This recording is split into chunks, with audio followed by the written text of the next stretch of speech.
Good morning, everyone. It is 10 a.m. and I will call this Board of County Commissioners meeting to order. We'll start with a salute to the flag, and I see our sheriff sitting in the back. If he'll lead us in the salute to the flag, that would be wonderful. Pledge allegiance to the flag of the United States of America and to the republic for which it stands, one nation, under God, indivisible, with liberty and justice for all. Thank you very much. Madam Clerk, if we could please have the roll. Certainly. Alexis Hill, Chair. Here. Jane Herman, Vice Chair, is absent. Mike Clark. Present. Mariluz Garcia. Here. Claire Andriola. Present. County Manager Eric Brown. Here. Assistant DA Nate Edwards. Here. And I'm Jan Galasini, your County Clerk. Madam, you have a quorum. Thank you so much, Madam Clerk. We'll now move into public comment. Manager Brown. Item 3 is public comment. Comment heard under this item will be limited to 3 minutes per person and may pertain to matters both on and off the commission agenda. Unused time may not be allocated to other speakers. The commission will also hear public comment during individual action items with comment limited to 3 minutes per person. Comments that will be made to the commission as a whole. Virtual public comment may be taken when facilities are available. A speaker's viewpoint will not be restricted. However, reasonable restrictions may be imposed upon the time, place, and manner of speech.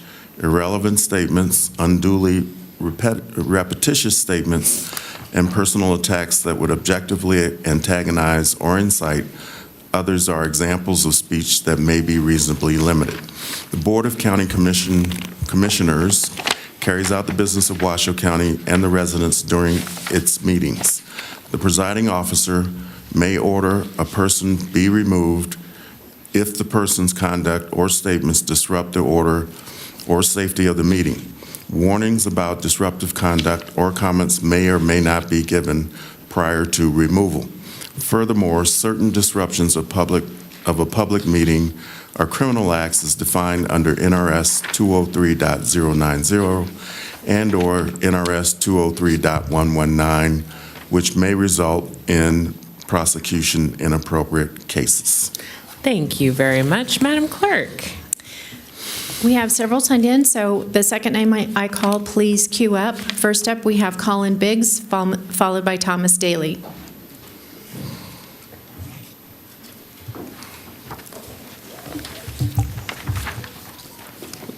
Good morning, Commissioners. Colin Biggs for the record. A typical day at a Washoe County library looks a little like this. A librarian presents an engaging story time and instills the value of being a lifelong reader to dozens of children. A librarian walks a senior citizen through using a new phone or laptop in a technology class. A librarian assists patrons with creating an ID.me account to help them with their unemployment or Social Security. A librarian hosts a Dungeons & Dragons campaign to keep at-risk youth safe and entertained after school. A librarian instructs patrons through an art class, providing educational opportunities and stress relief after work. A librarian helps someone get that last-minute print job for an interview, meeting, or a court hearing the next day. Governor Lombardo's goal is to double literacy rates by 2030. Real progress on that front means more librarians, not fewer. Make no mistake, budget cuts mean cutting staff, and cutting library staff only does our community a disservice. We are the last social safety net and community gathering place. DETR, Social Security, and the DMV all refer patrons to us. If there are fewer librarians and fewer branch hours to assist the public, where will they go? Please fully fund the libraries. We're an investment in the community in countless ways. Thank you. Thank you. Thomas Daly, followed by Terry Brooks.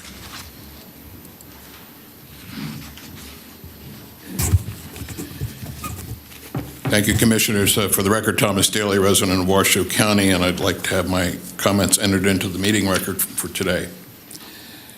On the subject of SB 319, the proposed Washoe County Fire Protection District to replace the Truckee Meadows Fire Protection District and the municipal fire departments of Reno and Sparks, the bill, if enacted, presents you with an unfunded mandate to conduct yet another study of consolidation of fire services in Washoe County.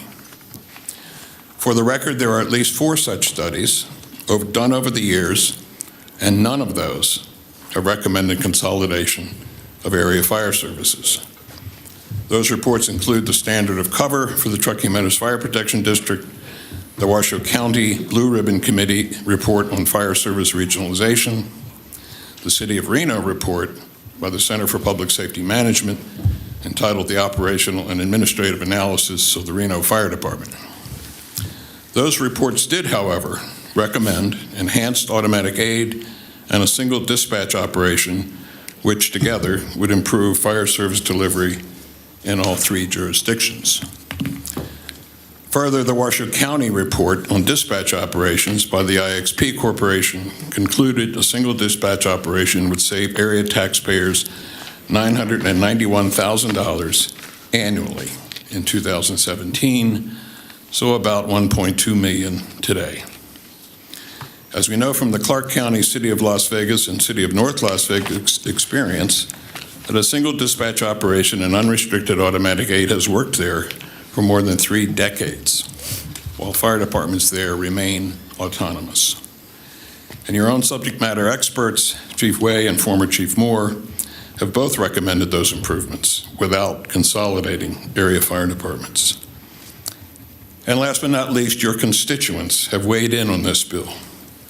176 public comments were filed when the bill was heard in the State Senate on March 28th. All 176 opposed the bill. So from the experts, we know the solutions. We know those solutions work. We know those solutions will save money. Conducting another study and hoping for a different result is a classic definition of insanity.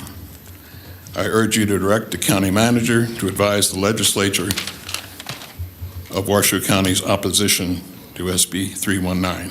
Thank you. Thank you. Terry Brooks, followed by Alex Hof.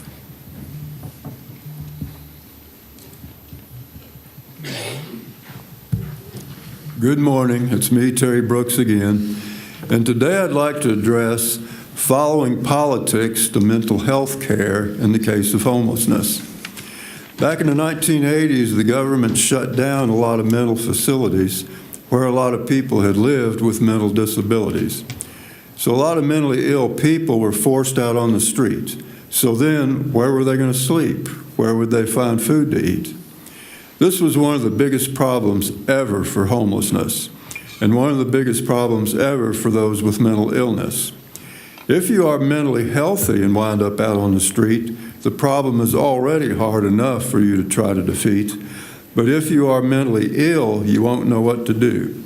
You won't know how to deal with it. You will not have a clue. For a long time, you had been under the facility's care, but now you are all by yourself, and it's too much to bear. You're just trying to figure out what it was that happened, and you have no idea why such a thing had happened. You don't know what to do. You don't even know where you are. Your life is stranger than ever. Everything is just bizarre. You are getting hungry. You have nothing to eat. You look for food out in the middle of the street.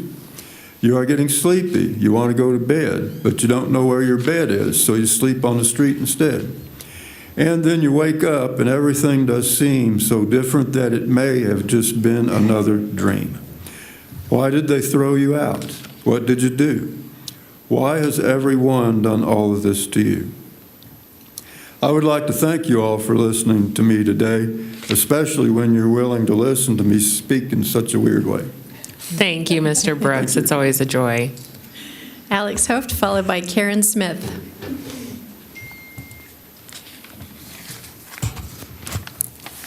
Good morning, Commissioners. My name is Alex Hoft, and I'm a resident of District 5. Thank you for your time and patience as you listen to public comment today.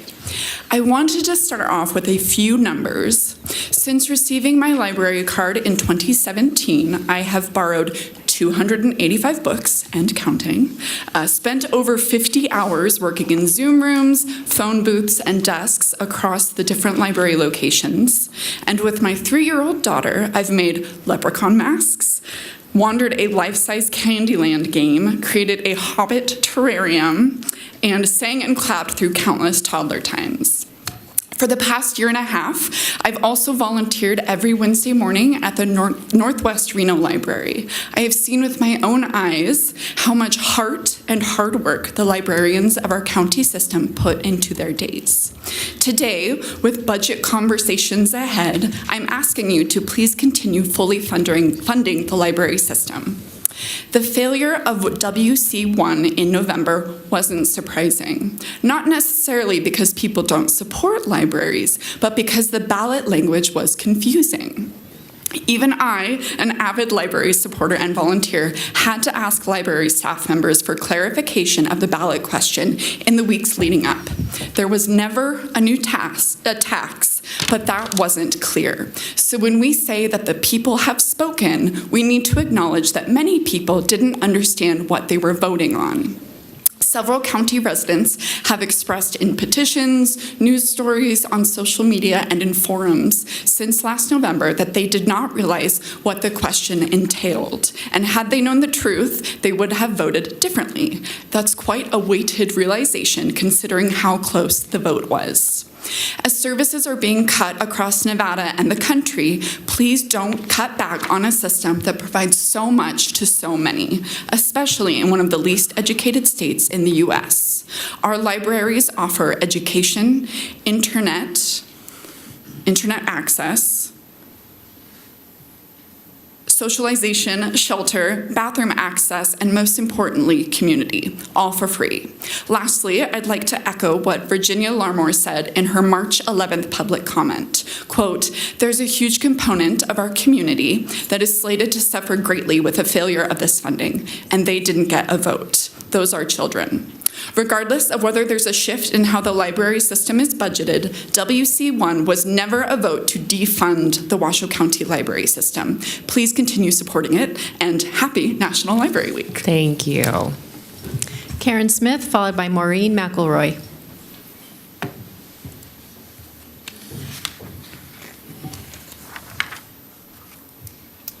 Good morning, Commissioners.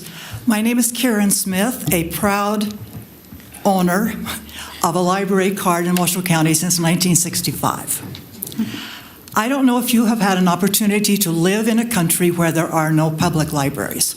For 3 years, I monthly took a 2-hour ferry ride from Macau, China to Hong Kong to buy books, carrying my little suitcase with me. I spent thousands of dollars in those 4 wonderful bookstores in Hong Kong, my only source of books. I could afford to do that. The families in Washoe County cannot. At the average price today of a book, about $30, that's 5 or 6 gallons of milk for a family to buy a simple book.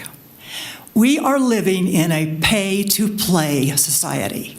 Our children can't play sports without paying. Your children cannot play in the school band without paying. The libraries are the one place in this country that you don't have to pay to participate in. During the COVID era, my librarians at the Northwest Library literally saved my family's lives. The innovation that they came up with in all of the libraries to keep us supplied with books and information, I cannot tell you that it actually made so many people in this county survive. So today I would ask you, please, please keep funding the libraries for all of those families who don't have the money for internet, for childcare, for story time, for books. And I would like to present to the clerk today 5 pages of signatures from people echoing the last speaker who said, I did not understand that ballot measure or I would have voted differently. Thank you. Thank you. Maureen McElroy, followed by Holly Cozen. Thank you.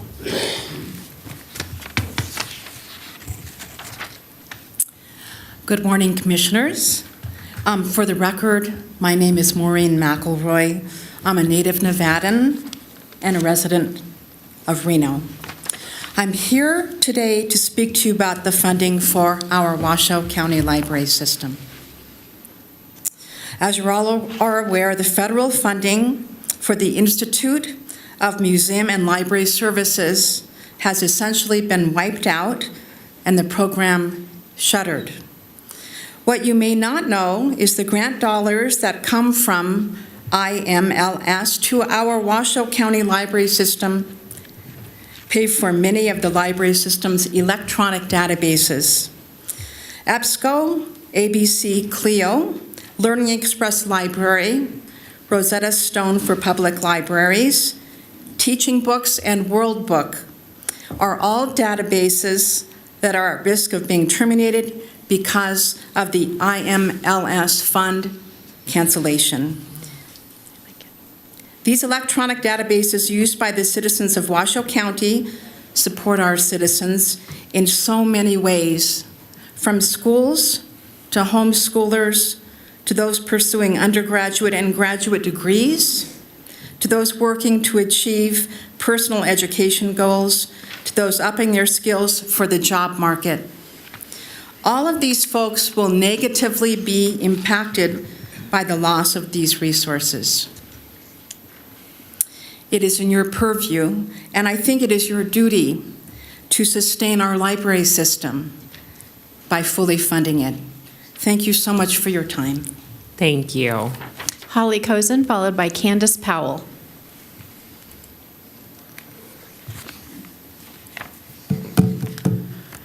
Good morning, Commissioners. My name is Holly Cozen, and I live in District 4. I'm here to comment on the funding of our Washoe County libraries as well. Some of my earliest memories are in a library. Dad would bring me, little 5-year-old me, and we'd go get the latest Dr. Seuss or the Berenstain Bears or the dinosaur ones. Those were my favorites. And I just remember the smell of paper, walking into a library, you're like, oh, yes, this is the place I want to be. And those books sparked in me the love of reading right there. And I can tell you I didn't have any problems with literacy after that because I just read every chance I got, especially during math class. Maybe I had trouble with that, But, this spark was found in a library, and I am so thankful for that. And later in life, I grew up in a rural community, so I didn't have internet, so I went to the library to use the computers. Even later, when I was a college kid and didn't have money for internet, I went and did my job applications at the library. I've also given concerts at the library. We get free music, and I got to educate the public about all of the awesome cultural folk music that we have here in Reno. And later had a knee surgery, couldn't walk for 2 weeks, and spent like what would have been $300 at Amazon or Audible, and then Libby just saved my life. Could just read for hours and hours. As you can see, I have used the library my whole life, so this is kind of like the perspective of just a citizen who has used these services. And the library is it's so much more than a place where books are kept. It's a place in our world today where, it doesn't matter what side you fall on, what beliefs you hold. If you're human, there are certain things that are important to us, and these include having a place for peace and quiet and safety, a place that you can escape reality, or go to learn more about it.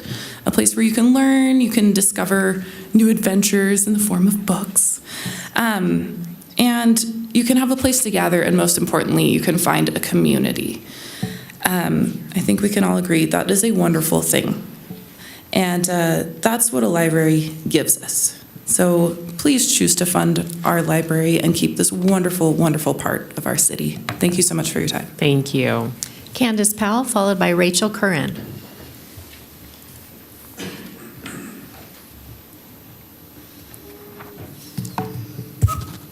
Good morning, Commissioners. My name is Candace Powell. I'm here today as a proud supporter of the Washoe County Library System. My children love the library. We go nearly every weekend. It's my daughter's favorite class at school. And because of our libraries and the inspiration we have found through other library families here today, my daughter and I started our very own exclusive book club. Really, it's just the two of us curling up in our book nook every single night with tea and blankets and our special reading timer, quietly reading our library books together. It's honestly what I look forward to most every single day. If you were to look through my gratitude journal, it's probably one of the top 3 items that makes my gratitude. It's such a hot club that even my 4-year-old now wants to learn to read quietly so that she can join us. I do want to say she's also probably trying to ditch her current book club with her dad because she says he's not very good at the voices. The summer reading program last year transformed my daughter's relationship with reading. The librarian at the South Valleys branch introduced her to the Magic Treehouse series, which she loved and crushed in basically the entire summer. It's like 40 books. That excitement for reading came directly from our public library. If any of you have attended the library board meetings, and more specifically watched the library branch updates, they're at the beginning of the meeting now, and they're wonderful. You know what an essential service our libraries provide. It's incredible to witness what a small team can do for our community. Libraries support every corner of our community. Families like mine, seniors, job seekers, students, veterans, and more. WC1 didn't pass, but it has been shown in public comments and evidence presented to this commission that was largely due to a misinformation campaign that led voters to believe it was a new additional tax. It wasn't. These are funds we've been paying for decades, and we continue to pay them. You can still fully fund our libraries through the regular budget process. Please choose to do so. This is one of the best investments you can make into the people of Washoe County, especially our children, who were not given the ability to voice their opinion on our libraries. Busy families like mine need the weekend hours, and those are going to be the first to be cut if this library budget isn't passed. Please keep little family book clubs like mine alive and fully fund our libraries. Thank you. Thank you. Rachel Curran, followed by Marcia Tidd.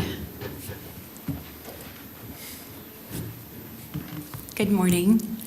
My name is Rachel Curran, and my public comment is to voice support for the Washoe County Libraries.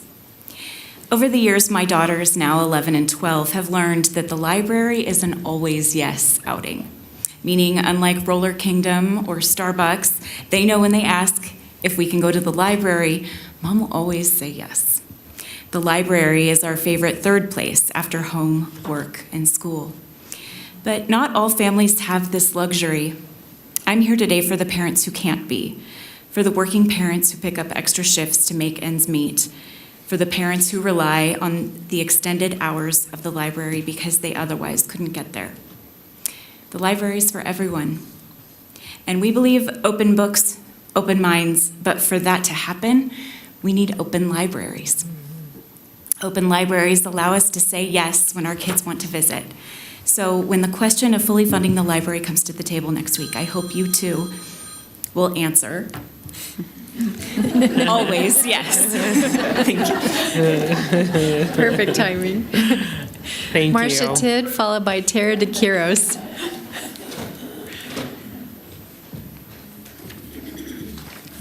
Okay.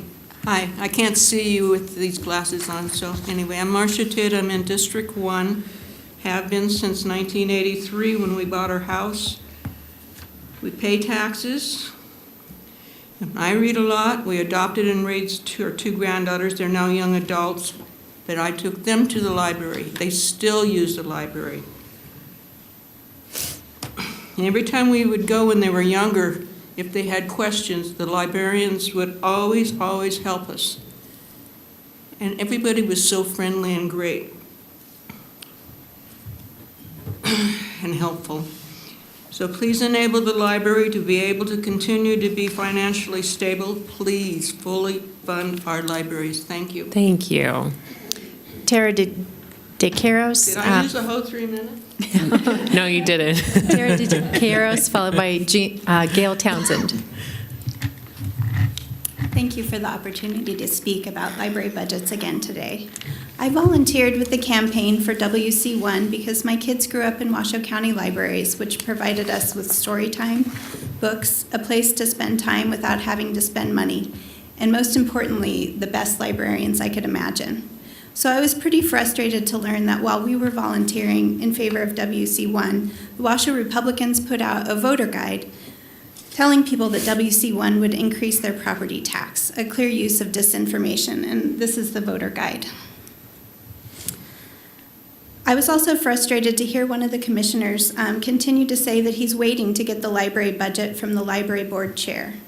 The bylaws of the Washoe County Library Board state that the trustees will, and I quote, acknowledge the annual budget for the library system and monitor expenditures. It does not say that they are responsible for presenting the budget to the commissioners. I've heard a lot of talk about the budget not being available, and this seems like more disinformation. I've been at library trustee meetings, and I've seen the budget presented multiple times in excruciating detail. I know more about the library's printer lease and the travel allowance for employees to drive to Incline than I ever wanted to know. The library is audited regularly, the budget is fully available, and I trust that the commissioners who truly do support the library will do everything they can to fully fund it. The libraries have staff who are trained in helping kids find books, helping people look for jobs and housing, and who treat everyone who comes through the doors with respect. And you can see that when you go to the downtown library at 10 a.m. and watch people who've been waiting outside go in and be greeted by the staff. With abysmal student literacy rates and a severe housing crisis, we cannot afford to dismantle a library system that is providing essential services that benefit all the residents of Washoe County. Thank you for your time today, and if you have any hesitation about the relative importance of the library in the county's budget, I urge you to go sit in the library and see exactly what goes on inside those doors. Thank you. Thank you. Gail Townsend, followed by Nasim Jamnia.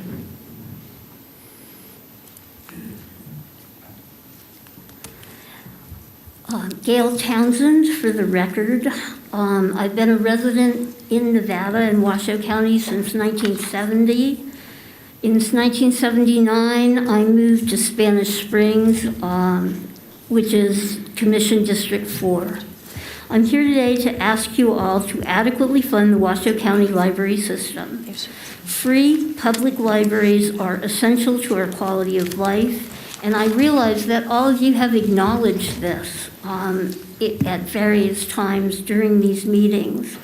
I won't repeat about all the wonderful things that are going on in the library because other people have already said that. I have been hearing arguments that we have to respect the will of the voters. WC1 did not pass, and I was part of the group that advocated for it, so I apologize for not working hard enough to get it passed. But I would like to point out the argument that the opposition made in the sample ballot for that election. To quote, they said, "The library should do as other Washoe County bodies and ask the county commissioners to increase the appropriation to maintain adequate service levels and to responsibly justify their budget instead of requiring a dedicated revenue stream." They also argued that if WC1 passed, voters would be prevented from deciding how much money goes to the library. And in view of that argument, that is exactly what we're all of the advocates are here doing. We want you to fund the libraries because it's a community asset, and we want the libraries to stay open. We don't want employees to lose their jobs. We don't want services and programs to be cut. We want the libraries to be able to manage their collections and buy books, and we want the buildings to stay open. I do realize that we are in a difficult situation budget-wise nationwide. But the library budget is such a tiny part of the total county budget. It's less than 2%. The return on the investment is phenomenal. Like whatever programs, and I've heard that some of you are interested in children's issues or senior issues, whatever issue you want to see advanced will be helped by the library. So I don't know why you wouldn't fund it, and thank you very much. Thank you. Nasim Jamnia, followed by Richard Thompson. Good morning, Commissioners. My name is Nasim Jamnia. I'm a homeowner in Sparks, user of the library digital services, and a local author of traditionally published books for adults, teens, and kids. I'm here, like others, to voice my support for our Washoe County library system, which have been under attack for the last several years and now hang in the balance with this upcoming budget discussion. I'd like to open with some library usage statistics for our county. For the first 6 months of 2024, there were over 65,000 book checkouts. District 5 had the most checkouts, over 197,000, followed by District 2 at over 160,000. Almost 30,000 meeting rooms were reserved. District 2 had the most at over 10,000 reservations, and District 4 next over at 8,500. I bring up these numbers because defunding the library doesn't just impact a certain subset of Washoe residents. It affects all of us in all districts. Deflecting under the will of the voters when the county has the discretion to keep the library funded is underhanded and obfuscatory of the real issue at hand, which is this. Across the nation, public libraries are being defunded and have become a battleground for ultranationalist totalitarian ideologies. Public libraries are some of the last third spaces left in our society, a place where anyone, regardless of background, identity, or class, can keep access to resources for free. Keeping our public libraries funded and accessible to all is a vital part of keeping our democracy alive in a time where it is deeply threatened. At least twice last year, certain Washoe County libraries became evacuation hubs for those affected by wildfires or for first responders. There's a housing kiosk downtown. There are legal information kiosks. There are resources for job seekers. There are blood pressure kits. The people who make sure that others have access to these resources and that everything runs smoothly are librarians and staff, the immediate victims of cuts if the budget is not fully funded. The library budget in the 23-24 fiscal year was $12 million of a $1 billion budget, about 1.3% of the total county budget. With a projected upcoming deficit of $27 million, I'm alarmed at the possibility of further whittling down of an already meager ask. When heading into budget discussions in the upcoming weeks, I urge you not to give in to fear-mongering, disinformation, and excuses. Support all Washoe residents and the National Library Week you are proclaiming today by keeping our library system fully funded. Thank you. Thank you. Richard Thompson, followed by Rosie Zuckerman.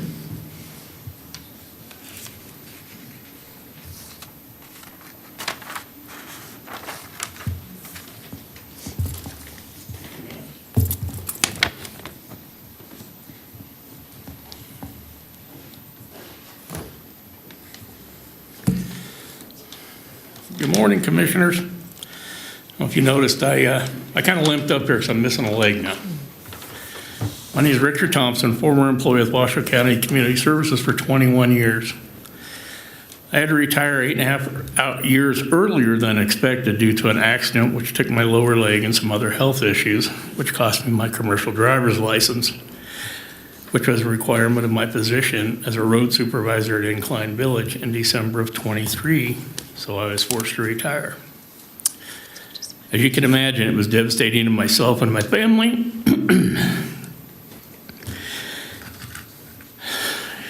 In my thinking, I was going to be financially okay because I've been paying on 3 accident and disability policies through American Fidelity Insurance, whom Washoe County brought in to help the employees in case of such a situation as mine. Personally, I paid $192 a month for these policies from 2016 to the time of my amputation. My policy was to pay me $3,700 a month until I turned 67, which was 8.5 years away. Now the rest of my story. When I filed my claim, I was told my monthly pay would be $100 per month because I was receiving a government pension. A partial pension, doesn't matter. I receive a government pension. It's in their fine print. They told me I should have read it. I met with these people every year, and none of them, not one of those salesmen told me anything. I met with them a month before I had my leg cut off and told them I was retiring and what was going on. And all lies. Call the company. Oh, should have read the fine print. Sorry, that's the way it goes. It's totally unacceptable that Washoe County is allowing American Fidelity to sell these policies to the employees. In 2023, I notified Human Resources and the WCEA by email of this travesty so I would know that the employees were paying for something that was a scam. HR said it must be a mistake. By the way, American Fidelity denies 67% of their claims. They actually accepted mine, but they only pay me $100 a month. This is not morally right, and to date, nothing has been done about this. Human Resources blew me off.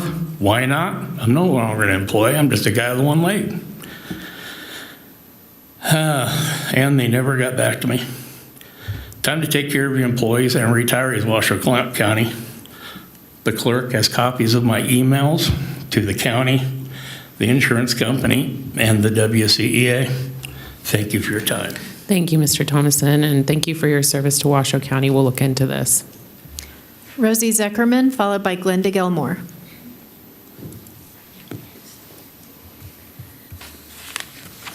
Hi, good morning. My name is Rosie Zuckerman. I live in District 3. I'm a taxpayer, a homeowner, a small business owner, and I love the library. I'm here asking the commissioners to continue support of the library despite the fact that WC1 did not pass due to misinformation distributed by Washoe County Republicans. So Washoe County libraries are an essential resource to the whole community. As you probably know, Nevada has of the lowest literacy rates of states in the country. Students in our district also have very low literacy rates, and libraries work with schools to boost literacy. Libraries also provide preschool programs like baby and toddler story time, as we've heard other commenters say. They're a huge asset to their children's love of reading. Libraries are a wonderful place for families to spend time together on weekends, looking at books, and taking advantage of all the free resources that the library makes available. The use of books by Washoe County residents has increased year by year, with 1.7 million checkouts in 2022, 1.9 in 2023, and 2.3 million in 2024. The system has over 70,000 active patrons who visit the libraries, with the highest number in the 5 to 12 age group. Again, as many people mentioned, a group of people who were unable to vote on funding the libraries with WC1. The South Valley's library in Commission District 2 has consistently the largest number of visitors and the highest number of checkouts. Library provides free access to online publications and research databases, as well as an extensive collection of ebooks and audiobooks available through Libby. The library provides outreach using the bookmobile and book vending machines. These are all essential ways that libraries help promote literacy in Washoe County. I would like to thank you for listening to this, and please continuing funding the Washoe County libraries. Thank you. Glenda Gilmore, followed by DeAndre Burleson. Good morning, Commissioners. Glenda Gilmore, and I'm just here to thank Commissioner Andriola for her open book checkbook. I think it's a wonderful thing that she has brought to our county, and I think she should be commended on that. Thank you.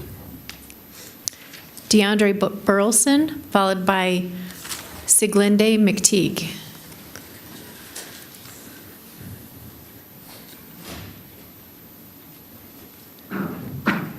Good morning. My name is DeAndre Burleson. Good morning. My name is DeAndre Burleson, RTC number ID 20166, Nevada ID number 08060544026. I am currently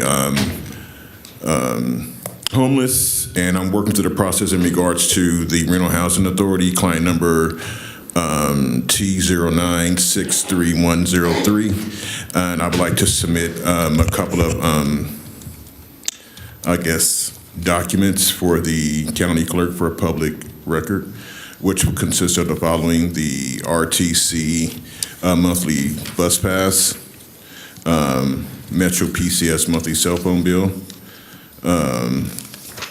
a Denny's receipt, a Mountain Mike's receipt, and of course the Motel 6 rental livestock from the 1st of April to the 4th. And I would also like to submit a couple of other items, which will be, a case summary, because I'm currently in the municipal court care in regards to homelessness. So she referred me to the community court with Judge Stevens this Wednesday. So I guess that's what that is. And I guess that's the case summary. And then this is the filing notice or the court document. So I guess that's it. So I guess I'm saying I'm soliciting help. Hey, Reno Housing Authority, I know it's a serious situation or a serious matter. My client number is T09-63103. I stayed at the Motel 6 this month. These are the documents I'd like to submit. And I guess I'm still soliciting your aid in regards to services or assistance. That's it. Thank you, Mr. All right. Carlson. Thank you. We'll have staff look into that. Siglindi McTeague, followed by Janet Butcher.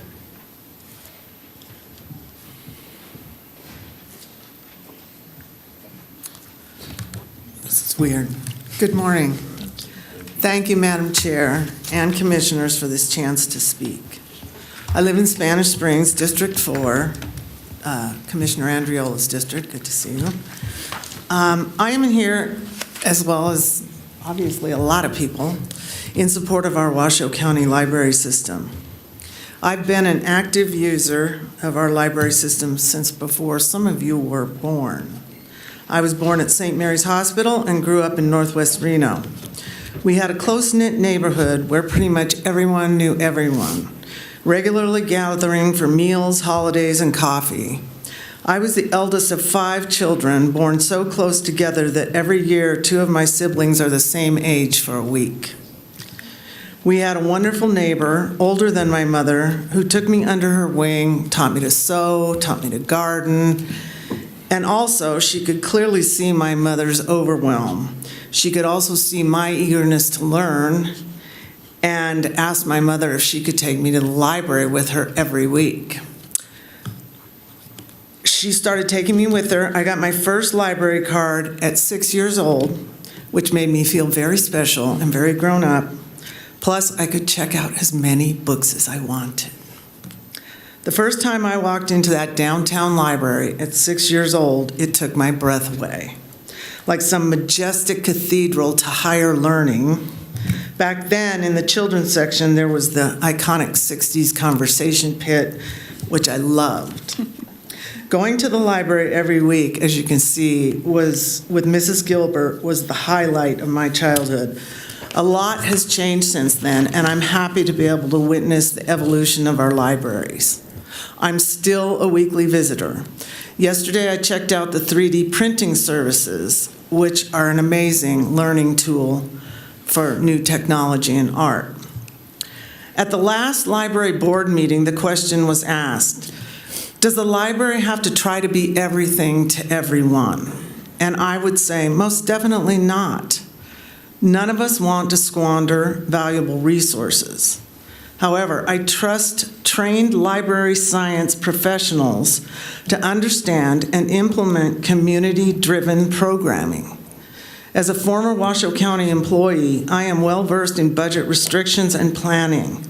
However, sometimes it seems that the libraries are viewed as somehow a frivolous expense. The services the library provides are an investment in social and intellectual capital. I think we need to remember that sometimes money costs too much. I'm asking you to please fully fund the libraries. Thank you. Thank you. Janet Butcher, followed by Cindy Martinez.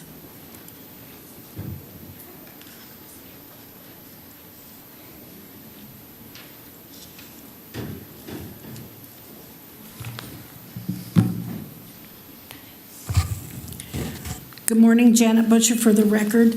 I really wasn't going to talk about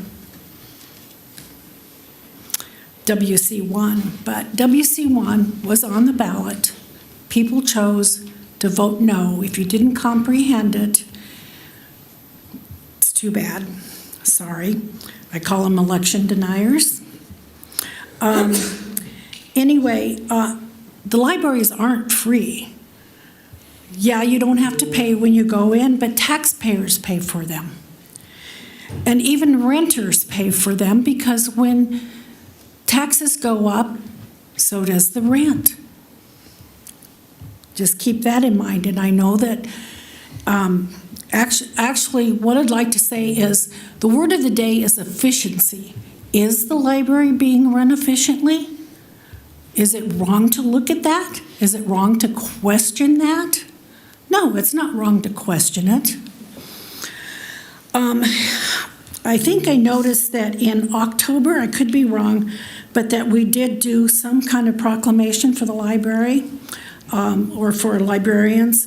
I would like to see us do a proclamation for the library trustees. Those people work for free, and some of them are viciously attacked for asking the questions that they were set there to do. They were set there to oversee what is happening in the libraries. If they ask for the detailed information and they don't get it the way that they ask for it, anybody who's worked with a budget knows that what was presented at those meetings was not the detail that really needed to be seen. I, for one, am glad that a 30-year mandate, you can put out the budget however you wish. If you've got the money in the budget, great. But from what I hear, the money is not there. And so, anyway, last but not least, I'm excited to see the checkbook. I'm very excited about that, and I'd even like to thank the state treasurer for doing the one for Nevada. Thank you. Cindy Martinez, followed by Darcy Phillips. Good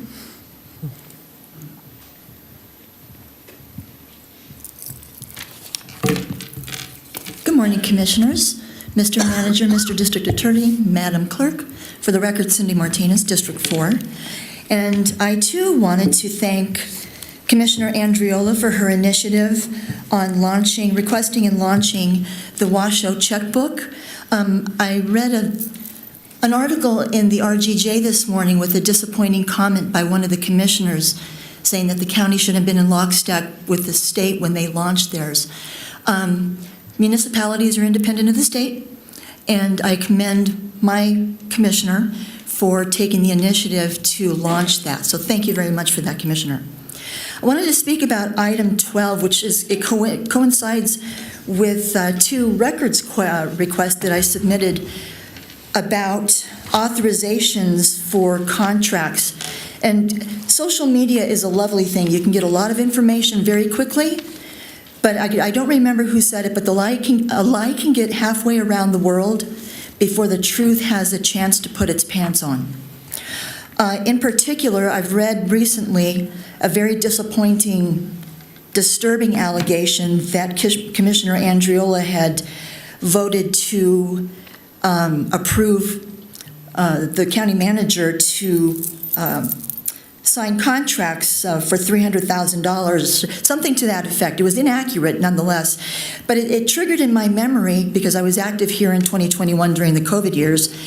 On May 25th of 2021, an authorization was passed by the County Commission to authorize, for purposes of funding and standing up CARES Campus, for Mr. Manager to sign those contracts. And that was the understanding that there was money coming in and it needed to be implemented and things built and that kind of stuff.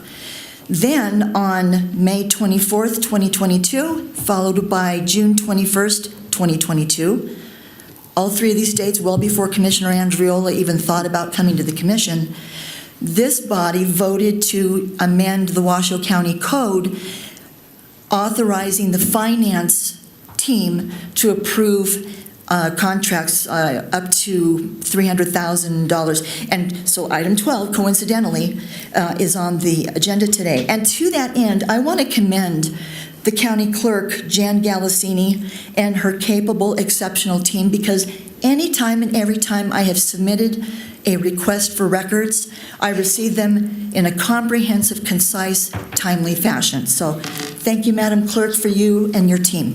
Thank you. Thank you. Darcy Phillips, followed by Louise Seffront. Good morning. I'm Darcy Phillips. I'm the Executive Director of Keep Truckee Meadows Beautiful. I am here to talk to you about a few things, one of which our truck died, our Betty White truck that we were given by the city of Sparks about 100 years ago, finally died last fall, making our work very difficult to do. And I'm here to add support to Commissioner Garcia's proposal to give us money to replace that truck.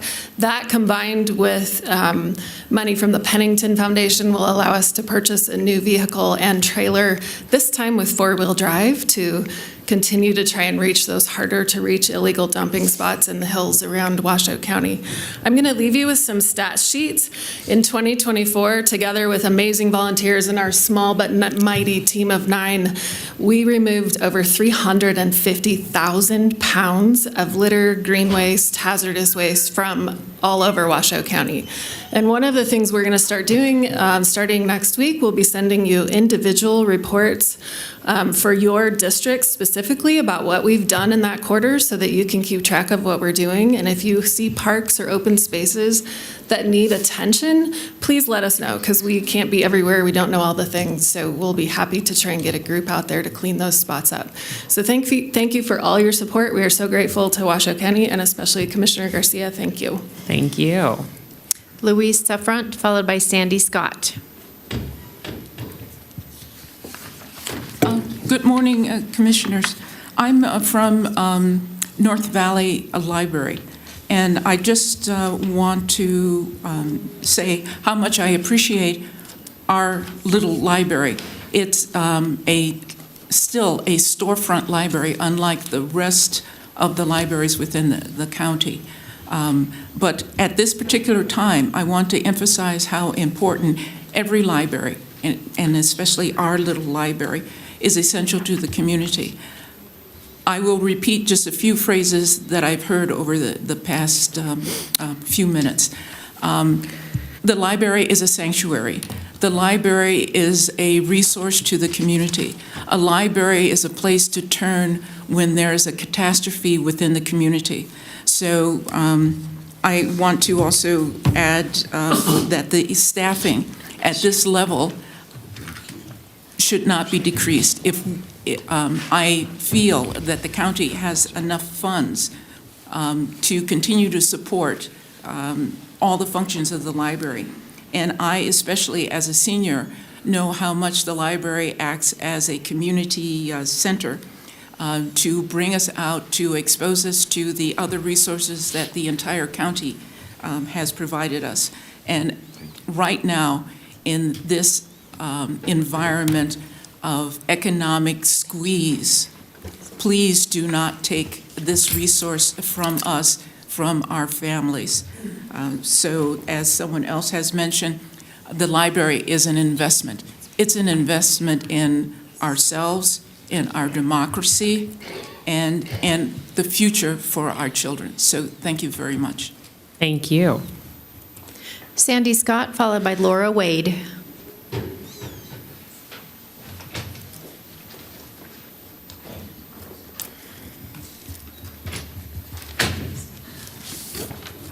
My name is Sandy Scott. I'm a resident of Washoe County. Have you ever seen that bumper sticker, "I'd rather be reading"? Well, only the library brings me to a microphone. So you will hear a shaky voice, but a passionate one. And I hold in my hand this aged piece of paper because and I have aged, because I sat on the board with Martha Gould when we composed WC1. And 2 cents didn't seem like very much. And if you look at this original one, as we accomplished each of the goals that when we handed this to the voters, I would check it off. And there was one that was just, we thought, it just has to be done. And there was one that was lingering. So I went to Katie Singlehap's office, the county manager back then, and I showed her this. And I said, we told the voters that we would remodel Sparks Library. And miraculously, in a couple of months, it got started. So it makes a difference when you talk to county administrators. Now, I have one regret about it, though. We asked for 2 cents. 30 years ago, we didn't have a clue what it would bring us. We had a plan to execute, and we executed that plan by bringing, this flyer says, access to the internet, quote, the information highway, unquote. So that's how old this is. But I want to say that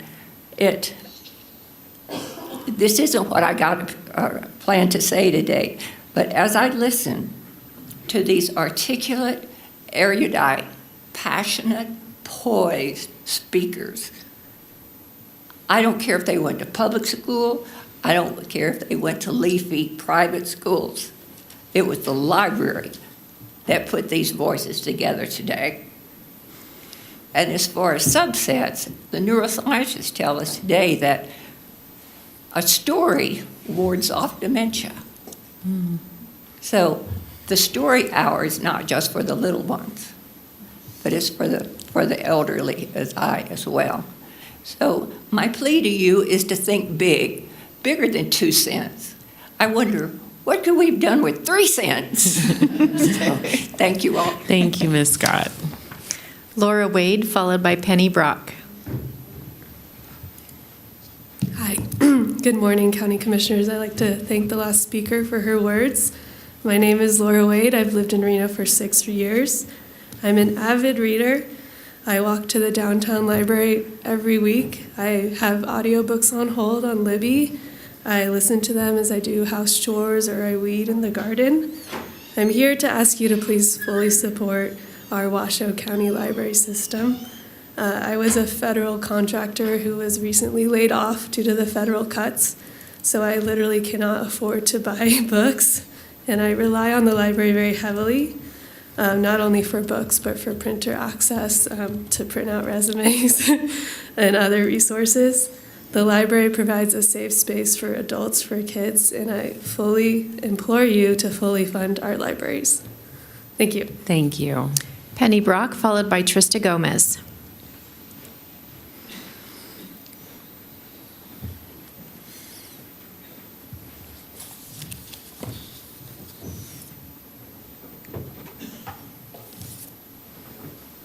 Penny Brock for the record. For months I've been before you telling you that President Trump, should he be elected, was going to issue an executive order for our elections.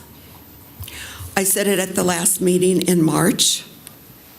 On March 25th, President Trump issued his executive order preserving and protecting the integrity of American elections. I knew that there was being a bill drafted that would codify the executive order. On February 31st, H.R. 2499 was introduced in the House of Representatives. It is now in committee. I expect it to come out quickly to be voted on by the House, passed to the Senate. It will pass the Senate and be signed into law by President Trump. Some of which is in this bill is very important. It's mandatory voter ID with government-issued proof of citizenship, security standards for voting equipment, enforcement of a voter list maintenance, no more ballots counted after Election Day, voter verifiable paper only, no QR codes, no barcodes. Federal funding will be tied to real election security. Non-citizens will be prosecuted if they vote and if there's related crimes. Biden's Executive Order 14091 has officially been revoked. It will penalize non-compliant states and counties. It's very important that Washoe County support the President's executive order and this law once it's passed. Why? Because if you do not support it, your federal funding will be pulled. You will have a huge budget problem. It's not right for you to come to the taxpayers for more money because federal funding has been pulled because you refuse to follow the law. Therefore, I would ask you to support President Trump's executive order. And our ROV needs to get busy now preparing for the 2026 elections. It's sad to see in the state legislature many laws are passing that will be revoked once HR 2499 is passed. Thank you. Trista Gomez, and as she approaches, I do have emails that were submitted that will be placed on the record.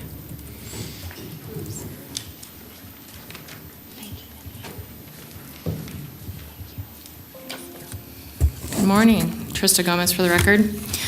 I want to say something trite like, are you guys serious right now with this budget? But nothing about the current budget situation is trite or sarcastic.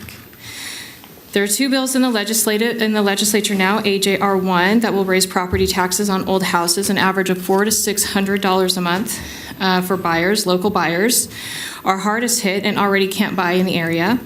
Per your own reports, and then SB 319, an assessment on all properties that are levied and collected as taxes, but you can't call it taxes because then voters would have to pass it by vote. These two, or even if one passes, will put even more barriers in place for local buyers. We should, as a county and local municipalities, be looking out for locals, seniors, middle income, and young buyers. I'm a big fan of police and teacher and fire. Big fan, huge fan, big fan. But these government-paid employees have benefits and pay that far exceed taxpayers paying these salaries and not realizing the same benefits. We are currently looking at massive increases and assessments on local buyers who will see even more impact. I'm hopeful and incredibly hopeful and happy about this open checkbook. I am. I hope it has a very positive impact. I do. I'm listening to the library advocates, of which I am one. And that assessment that passed 30 years ago did build new buildings, and nobody's advocating to defund the library. But in the wake of, and I quote, your presentation, severe structural deficits that will now, as expected, raise taxes county and statewide on young people, old people, middle income, and average buyers, local buyers. The argument that the library budget doesn't raise taxes is on its face true, but the county as a whole is looking at hurting the very population that needs less barriers. Efficient and just budgets countywide that benefit everyone equally should be explored and acted on. Nobody's saying to defund the libraries. Nobody's saying that we don't love our public employees. Nobody's saying that any of these things are true. But you guys are putting in place budgets that are hurting the people that need your help the most. Every single meeting, this is what's going on. Blue-collar workers, young people, local buyers who cannot buy in this area. I hate to say it, but California is somewhat of a pariah nationwide, and we are following in their footsteps, lockstep. We are hurting the people that you up there should be hoping and trying the most to help, and I hope that you stop, and I hope the open checkbook helps. I do. I wish you all the best, every luck, and that's it. Thank you. Madam Chair, there's nobody else signed in. Thank you, Madam Clerk. With that, we'll move on to item 4, Manager Brown. Item 4 is commissioners and county managers' announcements, reports, and updates to include boards and commissions updates, requests for information or topics for future agendas. Thank you very much. And I will start with Commissioner Garcia. Thank you, Madam Chair. Good morning, everyone. Thank you for being here, and thank you to everybody who submitted e-comments as well. During April, we recognized National Child Abuse Prevention Month, and I came prepared today to highlight that and to talk about the planting of the Pinwheels event on Thursday, April 10th at 11 a.m. in honor and support of that. And honestly, I was shaken by the news that we received last Friday. And so it's hard to read about the details of what occurred in our community. I know many of you were taken aback by that. And so as I shine the light on Child Abuse and Neglect Awareness Month, I want to remind everybody that we're all mandated reporters, every single one of us, whether you're a neighbor, a coach, a friend, family member. We have to be the eyes and the ears of our law enforcement, of our first responders, of our county employees. And the number you can call is 1-833-900-SAFE. Again, that's 1-833-900-SAFE. And for those of you who've never filed a child abuse or neglect report, it's difficult to do, but I'm encouraging you to listen to your gut. If you suspect something, you don't need to see something. If you suspect something, please pick up the phone and call. Those reports are made confidentially, and many times they get filed as information only. And that still helps our social workers gather information and historical data that can help prevent heinous crimes like what happened on Friday. And so with that, sorry to bring everybody down, but let's work together so that we don't have to read about stories like that. And to our first responders, to our sheriff's office, to our medical examiner, all of those folks are people that work in the courts that are gonna have to hear these details. That's all secondary trauma, and I just wanna say thank you for doing the work that you do. It is a incredibly difficult job that you all have. All of these county employees play a role when something like that hits our community, so I just wanted to say thank you. Thank you. Beautifully said. And I realize I skipped over Manager Brown. Do you have anything for us today, Manager Brown? Madam Chair, I do have a few updates, Okay. if I may. The Great. first is that the Washoe County Board of Adjustment is looking for applicants from District 4 to serve on the board. The deadline to apply is by Monday, April 14th at 5 p.m. Secondly, the Planning Commission, Washoe County Planning Commission, is also looking for applicants from District 4 to serve on its board, and the same deadline, April 14th at 5 p.m. If anybody's interested, please visit the Washoe County website for more information. Also, since it's the first of the month, I have a few updates on commission requests from the dais over the last month. The first was on the February 25th meeting.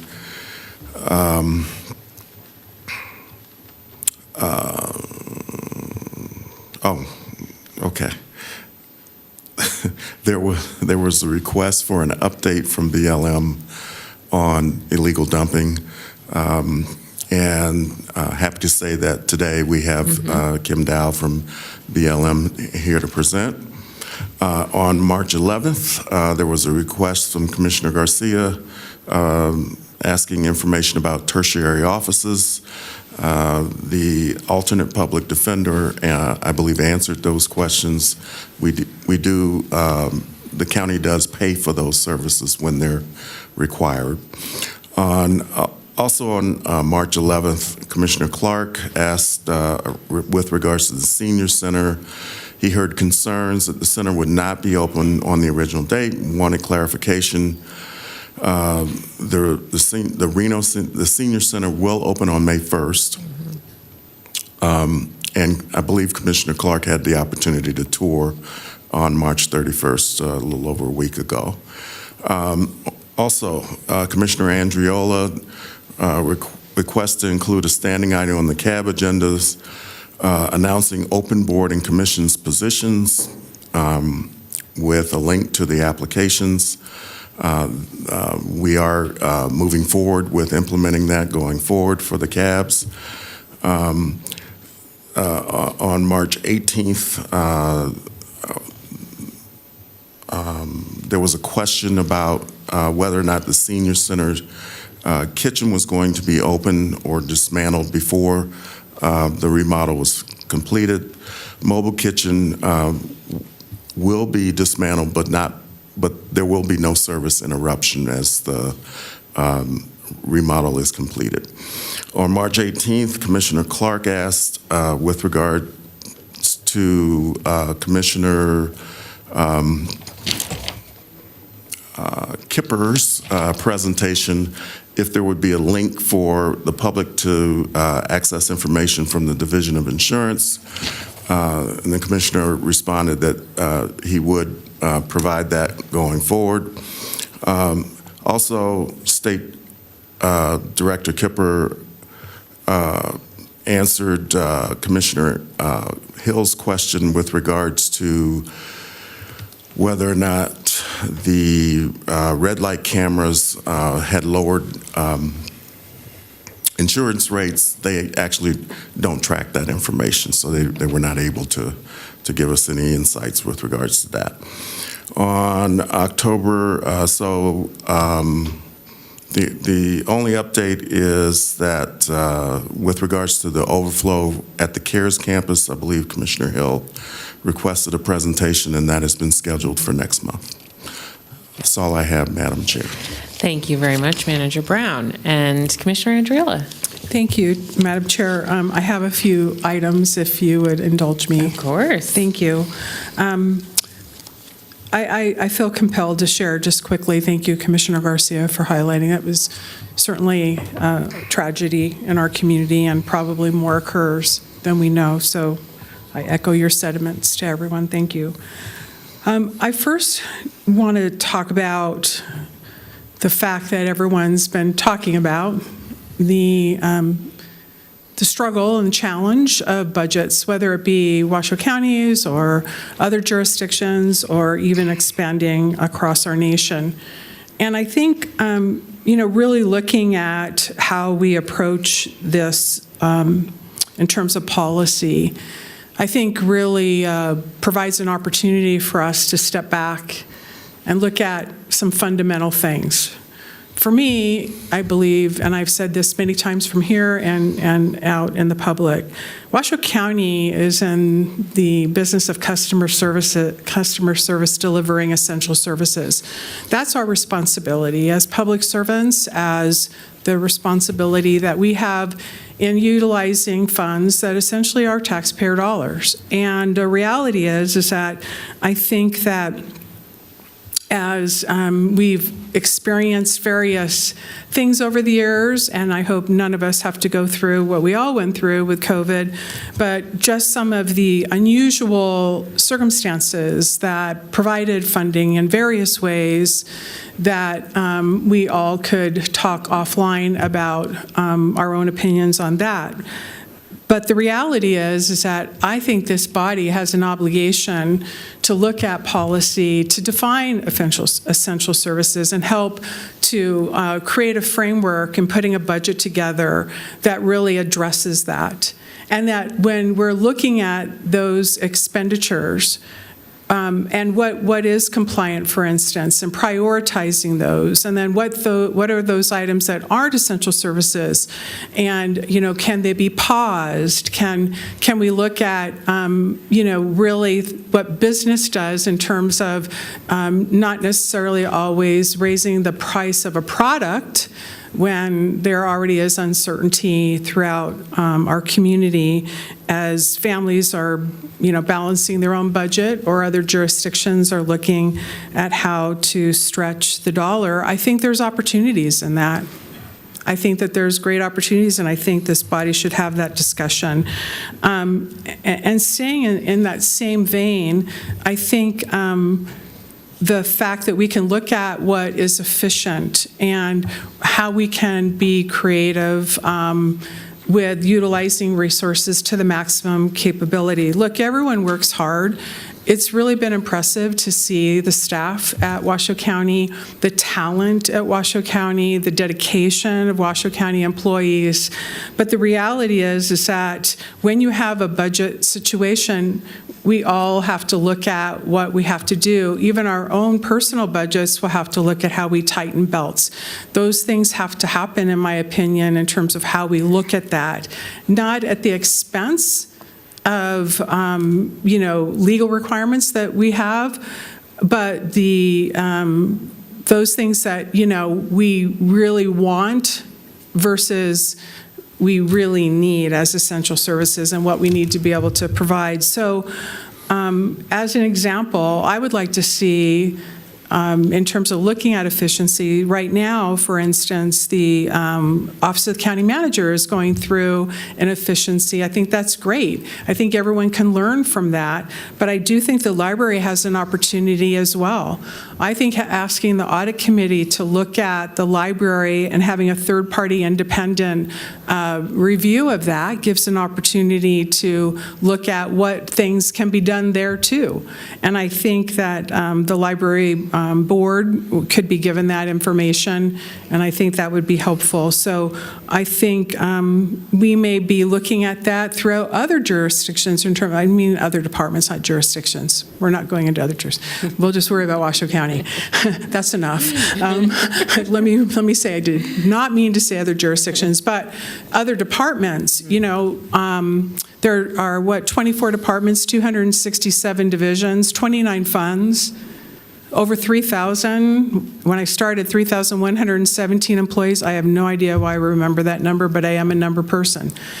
And the reality is that it's not hurting the library or it's not hurting this entity. It's looking at what we can do effectively and efficiently with the dollars we have and the sacrifices of what we might have to pause as we go through. We also have a huge thing called the legislature that's in session.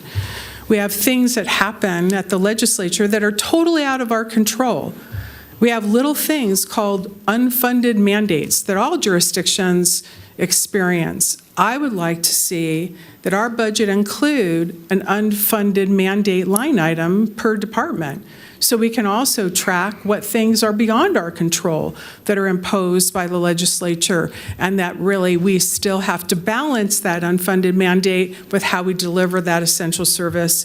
So, Madam Chair, I know that's a lot to unpack, but I think that we have an obligation to everybody to look at that in a very effective, prudent, fiduciary responsibility, and transparency, as we'll hear later with Controller Matthews in the audience. Thank you.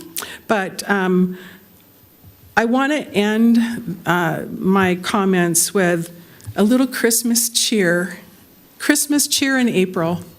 So both Commissioner Herman and I serve on the NACO board, the Nevada Association of Counties. We, the entire board, it's all 17 counties are represented.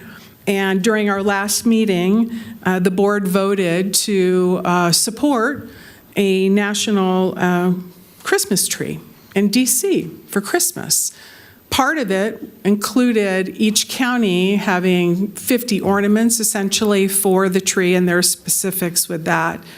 So the Washoe County School District has agreed to have the children and the kiddos make these 50 ornaments, which I think is great.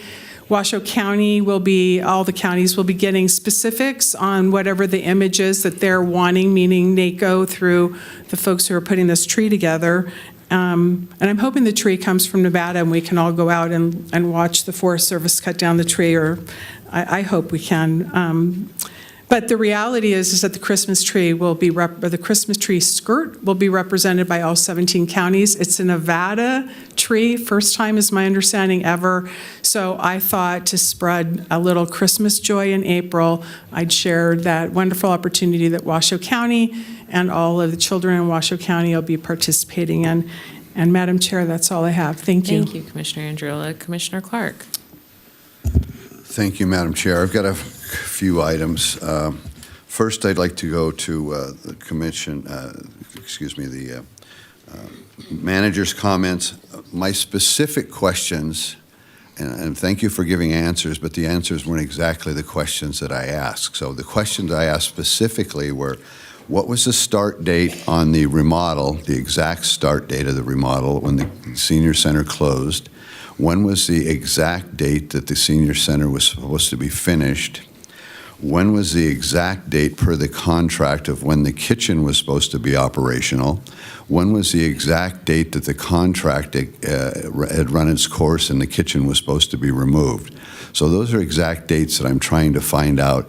But telling me the date that the new the remodel is going to open is not the question I ask. I ask when it was supposed to open and what day it's going to open. So those are things that I like to have, again, I'm asking the questions again, and maybe a different way, the exact dates per the contract of the kitchen rental, when it was delivered, when it was set up, when it was supposed to be dismantled and sent off to its next assignment, and then the same with the start date, the finish date of the senior center remodel. So could I get those, please? And then I'll move on to my other comments.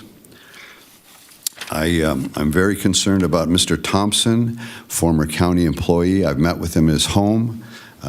Here's somebody who's thought they were paying for an insurance policy that was endorsed, proposed by Washoe County. He thought this would cover him if he was injured.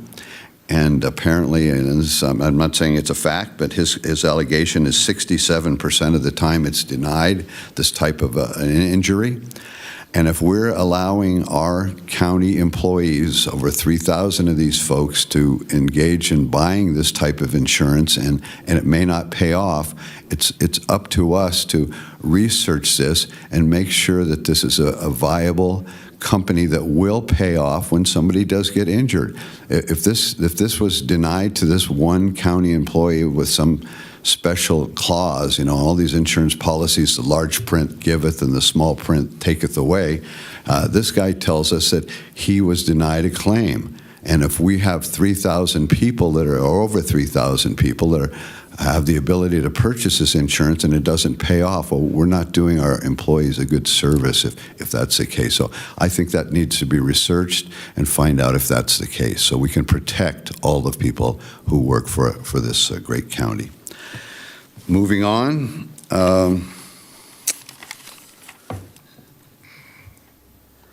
Again, he's claiming a 67% denial, and I hope that's not the case.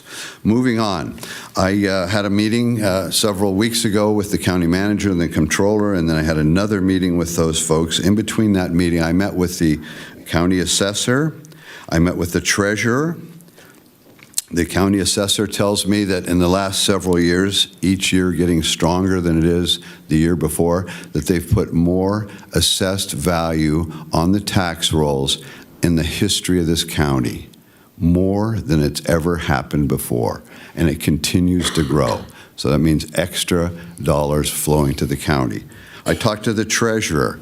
His investments have paid more money in the last few years, and the last year specifically, than ever in the history of this county, going back to 1861. So we've got the assessor bringing in more assessed value. We've got the treasurer making more money. We had more ARPA funds come to this county in the last several years. We've got the highest gas taxes in the state, if not the country. And yet this county has got budget problems. This county doesn't have enough money to resurface the existing roads that it has. Forget building an extra inch of road anywhere else. No other infrastructure should be considered because we've got a budgetary problem. So my question to each of you is, what if you had more money coming in your life than you've ever had in your life, and at the end of the year you were broke? How would that work out? How could you explain that? How could you go somewhere and talk to your family and say, I've got the best job I've ever had in my life, I've got more money than I've ever had in my life, and I can't pay my bills? That's where we are here as a county. How is that? It's when you spend more than you make. Even Warren Buffett, if he spends more than he makes, he'll be broke. And we're in that same boat. So we need to take a good hard look at how we're spending the taxpayers' money so we don't get into that situation. And we can't tax our way out of it. Right off the bat, before anybody starts looking at the budget to figure out what's really taking place with the budget, we've got people that want to raise your vehicle registration. We've got people who want to raise your sales tax. We've got people who want to raise your property tax. And if you don't own a house, that may not affect you, you don't think, but your landlord, if you live in an apartment or you rent somewhere, when they get their tax bill increased, your rent's going to go up. So this is going to affect everybody. So we need, as a county commission, to figure out exactly why are we spending more money than we've ever had before. Why did that happen? How did that happen? Who let that happen? When we're broken, we can't do things that we need to do, and yet we have money to buy used painted rocks, hand-me-down rocks coming out of Las Vegas, secondhand rocks, and we've spent $500,000 for it, and that's just one glaring example. So I'm concerned about that, and you should be concerned about that as well. I also ask about Sober 24. Nobody can seem to remember any time in this county's history that a county department was closed down by the federal government, where the federal government came in and seized records. Can you imagine that? Who's supervising this crowd? How did this happen? How did this happen? Who's in charge here? And on a much smaller level, I did some county business in Washington, D.C. last month. I put in my expense report to get reimbursed, and the county can't pay me for my bags that got shipped out there for $40. I was denied that. Can you imagine that? I go to Washington, D.C. to represent the county, and what am I supposed to do, wear the same clothes all week? Unbelievable. So, on one hand, we spend money like it's going out of style, and they want to nitpick over a suitcase that I had to ship to D.C. and back. Ask some questions about the senior center. Ask some questions about Sparks Senior Center. The chief of police in Sparks says no fights over in the senior center. Nobody's brawling over in the senior center in Sparks. No blood's flying around there. But yet at our senior center, this is a regular occurrence. Why do we have fistfights at the senior center right across the parking lot here on a regular basis? The reason is the building has been taken over. It become an extension of the CARES campus. We need to have a senior center inside the CARES campus to deal with the seniors that are homeless and have activities for them there so they don't come over and have fistfights in our senior center.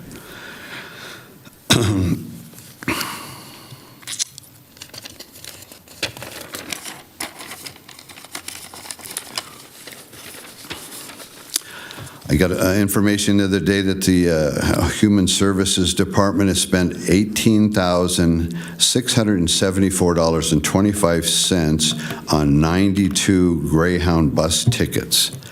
I'd like to get some more detail on that, find out, of course I don't want to know anyone's name, that isn't the issue. I want to find out why are we spending almost $20,000 on Greyhound bus tickets? Are we shipping the homeless out to somewhere else? Just asking. I've asked questions about the radon testing over at the courthouse.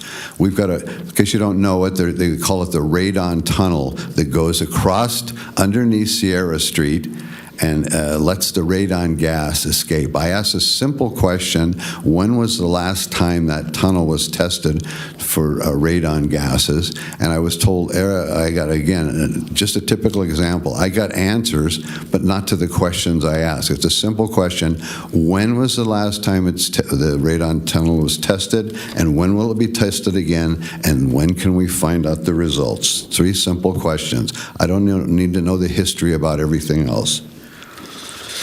As far as Commissioner Garcia talking about the situation out in Cold Springs, I'd like to know, did this just happen one day, this heinous crime? Did somebody just wake up and decide to do this, or was this an ongoing problem? Do we as a county have any record through HSA of any contact with this family or this child? Again, for confidentiality, you don't have to tell me their names, but I want to know if this family had any interaction with Human Services in this county. On a positive note, I've found a developer up in the Cold Springs area that owns the land that'd be willing to donate it to the community for pickleball courts up in the Cold Springs area. So with free land, I'm looking to find some folks that might help fund those pickleball courts.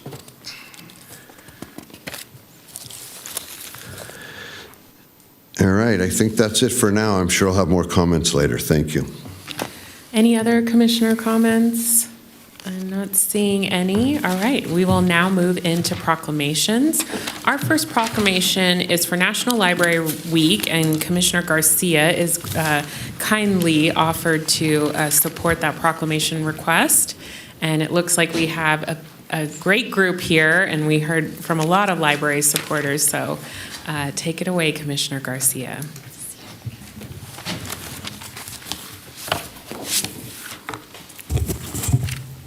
Whereas libraries spark creativity, fuel imagination, and inspire lifelong learning by providing spaces where individuals of all ages can explore new ideas and discover new possibilities.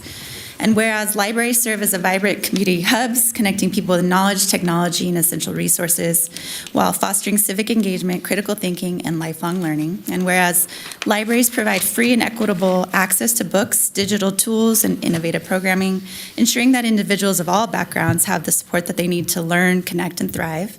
And whereas libraries strengthen communities by partnering with schools, businesses, and organizations to maximize resources, increase efficiency, and expand access to vital services.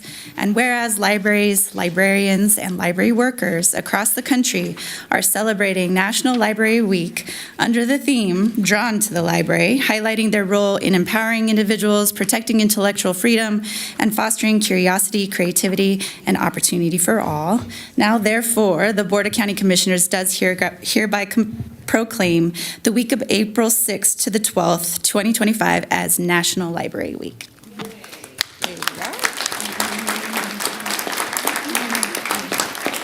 And it looks like we have a library board member here and also Director Scott.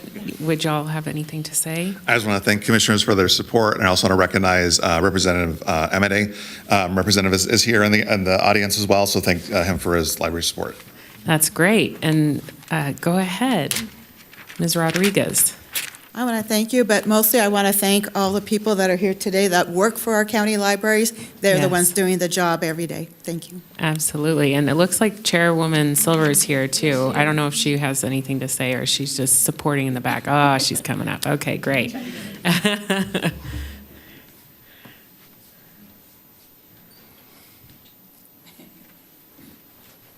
I just want to thank the commissioners for this recognition. I think we all know that libraries are essential, and we're doing everything we can to support them and support all the users, the professionals who work in them, the books that are there for everyone to utilize for free, and all the cultural opportunities that people have to experience growth and learning and inspiration through the library system. Thank you. Thank you all for your leadership. We're so blessed to have you in our county.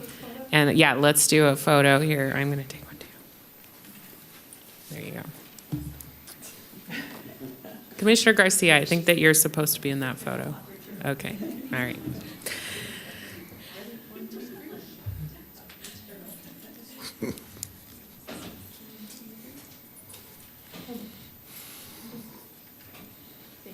Thank you. Wonderful. And was that in the form of a motion, Commissioner Garcia? All right, looking for a second? Second. Thank you very much, Madam Clerk. Any public comment? There is no public comment. Okay, we have a motion and a second on 5A1. Any questions on the motion from the board? Seeing none, all those in favor, please say aye. Aye. Any opposed, please say nay. And that motion passes unanimously, I believe. We'll now, oh, it's up on your screen. I'll do it for you, Garcia.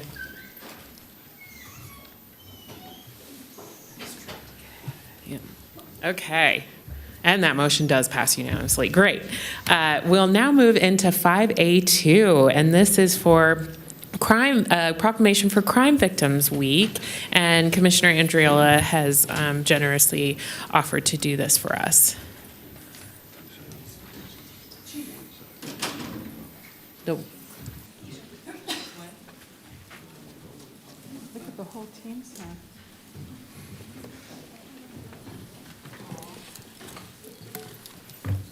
And we have a big group here. Wonderful. Welcome. Thank you. Thank you, Madam Chair. Thank you. Is everyone here? Hi. Whereas in 2024, Washoe County experienced 3,710 domestic and elderly crimes, 363 violent crimes, including murder, sexual assault, and robbery, and 10,530 property crimes, underscoring the ongoing need for victim support and justice.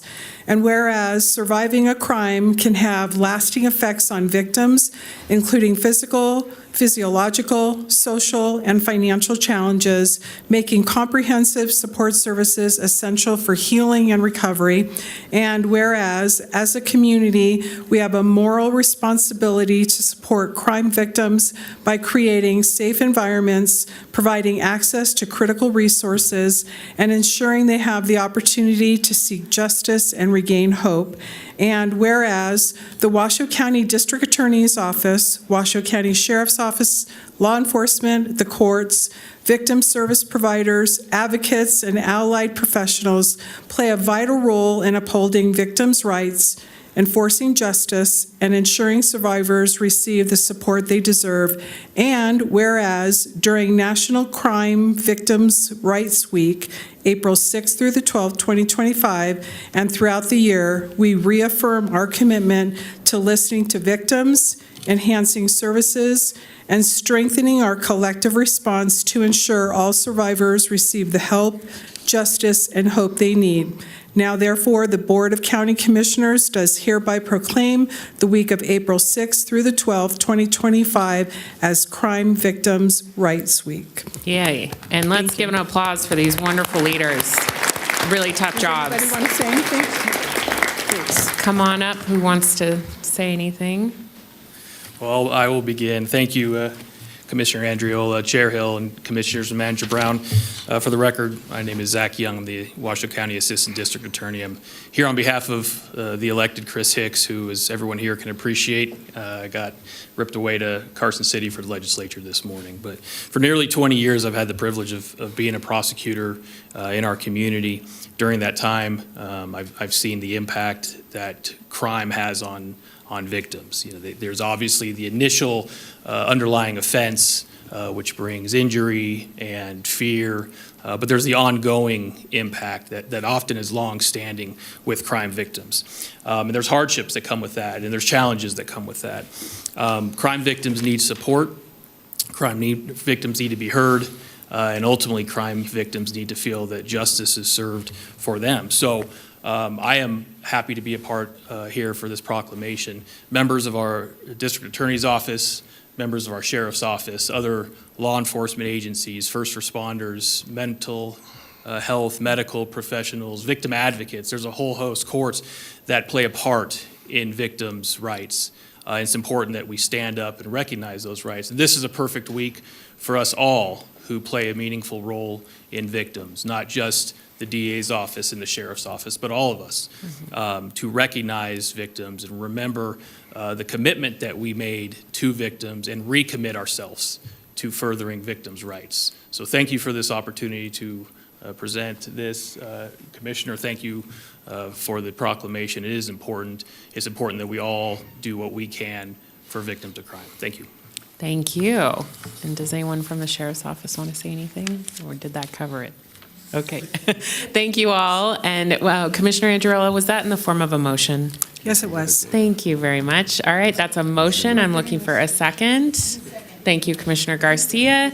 Any questions on the motion from the board? Seeing none, all those in favor, please say aye. Aye. Madam Chair, there was no public comment on that. Thank you. I didn't see any. Thank you for reminding me. All right. Are we doing anything? It's up on your screen. I'll get yours, Commissioner Andriola.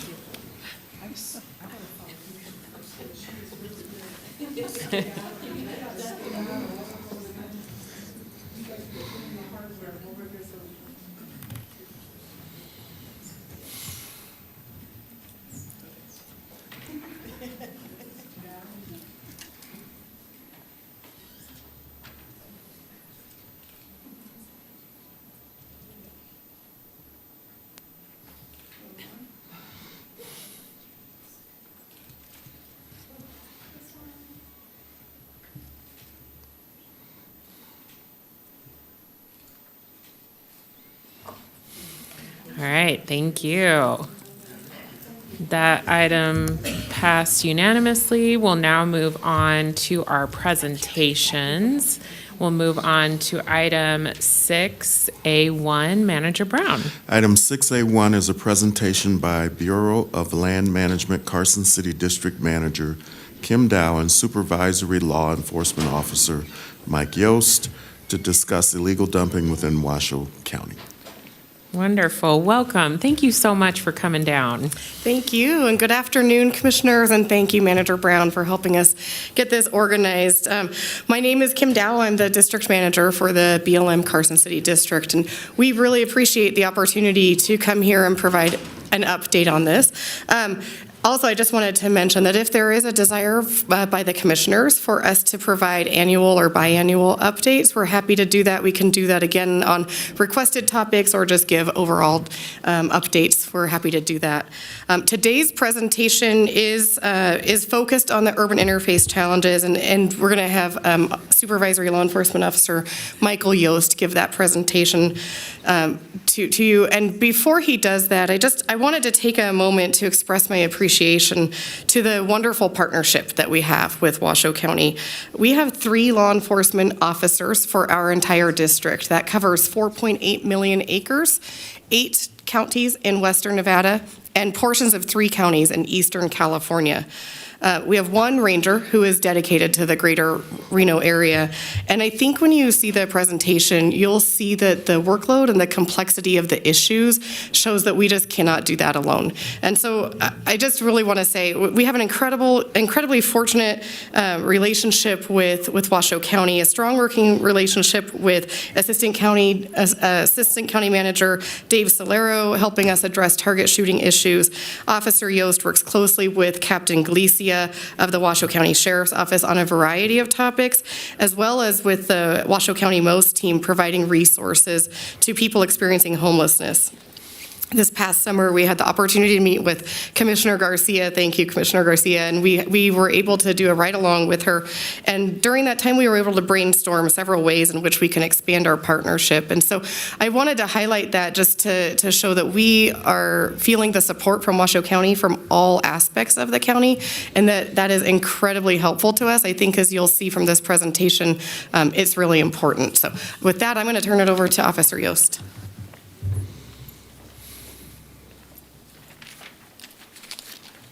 Good morning. This will give me to change the slides. Perfect.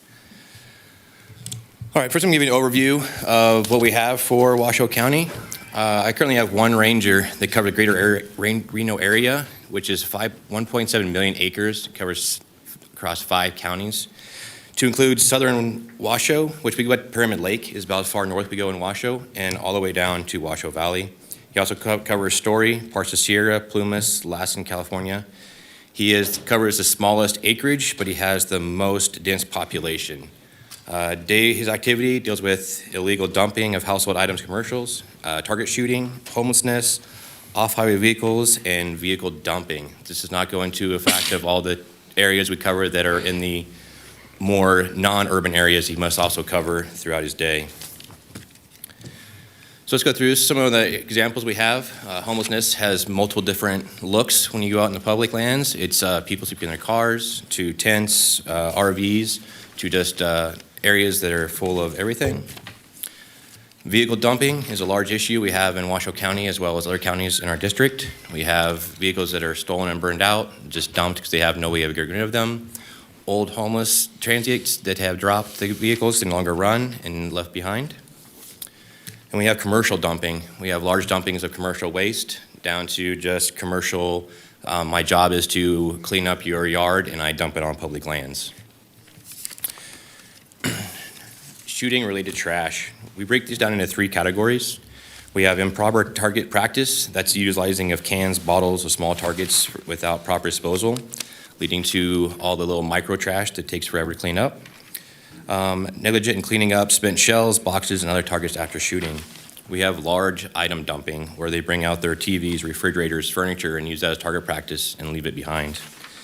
Then we have the leave behind shooting materials, which a lot of times they're trying to be courteous to the next user by leaving out their targets they brought out but they just become additional trash and become the micro trash. Additionally, most of the items found, aside from bottles and cans, is spent helium tanks from parties. Enforcing regulations is particularly challenging because much of the litter consists of small items. We cannot see them coming in or out, and we cannot watch them. Observing individuals throughout their shooting activities and subsequent trash disposal is time-consuming and complex. So for me to watch someone, have them drive out and set up, for my ranger to sit there and watch them shoot the entire time, watch them pack everything up, that is hours out of the day when he's already covered 1.7 million acres.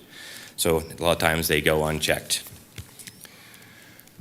We do have a program we follow. We do have one ranger that is assigned to the Reno area, but my other 3 officers and myself, we do patrol the areas on off days or high volume days, and we track where we find things. On the maps up here, you'll see every green car is a car we've found and removed, and the red ones are ones that are still here. The orange dots are large trash dumps, which is going to be more than 2 cubic meters or more. And then all the tents are where we've had large transient camps of more than 5 people living in those camps. And see, that was for the Sun Valley area. For Truckee Meadows and Washoe Valley, it is more spread out and a little harder to find. In the Hidden Valley, it's known as more homeless camps along occasional abandoned vehicles. Toll Road and Geiger Grade experience sporadic dumping, but usually it's large amounts of dumping. And Washoe Valley contains small parcels within the basin, resulting in lower impact. The Virginia Range has large swaths of land where jumbo grade is our highest concentration of utilization, mostly of OHV users. Target shooting is scattered and dump locations are less practical. Additionally, OHV and equestrian use is very high in these areas. So how do we approach the dumping for the BLM side? First is proactive patrols. We prioritize the high volume, high incident areas to ensure that monitoring is quick response. Public engagement. We focus on consensual public contacts to build relationships and increase community trust. Our first task is not a citation when we find someone dumping. Our first task is to have them clean it up and find out why they are dumping and how we can help with these causes. Criminal active response. We conduct enforcement and contact the crimes in progress. And local engagement. This is our biggest one. We develop relationships with the residents to serve as our eyes and ears. Just I've been sitting here, I've gotten 2 responses today of a boat being dumped and an RV by Coles. Just while I've been sitting here for this meeting. Incident investigation. Throughout investigation, reported dumping sites, those encountered during patrols, or look for identifying information, which I'll cover more. And then talking to witnesses, people who saw people coming in with trash and then leaving without it. Surveillance, which I'll cover in depth later, is we review surveillance footage when available to identify suspects of vehicles involved. And then cleanup is the main thing for the broken window theory, that we get cleaned up. It's not going to be sitting there long. We let trash sit, it gains more trash. Our investigations. So first off, we do thorough investigations. Yes, we dig through the trash. We dig through the trash to uncover documents and labels containing names and addresses, such as bills and receipts. We follow up on those addresses. Locating responsible parties, attempting to identify the individuals responsible for dumping. This process can take multiple days and is not always straightforward, as the dumper may not be the individual who left the trash. Diverse situations, this is what we're talking about. The diverse situations, the party may be included, may have paid a cleaner or dumpers to clean up their property for them, and they do not know. Or it could be an area that has multiple residents, and so we'll have multiple different people of mail who may not longer live in those residents. Utilizing resources. If the responsible party cannot be found, we do try to identify residents other ways. We include using law enforcement databases, new addresses, and searching social media. Some challenges we come up with is the absence of anything in the trash that identifies anyone to it. The dumpers might not have a current address or may be homeless. Residents may have paid someone to dispose of the service and cannot identify. This same investigation routine applies to abandoned vehicles, ensuring a thorough search for evidence and accountability. Our main thing we use to help us right now is game cameras. We have both 2 different types of game cameras we use to help facilitate these. We have 2 types. First one is cell-enabled. The benefits of these, it's live. I have it on my phone. As soon as it goes off, it gives me information, and I see people coming in. I can see what's going in and out. The problem with this is I also get about 100 texts a day. So anyone sorting through those information, and we currently have 5 cameras in the field, so we'll have upwards of 1,000 pictures a day to try to go through. The cost is also high cost in the data. We can range from anywhere from $100 to $150 a month on these costs per how many pictures we take. The non-cellular, it has benefits, it's cheaper, but also my arranger has to check the cards, sometimes once a week, sometimes twice a week, depending on locations. And it's also delayed in recovery. If someone dumps and sees our camera and they steal that said camera, I have no evidence of the crime. The cell enabled let me know when I have pictures of people actually stealing my camera and taking it home with them. Some examples of non-cellular. We have someone come in with a load of trash, license plate visible in the picture, went to their house, lo and behold, there's a vehicle in the same vehicle, no trash. Successful examples of a cell enabled. This is at Golden Eagle. Someone drives in with a piece of furniture in the back.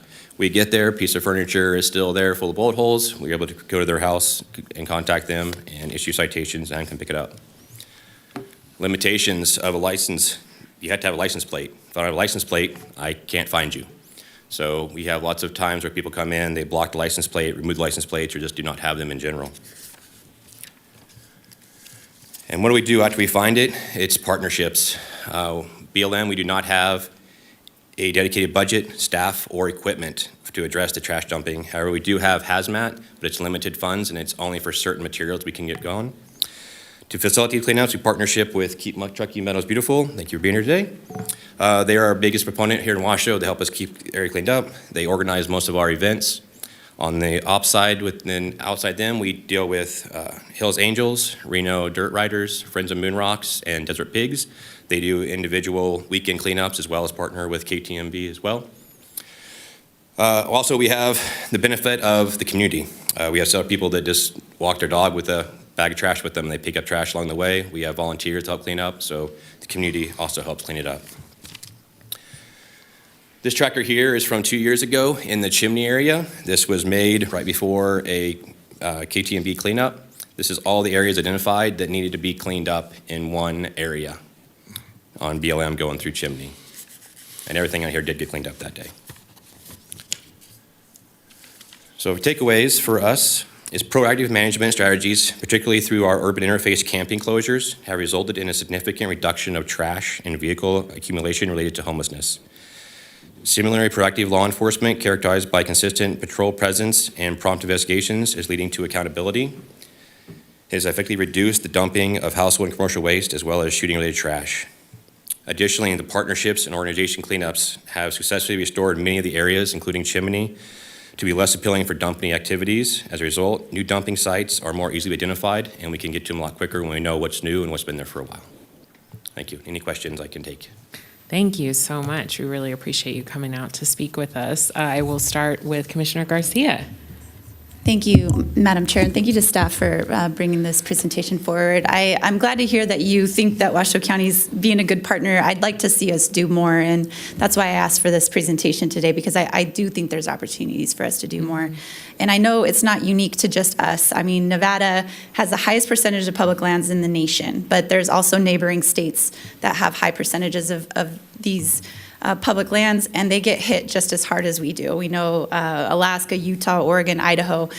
Your colleagues in those states are also struggling with this, and I'm sure there's not a lot of budget to go around in those states either. First question I just have a lot of kind of really quick questions. If you don't know those answers, you can just shoot me an email offline. But what are the reasons why, when you do have these interactions with people and you ask them, why did you dump? What are you most commonly hearing? Cost. Yeah. I can't afford it. They charge me for different things. I don't know where to take it. Mostly comes to just there's no place for them to take it other than the dump, and when they're already having to pay for the trash to get there and then trash to dump it, they can't afford it. So they just say this is cheaper than dumping it at the landfills. Okay. You said there's no dedicated funding except for hazmat funding. What are some examples of some of those materials that you would see in the field? So we'll get lots of large paint, like 5-gallon buckets full of paint. We do get stuff labeled biohazard. We don't know what's in it, so we just call it hazmat. Any type of large oil, I've had 100-gallon tanks of oil dumped, so anything that's going to be biohazard to the ground is what they'll come pick up. Okay. And so, again, thank you to KTMB for being here today and all of the partners who help the BLM on a daily basis. I'm glad those relationships have been established for years, but we as local jurisdictions, I think, need to invest more in our community partners because they have tight budgets. You have no budget except for hazmat, and I think it's upon us to really invest in this because it impacts overall quality of life for all of our constituents. And the reason why this presentation is so important to me is because it impacts all 5 districts. And it's heartbreaking what we see in our beautiful mountains, in our open spaces. And I know that we're trying to make some gains in this area, the community cleanups being a way that each commissioner can step up in his or her own district. Our partnership, we oversee the franchise for waste management. The 4 free dump days is critical, I think, for our region. The extra stickers that people can put on their bags, those are kind of no-brainers. You know, Sun Valley GID also has an e-waste program. I'm sure IVGID probably has something, so we need to encourage all of those folks to really step up and help, especially with the e-waste is a really problematic thing for people to figure out how to dispose of in a responsible manner. But what I would like to know, have we ever collaborated in the past on a public awareness campaign, BLM, Washoe County? We have not, no. Just Okay. through KT&B. So you guys already been mentioned on their flyers and stuff, but that's where we come from. Great. And on that matter of like having trash dumpsters, after, I think it was last year, a 40-yard dumpster got left at Chimney after it was dumped again. And through that month it was sitting there, I had no trash dumps in the entire area. The Isn't trash that fun? can was full, but I had 0 dumps anywhere on public lands while I was out there. Right, yeah. It's interesting, the psychology behind this, right? So I wanted to know, and I know you cover a large area, are you seeing any communities that have had successful neighborhood watch programs, for example? So I think the communities I have around here I have lots of eyes and ears out there that give me a lot of information. Business cards are cheap. We go through about 1,000 a year per ranger given out to everyone. So I don't have anyone that's specific that's able to have found a solution to this issue. Even I think Washoe is probably my best for having the people that will actually speak up and tell me what's going on. Other areas, I think it's just the proximity, like Douglas County, the trash dump is, a 10-minute drive from anyone down there. I think the Washoe it's the bigger area, and the drive is what's keeping them from going farther. Do you know of any reward systems that exist currently to report dumping? And I know that we can't give, taxpayer dollars to an individual for reporting a crime, but do any of our nonprofits, to your knowledge, or community partners offer rewards for illegal dumping? Not that I'm aware of. Okay. Do we have any beautification or art installations or educational spaces that have kind of taken place on those urban interface areas that it's technically BLM or it might butt up to a county property? Do we have anything educational or art related that you know of? Closest thing we'd have would probably be Golden Eagle Complex and the RMPPs. Okay. That would be our closest thing we'd have to anything connecting up on BLM lands that I can Okay. think of in the areas. And then in the time that you guys have worked in this world, do you feel like our enforcement and fines are adequate compared to your other partners or colleagues in different states, or do you think Nevada's kind of easy on the Are you talking on the crime? county side of the prices or my side? Both. So on mine are heavy. Not issue, but the thing with all my citations, not a dollar comes back to us. It all goes back to the Treasury, which gets assigned to different things every couple of years. Right now, it's battered women and children. All the money goes to that. So we don't see a dollar of that. So anytime I write a citation, it does not help us clean anything up. I don't know what the county's citations are for dumping. I have been working with our side to try to, when people come to court, is you pay a part of the fine and you work half the fine off on community service. I actually have 2 people showing up, thanks to KMPD cleanup, to try to get that back. So that's how we're trying to make it so we can get back to the community, because otherwise my citations don't help clean up anything. Great. Well, that's all my rapid fire questioning. I wanted to come, I did some research on what other jurisdictions are doing. I have a huge issue in District 3. It's, the slides that you're showing is what I see every single day. And it just hurts my heart that my constituents, one of the first phone calls I got was an abandoned vehicle right next to a school. This happened to be not BLM, but private property. And you've got these little kids crawling in and out of this abandoned vehicle. There's needles, it's dirty, there's trash. And I'm just you could see it from the front door of the school. And it's just unacceptable to me. So I appreciate you being here and educating me, educating my colleagues. I think we really need to do whatever we can to get these done, to get them cleaned up rapidly, because like you said, the trash attracts more trash. That's why I have this sense of, I see some heads nodding in the crowd. I feel that sense of urgency, because if you don't deal with it quickly, it just gets out of control, like the one I just dealt with last month. Yeah, so thank you. KMTB was just we did a site visit on Monday with Ranger by Coles, and just between Monday and today, an RV's been dumped full of trash. So that's how quickly it gets there. So it happens within overnight. And I tell my constituents to report to 311. Are you getting those notifications, like if it's related to BLM parcels, or who in your organization is getting alerted to It would come to me. Okay. We just worked that with, I believe, someone in your office to start getting that back up, so I am the contact. I've not received any yet, but I am now the point of contact again. Great. Thank you so much. Thank you. And Commissioner Andriola. Thank you. As Commissioner Garcia was rapid firing, we all learned a lot. I realized that I remembered that there was a waste. I feel like I need to do this for a public service announcement. Waste Management has free dump days at Lockwood that'll be taking place this month, April 17th through the 19th, and then April 21st through the 26th. So I felt that I knew about it. I didn't know the dates, so I looked it up real quick. But I do want to say thank you. My district encompasses two places you've mentioned, Hidden Valley and the Golden Eagle Regional Park. And I really want to say thank you to the BLM for all you do. Thank you. Thanks to the BLM as a whole for working with Washoe County and then the Forest Service as well, because we're trying to do what we can to get the shooting facility in a more managed, appropriate opportunity for to avoid some of the things that you're talking about specifically, but also for a shooting facility. But the reality is that I think your point on the cost is really interesting. That's what triggered my public service announcement. It's just that there's not a lot of them. And I think Commissioner Garcia brings up a great point in terms of one of her questions. I should have tallied how many you had. How many did you have? How many? 10? Top 10? Like David Letterman, for those that remember David Letterman. But the reality is that we need to leverage our resources, all of us. And I think there's an opportunity. KTMB does a great job. You do a great job. Washoe County, the sheriff, everyone's doing a great job. Green Vibe and many others, the other partners that you've listed as well. But the reality is that I wonder how many people really know, for instance, about the free dump.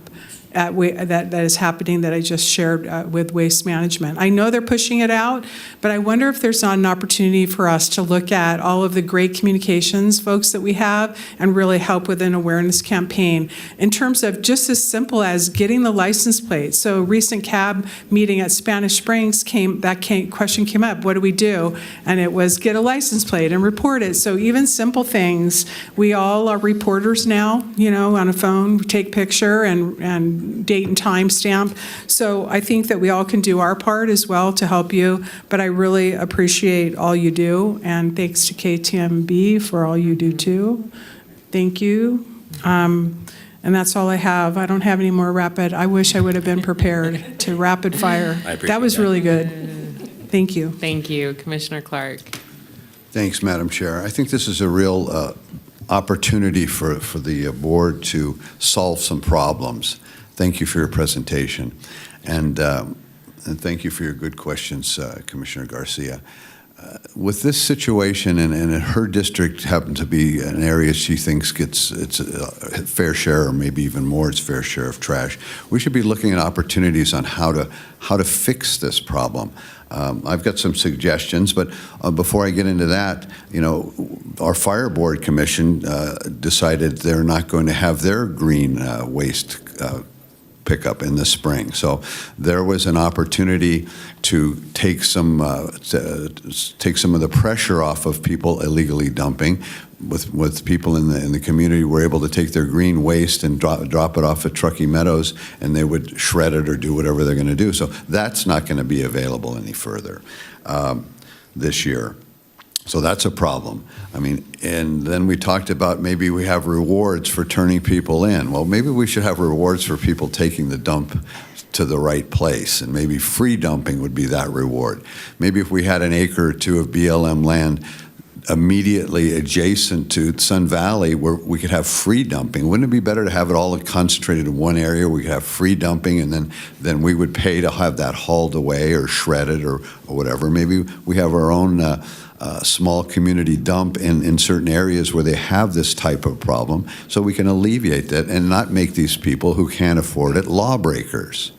We've got the highest gas taxes in the state, and to haul stuff to Lockwood, believe me, I took a truckload of stuff out to Lockwood a year or two ago. It was almost $400 for a truckload of old desks to Lockwood. Luckily, I have property in Carson City, so I can go to the Carson City dump, and there I pay about $8 for a 5-horse trailer full of 2,000 or 3,000 pounds of weeds and branches and so forth. So, you know, if the main reason people are doing this is because of money, let's fix that problem. Isn't it cheaper for us as a body to haul it away from a concentrated area than have people scattering it high and low all around? So there's a ways to fix this problem if we, you know, looked at what we can contribute as the commission to fixing this problem. These are problems that could be fixed a lot easier, and then we just have the one-off of people dumping. But if it's a cost issue, we should figure out how we can make that work where it doesn't have to be scattered all over the place. And it isn't just BLM land. There's trash scattered all over the place. There's you know, Winnebago's trashed around and parked, and there's trash everywhere, and there's a lot of it around, and it isn't just out in the sagebrush. It's everywhere. So I think this is an opportunity for us to look at that. One of the things we should be also looking at as a board is making sure that the Truckee Meadows Fire has their funding to have their waste drop off, whatever the heck they call it, the green roundup, whatever it may be. But if cost is the issue, let's address that. Let's fix that. I think it's much cheaper to pick it up than to pick it up in a concentrated area versus pick it up all over the county. So those are my suggestions. Truckee Meadows, keep Truckee Meadows beautiful. They're getting a donation today. I'm making a donation today to Senior Rescue. The Senior Rescue is it's for low-income seniors. We're going to make defensible, so they're going to make defensible space around their properties, hauling away shrubs and so forth. The local fire unions are supplying the manpower at no charge. All they needed was dumpsters to haul this stuff to the dump, and through my donation as discretionary funds to Senior Rescue, they're going to get an opportunity to rent these dumpsters and haul this stuff away. So hauling it away seems to be the issue. Cost seems to be the issue, and those are a couple of simple problems that I think we should be able to figure out. So thank you for bringing this to our attention. Thank you so much. Well, I really am happy, just like Commissioner Garcia expressed, that we are working well with you. I'm sure there's always opportunity for additional collaboration. I know that when COVID happened, we created Team Tahoe, and all the land managers and the marketing folks got together to see how we could best react. So I'm sure there's an opportunity to kind of create a team Washoe County to, you know, keep our areas clean. So we really appreciate your work, and you know, keep us informed. And I love the idea of an annual report to the board so we can make sure that we're supporting your work. So thank you. Thank you. Thank you for your time. Thank you. And next up, we have our next presentation, 6A2, Manager Brown. 6A2, a presentation by Kathy Hill, Washoe County Comptroller, to provide information and overview on the newly released Washoe Checkbook website. The Washoe Checkbook is a new public website that will enhance transparency by displaying county spending detail, budget to actual comparisons for the different county departments, and summarize payroll information. Thank you very much. And we had heard a few times how this was an initiative of Commissioner Andriola in partnership with our State Treasurer's Office. So I will throw it over to Commissioner Andriola so she can kind of lead us through her process here. Thank you, Madam Chair. First of all, I would be remiss if I didn't introduce Controller, State of Nevada Controller Andy Matthews, who really initiated this for the state. And if I may, Comptroller Hill, may I, Madam Chair, ask if Controller Matthews would like to come to say a few words about Absolutely. him And I didn't even give him the right out. title, so thank you for clarifying. That's okay. Welcome. We always joke that no one knows who the state controller is, so thank you for reminding me Until that that's you still do the something case. crazy. That's So. right. We're like the refs in a football game. If you know their names, it's probably for some bad reasons. Exactly. Welcome. Thank you. Good afternoon, Chair Hill. Thank you, distinguished members of the Washoe County Commission. My name is Andy Matthews. I serve as the Nevada State Controller.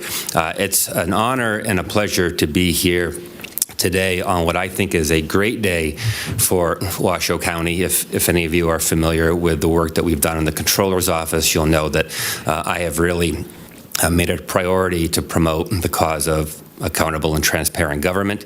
It was in February of last year that through the Controller's Office, we went live with a state checkbook that's got all kinds of great information on state spending. And of course, that rollout got a lot of really good public reaction. I think it was that very day, or it might have been the day after, but I think it might have been that same day that I got a call from Commissioner Andriola saying, Andy, this is great what you have done. I want to do this for Washoe County. And you were the very first one to reach out to me. So we got the right people on our teams in touch. And here we are.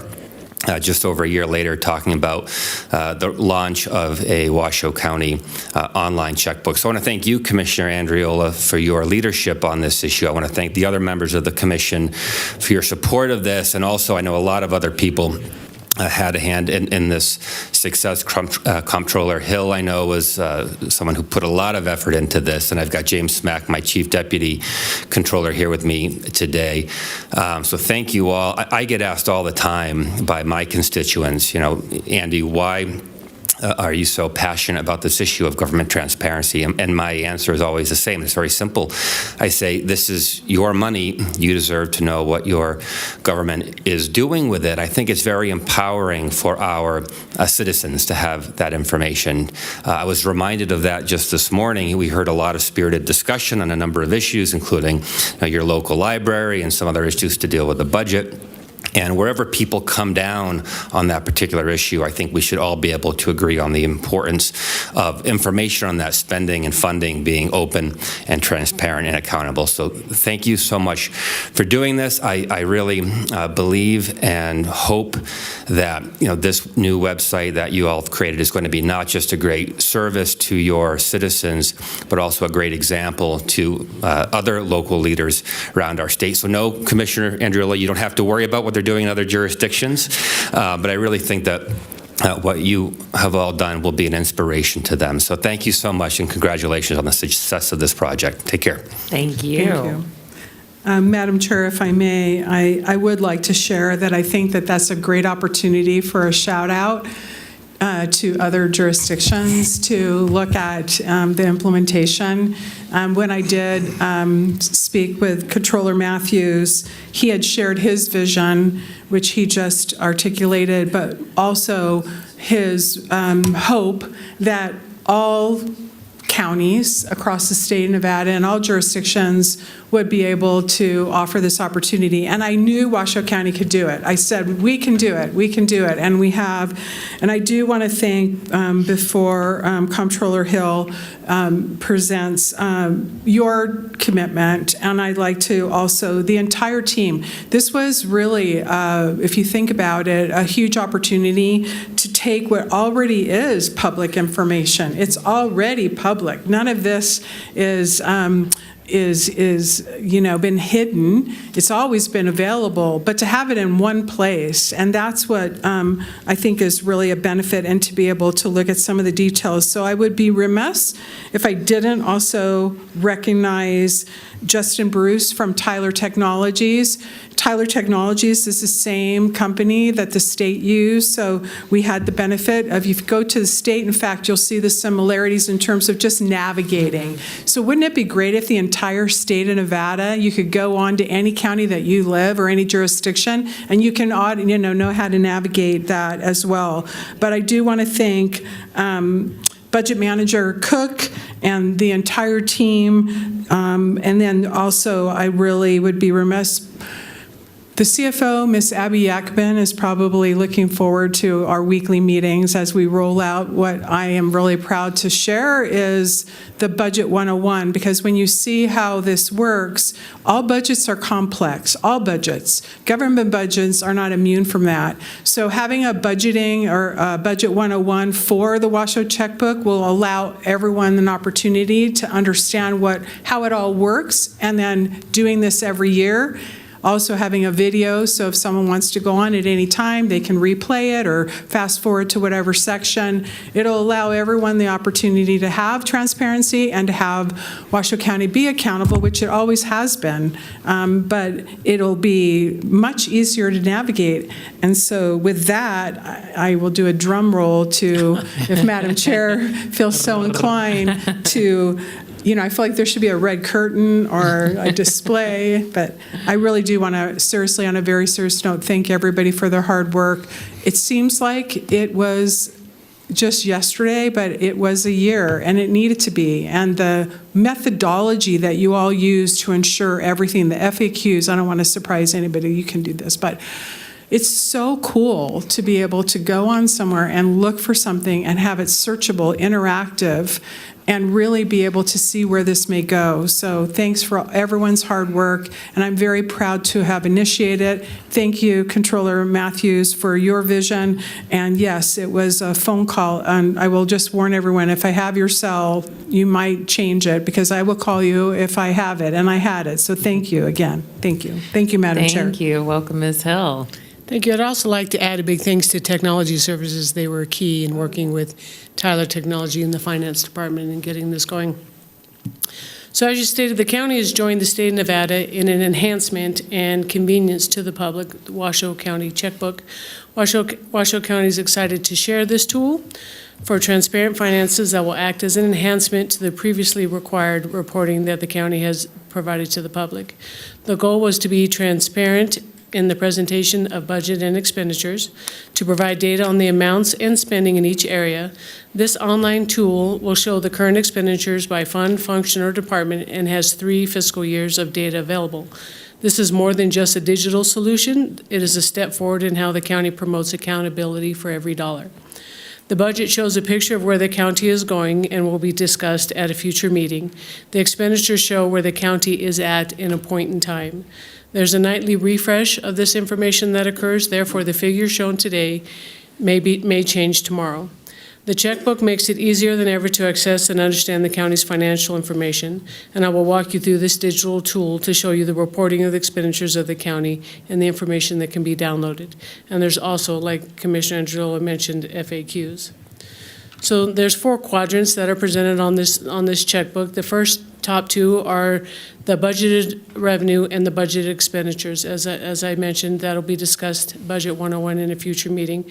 But just to touch upon that, the information that you will glean from there is the budgeted funds and where they are at year to date.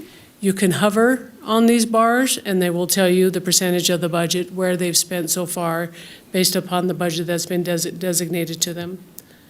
Also of key importance is at the top here, this is where you will see the 3 years that are available to you. It's very user-friendly. You can click on the left and it'll take you back to the main screen. The second quadrant will show you the budgeted expenditures for Washoe County for this year. This screen looks very similar to the last screen. And again, it has the 3 years the 3 fiscal years of information, and also again hovering on the graphs will afford you more information. or if you choose to see it in a pie chart or over time, you can just click away and get all the information that you're looking for. So we'll move down to the last two quadrants, and this is where we are at a point in time. This is where we are today of how much we have spent to date. So if you go to the total spending of 2.49 million, it'll show you by fund. One of the biggest funds that people like to look at is the general fund. These are the departments within the general fund.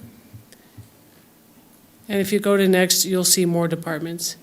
Now, if we click on the finance department, it will bring up each of the divisions that are in the finance department, and it'll bring up the expenses associated with each of the divisions.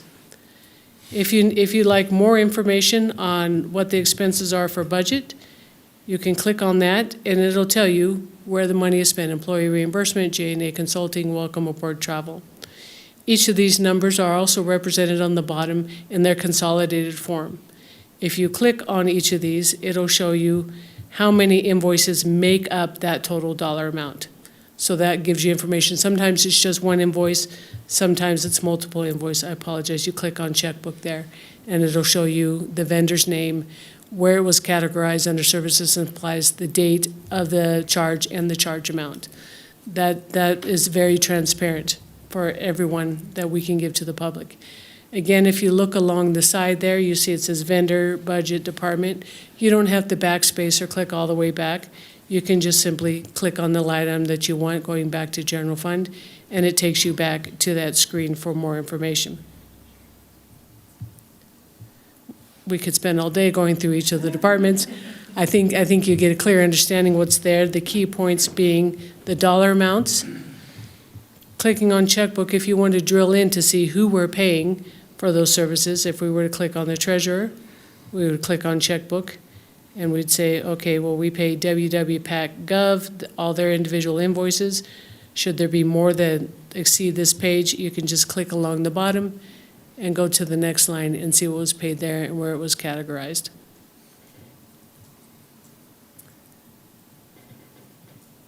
Any questions on the movability and the accessibility of this information? I'm looking to the board. I'm not seeing any. It's fun to go on there and play. It's so cool. I am blown away. I hope the public does. Oh, they will. I feel like they will. Absolutely. Commissioner Andriola? I just, again, I know you can, in my personal and professional life, you can never say thank you enough.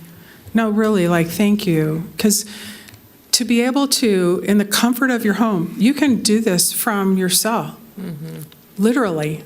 And so there's all kinds of great things that you can do in terms of comparing and all kinds of things. I think what's really important is when we look at this Budget 101 in the spring, that will really give a detail opportunity so people can play, and that would be great. But I also want to just share how important it is that you don't have to wait for the Budget 101 to get answers. You know, you can certainly reach out.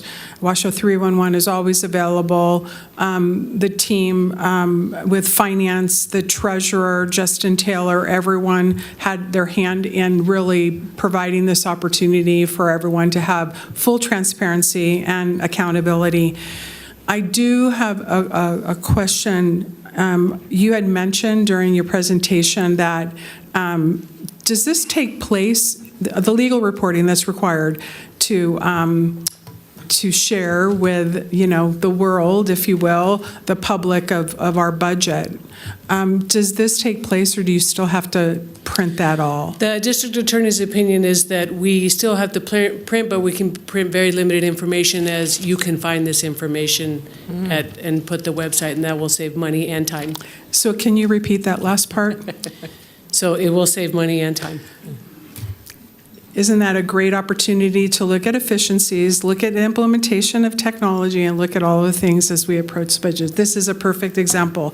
I don't think anyone necessarily knew about how we were going to be able to save dollars, and so Comptroller Hill, thank you, because I know that when you mentioned that to me, I wonder if this will replace, and I never knew the answer. So thank you for sharing that.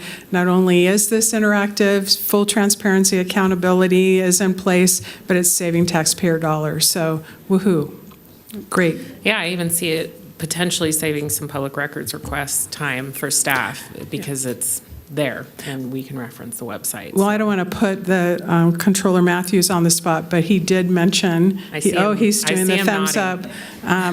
He did mention that, in fact, when they launched it at the state, I don't want to speak for you, but that he actually saw, or they as an office, saw public records requests go down, especially if there was an inquiry and then pointing to the information and there wasn't necessarily the huge follow-up. And it's also real time. So you're getting this real time. So you're shaking your head, Controller Matt. Did I miss anything? Okay. Okay, thank you. Awesome. And thank you, Madam Chair. And thanks for the full support of the commission on this.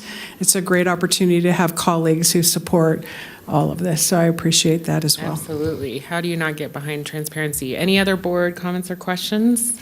I'm not seeing. Oh, Commissioner Garcia. I just wanted to commend Commissioner Andriola. Elected officials have a tendency to go up here and complain about things and offer zero solutions. And I'm really proud of my colleague that brought an idea to the table, and it's a solution, and I think it's going to really add a lot to the community. You probably won't get credit for it, but I'm staying right now. Thank you for bringing this idea to Washoe County.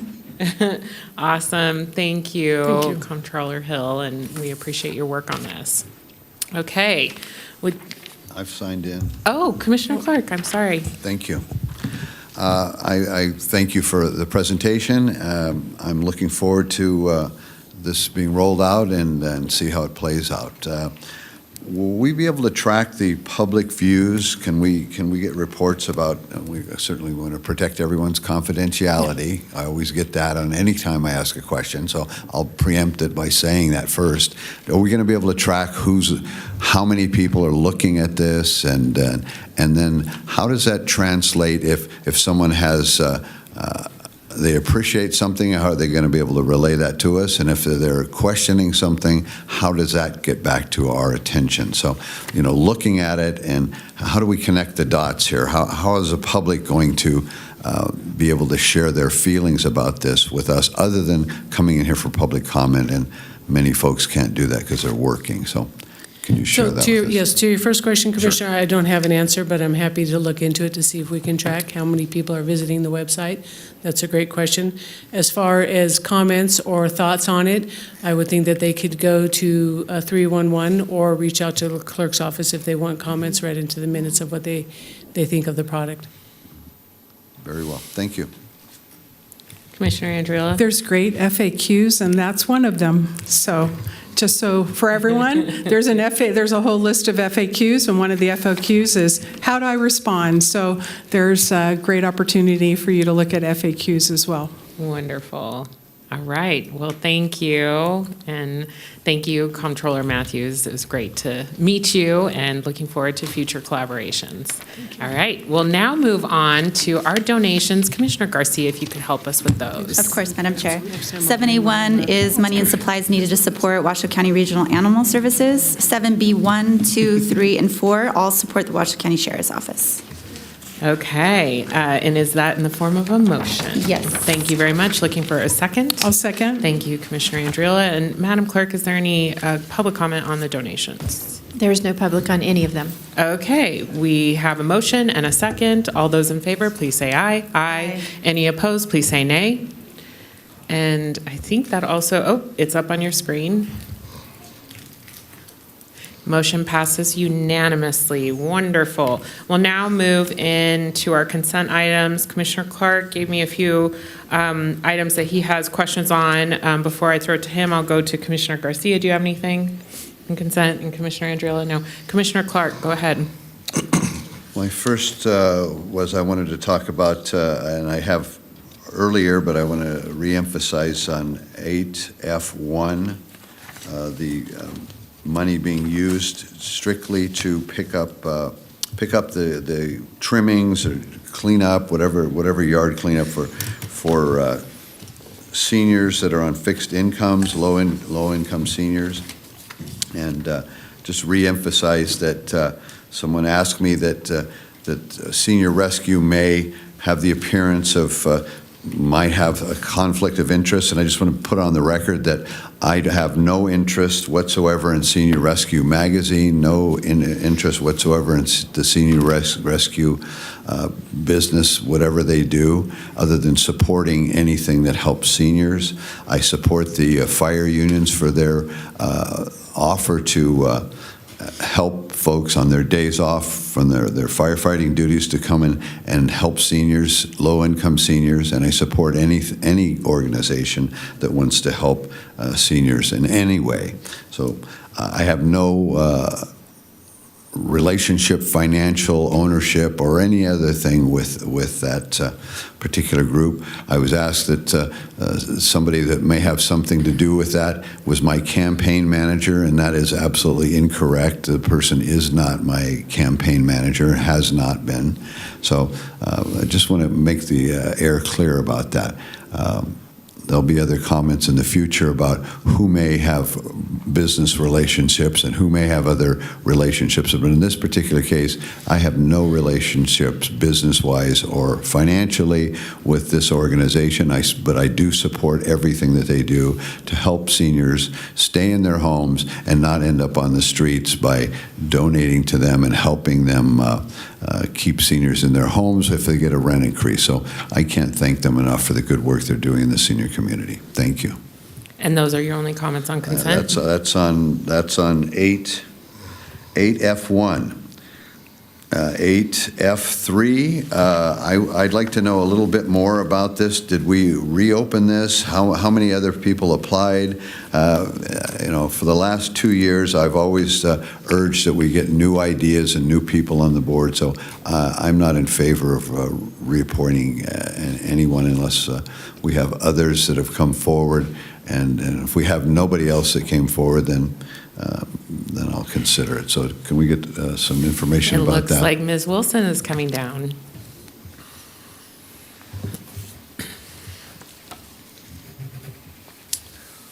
Good afternoon, good afternoon, members of the commission. So with our board and committee appointments, we always consider reappointments first. That is for a few different reasons, first of which is to encourage those individuals who have the knowledge on the board to continue to serve, as well as to bring it back to the commission in a public process on whether or not to approve or deny that person in a public setting. If the board agrees to approve, he will go into his second term, and then after that will no longer be eligible since it's a 2-term max on our Reno Tahoe Airport Authority. If you choose to deny it, we will open it up for applications in which the current applicant can also be considered in that pool. So with that, I would like to recommend that we open this up and have other folks in the community have the opportunity to serve on this board. That's I'd like to pull that, please, yes. So you want to pull item 8F3 for discussion? Commissioner Clark, is what you're saying? For discussion, sure. Okay. Yeah. Is that in the form of a motion? Yes, it is. I'm looking for a second if someone wants to second that. I'll second. Okay, thank you, Commissioner Andriola. All those in favor of pulling that item, please say aye. Aye. I'm opposed. Any opposed? I am. But I think I'm confused. You're calling for a motion to pull an item? to discuss an item. We've never done that before. Okay. I'm confused. We can look into the DA. Yep, you don't have to do a motion. You can just make the call. All right, Madam well, Chair. let's pull it. All right, 8F3, and I'm looking, so with that in mind, to pull 8F3, any further discussion on that? Any other items that folks want to pull? I'm looking for a motion on the full consent then. I'll move to approve with item 8F3 pulled. Okay, there's a motion. I'm looking for a second. Second. Thank you, Commissioner Garcia.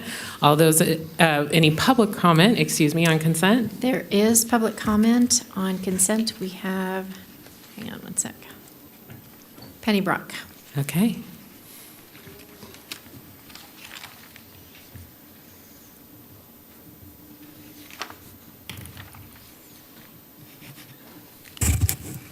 Penny Brock for the record. I'd fill out the card for 8B3. However, since I'm up here, I do support pulling of 8F3. I do think it should be reopened for applicants to be appointed. Going to 8B3, this has to do with the Gerlach Senior Center, which is great. As you know, we have over 100,000 seniors in Washoe County. The budget gives them $8 million. The library gets $12 million, and it does not serve, as far as I know, over 100 million people. So I would like to again ask that the commission consider a location for a senior center in South Reno. It can be rented. In Las Vegas, there's a number of churches, their county commission have asked to host for seniors. So there are options, and I would ask that the commission consider a center for seniors in South Reno. Thank you. Thank you. Blake Vanderwell.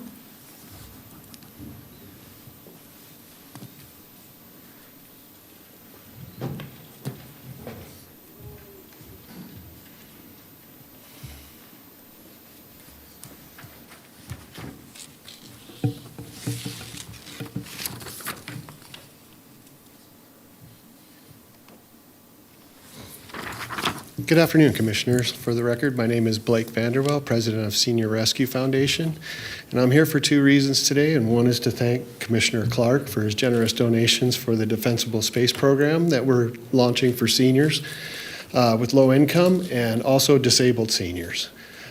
We have had a number of applications already for the program, and Truckee Meadows Fire has been gracious enough to volunteer their firefighters to help with cleanup. And with Commissioner Clark's donation, we will be able to dispose of that cleanup.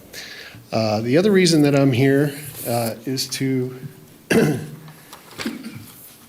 appeal to the commissioners. This is our monthly report for Senior Rescue Foundation and the impact that we've had on the community since we started in June of 2024. We've been able to assist 29 seniors with their rent to the tune of $33,000 year to date. I know that's a small impact. We're a small organization, but there's a huge need out there. So I'm pleading with the commissioners to consider using their discretionary funds to help Senior Rescue help more seniors. And again, thank you for your generous donation, and I appreciate everything you guys do. Thanks again. Thank you. There's nobody else I can. Thank you, Madam Clerk. All right, we have a motion and a second on consent minus 8F3. All those in favor, please say aye. Aye. Any opposed, please say nay. And I think that passed unanimously. Thank you very much. Okay, 8F3, and Commissioner Clark, anything else on that item?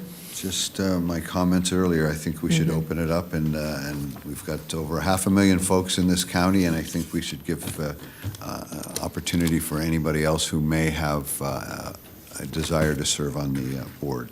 Thank you. Okay, and looking to Commissioner Garcia. I respectfully disagree with my colleague on this one. The Airport Authority is going through massive changes, multi-generational changes, we would say. And now is the time to have the consistency, the knowledge, and the experience to lead the charge forward. And I can't remember how many positions are going to be up in the air. Is it 2 or 3? If you could just hold up a number.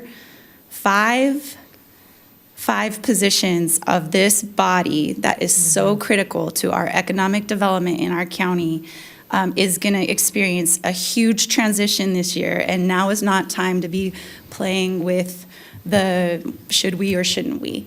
This is a common practice in Washoe County. This isn't new. We've approved countless reappointments over the course of my 2 years on this commission. I don't know where this is coming from, but I'm strongly opposed to that. Thank you very much, Commissioner Garcia. Commissioner Andriola. Thank you. As you probably are aware, I call every applicant, whether it's a reappointment or not a reappointment. And if I would have known, we would have had this discussion I would have shared all of the notes that I had with Mr. Kramer in terms of Commissioner Garcia's point. When I actually spoke about, not only did I learn about what the bigger picture is and the commitment and where they're at, but also the history that how the airport was built by actually an airline that is no longer an airline in the 40s. Am I getting this wrong? Oh, I got it right, 40s. I wish I could remember the airline. It doesn't matter. The point is that honestly, there's not a doubt in my mind that Mr. Kramer is not only committed to fulfilling the requirements of this position, but is actually embedded deeply in the process of seeing the success and seeing the impact it's going to have on our community and the economic impact on our community. The fact that years ago, and I'll share this tidbit, do you remember this? Years ago, it was 25% of the traffic, if you will, out of the Reno airport was actually from residents.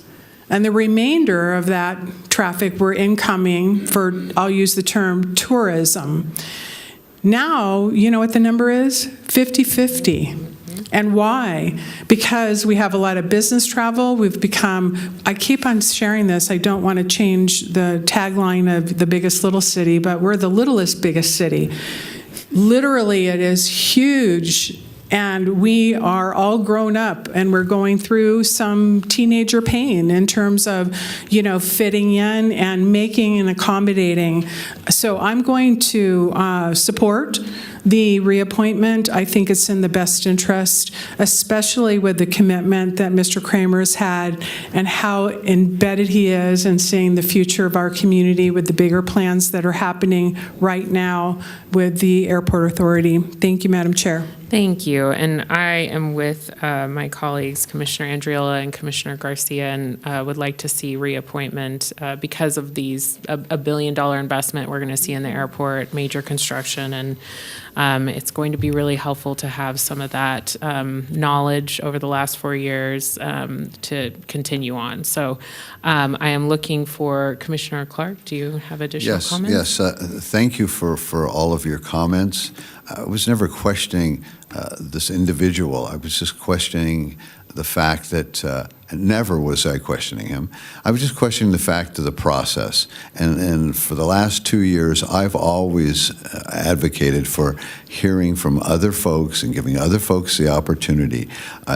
To Commissioner Garcia's point, we have reappointed folks, but at the same time, I've always advocated for hearing from other folks who may have good working knowledge as well. So it's always an opportunity to have full transparency by having other people apply. And if this individual is the right person, well, then he would have still had the votes that it takes, because he's going to get 3 votes now and probably get 3 votes a week from now. So that was my point, is let's hear from other folks and see if other folks have anything that they'd like to share with the county. So that was my point. Thank you. Thank you.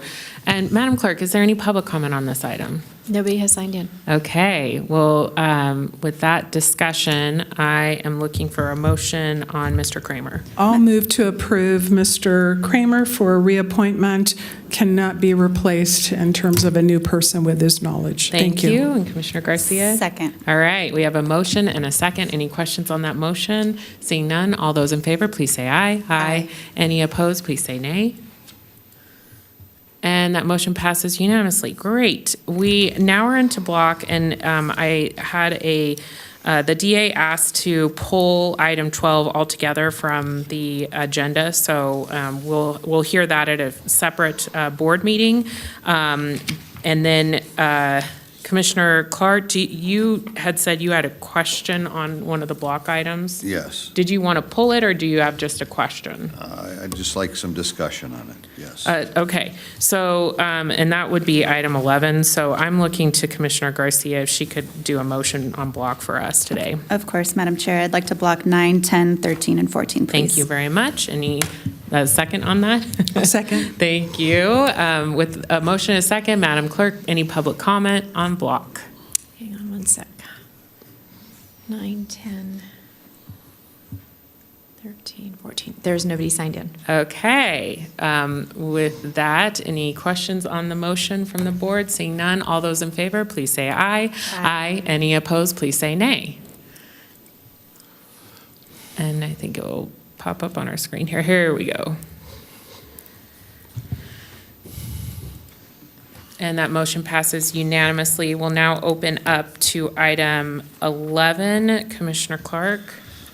Thank you, Madam Chair. I'm looking at this, and I realize this $675,000 for architectural and engineering and so forth is going to be coming out of money that the county is going to be receiving from the state. However, it's still tax dollars.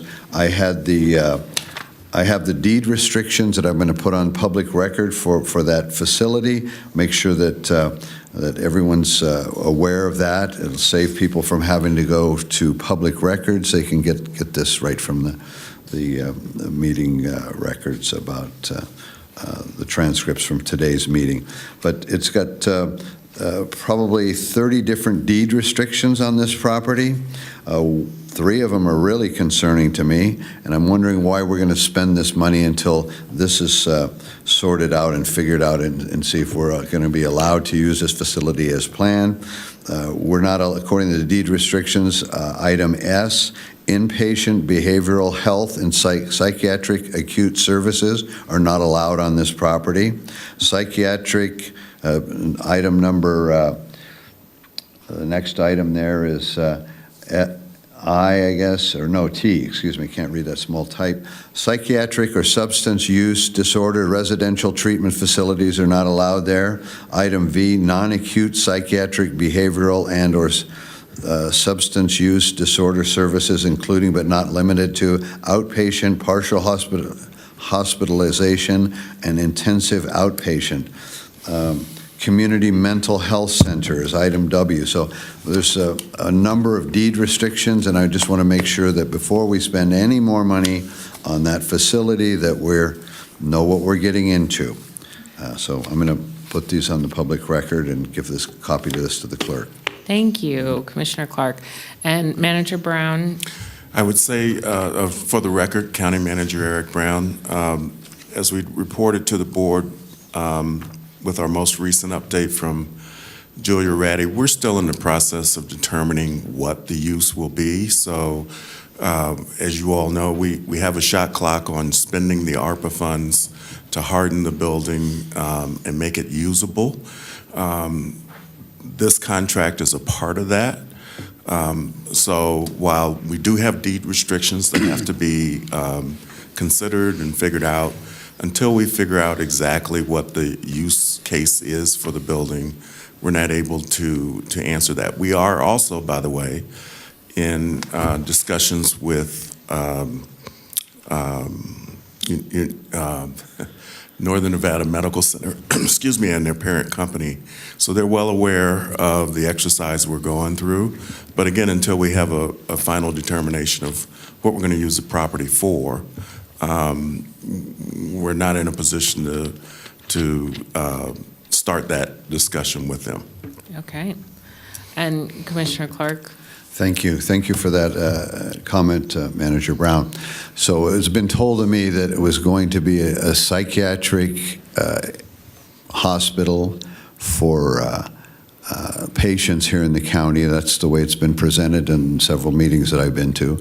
And so my comment is, until we have the proof that we can actually use it for what it's alleged we might be thinking about using it for, why would we spend $600,000 until we can, $675,000 until we can get clarified whether we can even use this facility for what the county thinks they might use it for. So I'm opposed to spending money until we find out how these deed restrictions may prevent us from using it the way the county is intending on using it. Thank you. Thank you. And Manager Brown, we have the DA's office working with us closely on this. Yes, we do.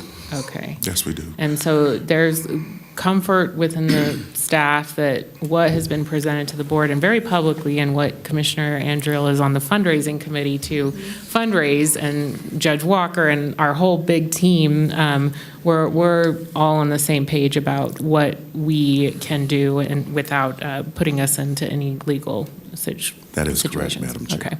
Thank you for the clarity on that. And thank you, Commissioner Clark, for bringing that up. And I've signed in yet again. Yes, sir. So it takes two sides to have a negotiations. We're all in favor of it. All of us are in favor of it. The judge is in favor of it. The DA is working on it. But at the end of the day, until we have agreement from the other side of this deed restrictions, we're shooting in the dark here. We don't have clarification yet. So I think we're putting the cart before the horse.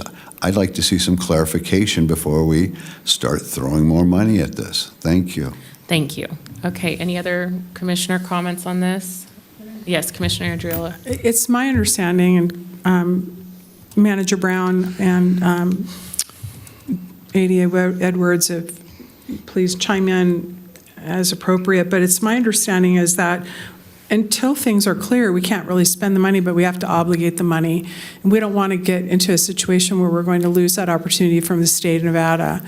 And, so no expenditure is going to occur until some of this is cleared. And this will help expedite that process. So if something is discovered, it'll just stop, essentially, if there's some legal reason for it to stop.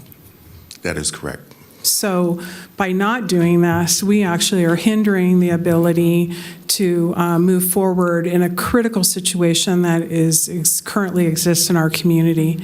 And so I'm going to support this. Thank you very much. And Commissioner Clark, are you signed in? I am signed in again. I talked to Manager Brown over 2 years ago. I don't believe I was sworn in at the time as a commissioner, but he shared with me these deed restrictions, and I urged him to get those clarified way before we made the purchase, but yet we're continuing to charge on, and it's going to be the same issues that are out there. And folks can do whatever you want. I'm going to be on the record of what I'm on the record with is we should have negotiated this prior to making the purchase and got this resolved, so we wouldn't be having this discussion now. But now we're going to charge forward again, half-baked, and move into this thing, and it may never get resolved. These deed restrictions, they put them on there for a reason. This may not have been the right building to do what we're doing based on these deed restrictions. So again, that's just a common practice in the real estate world, is so many deed restrictions could have changed the price or the value of the property, and in this case it didn't. So we're moving forward with a place that again, I talked about how much money the county's brought in the last several years between investments and money that the assessors found. And we find this building, we buy it, and then when we make presentations made to me, we've got 5 different options. The mid-range is an extra $35 million on top of this, and it still has the deed restrictions. Why would you move forward on this until we've had 2 years of working with the sellers to get these deed restrictions resolved, and it's still in the same position it was before it even started. So just my comments, getting them on the record, making sure in the future when I come up with I told you so's, or if you come up with I told me so, you can do that. But this is a problem, and it needs to be resolved before you move forward. That's just common sense. Thank you. And Mr. Solero is coming to the podium to add something here. For the record, Dave Solero, Assistant County Manager, just wanted to add a little bit of clarity. While there is a long list of deed restrictions associated with the use of this hospital facility, Washoe County was also able to provide for 2 additional areas where we carved out some of that long list. And one of those specifically is for the longer than 72 hours, so this is long-term, subacute inpatient adolescent pediatric behavioral health services. That's one of the things that we talked about as the main use of this facility to move forward. So while it is listed in that long list, there's also a subsection of this same deed restriction that allows the use that we are proposing on this property. And so we do continue to work with the previous owner to talk through other items that we may want to talk about taking off that list as we go through the design. But certainly the main use for this facility that we had discussed with the board when we came to provide or to purchase this building, it has been taken care of within the deed restrictions. So I just want to make sure that I was clear on the record for everybody. Yeah. Thank you. I had thought that was cleared up. It's been a while. So. Yes, Yep. thank you. Commissioner Clark, you're signed in again. Again, the building, what it was used for originally, what it was licensed for originally, is not the licensing that we are going to be able to use. The size of the bedrooms, the number of the bathrooms, the asbestos, the plumbing that's all been stolen. There's just so many different issues here that just need to be brought out and let everybody know. If we're going to have transparent checkbook, we should have transparency on this as well. And there's a lot of problems that need to be discussed. And that's all I'm going on the record for. Thank you. Thank you. Okay. Can I just, thank you, Mr. Solero, for confirming where we're at. I just really want to thank him for doing that. Thank you. Okay. Well, after a great discussion, I think it's time to vote on this item. Madam Clerk, is there any public comment? Okay. Well, do we have a motion on item 11? So moved. Thank you, Commissioner Garcia. Commissioner Andriola? Based on everything being clear, I'll move for the second. Okay, we have a motion and a second. Any questions on the motion from the board? Seeing none, all those in favor, please say aye. Aye. Any opposed, please say nay. And that motion passes 3-1 with Commissioner Clark in the no vote. All right. At this point, I would like to give this board a lunch break. I'd like to come back at 1:30. I had on the agenda that public hearings would start at 1, so folks will have to wait about 30 minutes. And then I'd like to also move item 15 to the end of the agenda. Ms. Matievich can't join us whenever we have this discussion, and so I'd like to have the public hearings first, then we'll have item 15. And with that, we are on break until 1:30. Thank you. Okay. What bills are we?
Okay, welcome back. It is 1:37. I will call this Board of County Commissioners meeting to order. We are starting with our public hearings.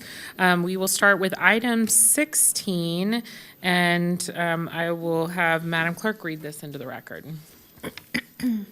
This is a second reading which amends Washoe County Code, Chapter 110, Development Code, to add middle housing use types, multifamily, minor, guest quarters, and employee housing, and regulate those types, and to update regulations related to allowing residential uses, accessory uses and structures, lot coverage, regulatory zone development standards, common open space developments, parking minimums, alleyways, standards, landscaping exemptions, residential common open space standards, and various definitions. It was formerly Bill 1925.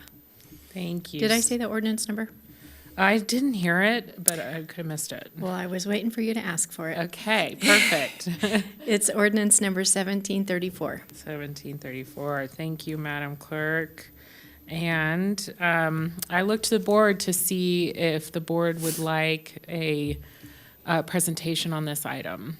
We just met on this. I'm not seeing anyone that does want one. So this is a public hearing. I will open it up to our public comment. First up, we have Pat Davison, followed by Cliff Lowe.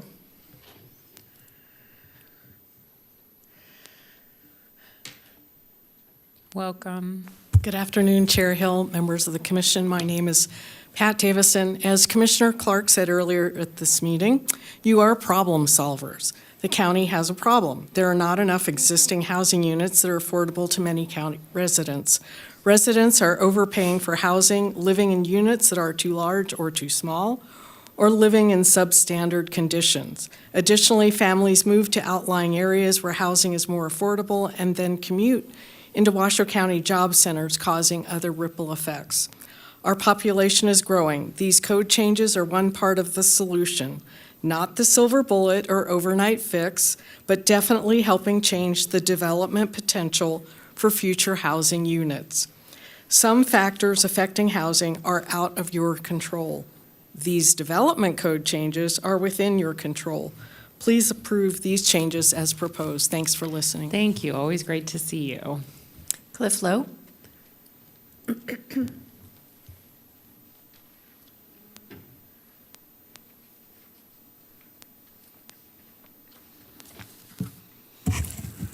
Hello, Commissioners. For the record, Cliff Lowe.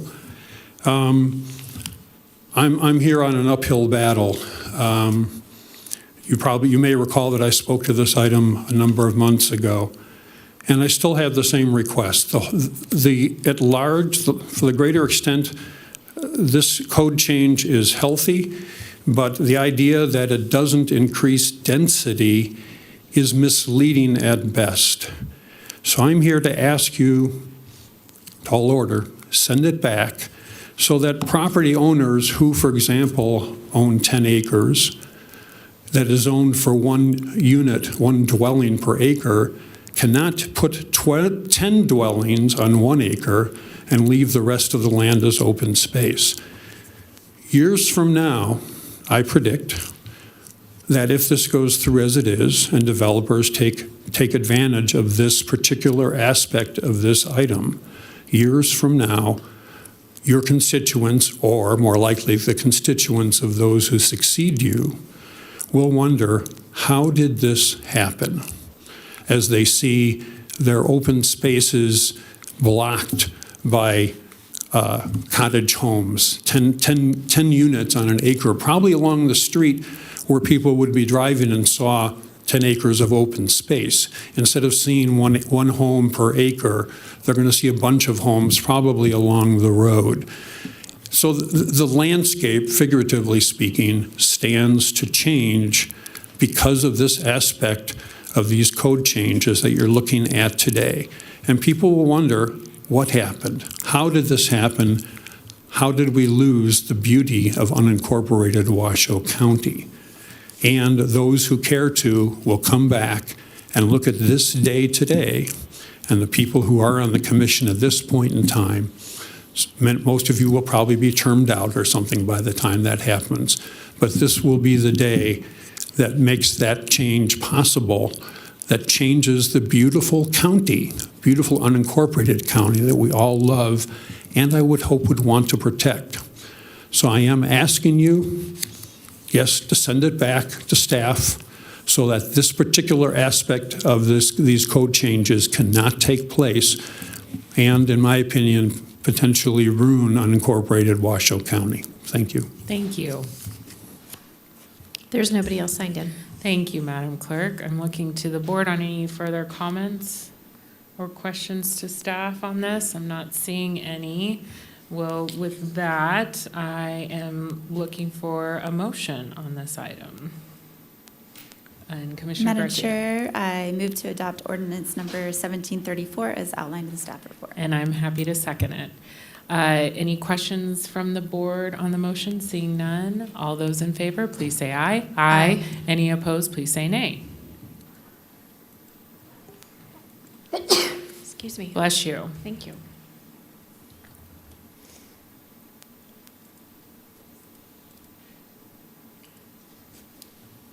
And it's up on your screen.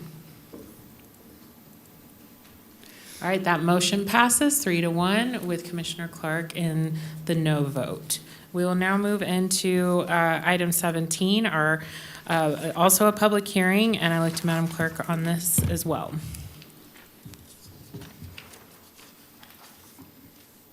This is a second reading. It will be ordinance 1735, which amends Washoe County Code Chapter 110 by revising provisions related to final subdivision maps. It was formerly Bill number 1926. Thank you, Madam Clerk.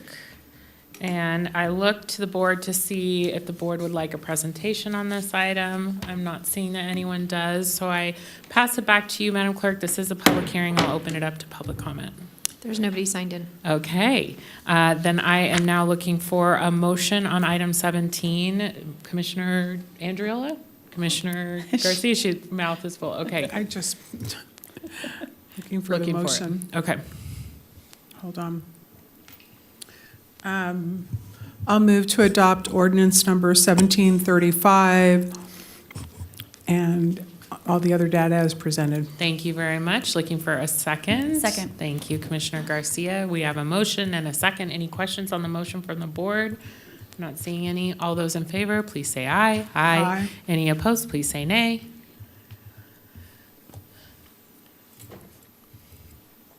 And that motion passes unanimously. All right, we'll now move into our final public hearing for the day, item 18, Manager Brown. Item 18 is public hearing appeal of the Washoe County Board of Adjustments, affirmance of the Washoe County Director of Planning and Buildings decision to reduce the appellant's short-term rental occupancy form from 8 persons,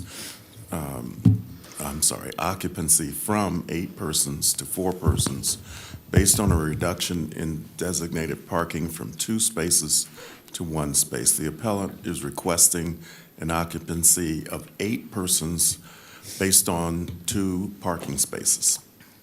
The subject parcel is located at 916 Harold Drive, Unit 36, Incline Village, 89451.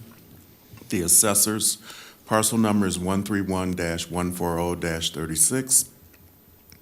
The parcel of land is .001 acres in size with a master plan designation and regulatory zone of Tahoe Fairway within the Tahoe planning area.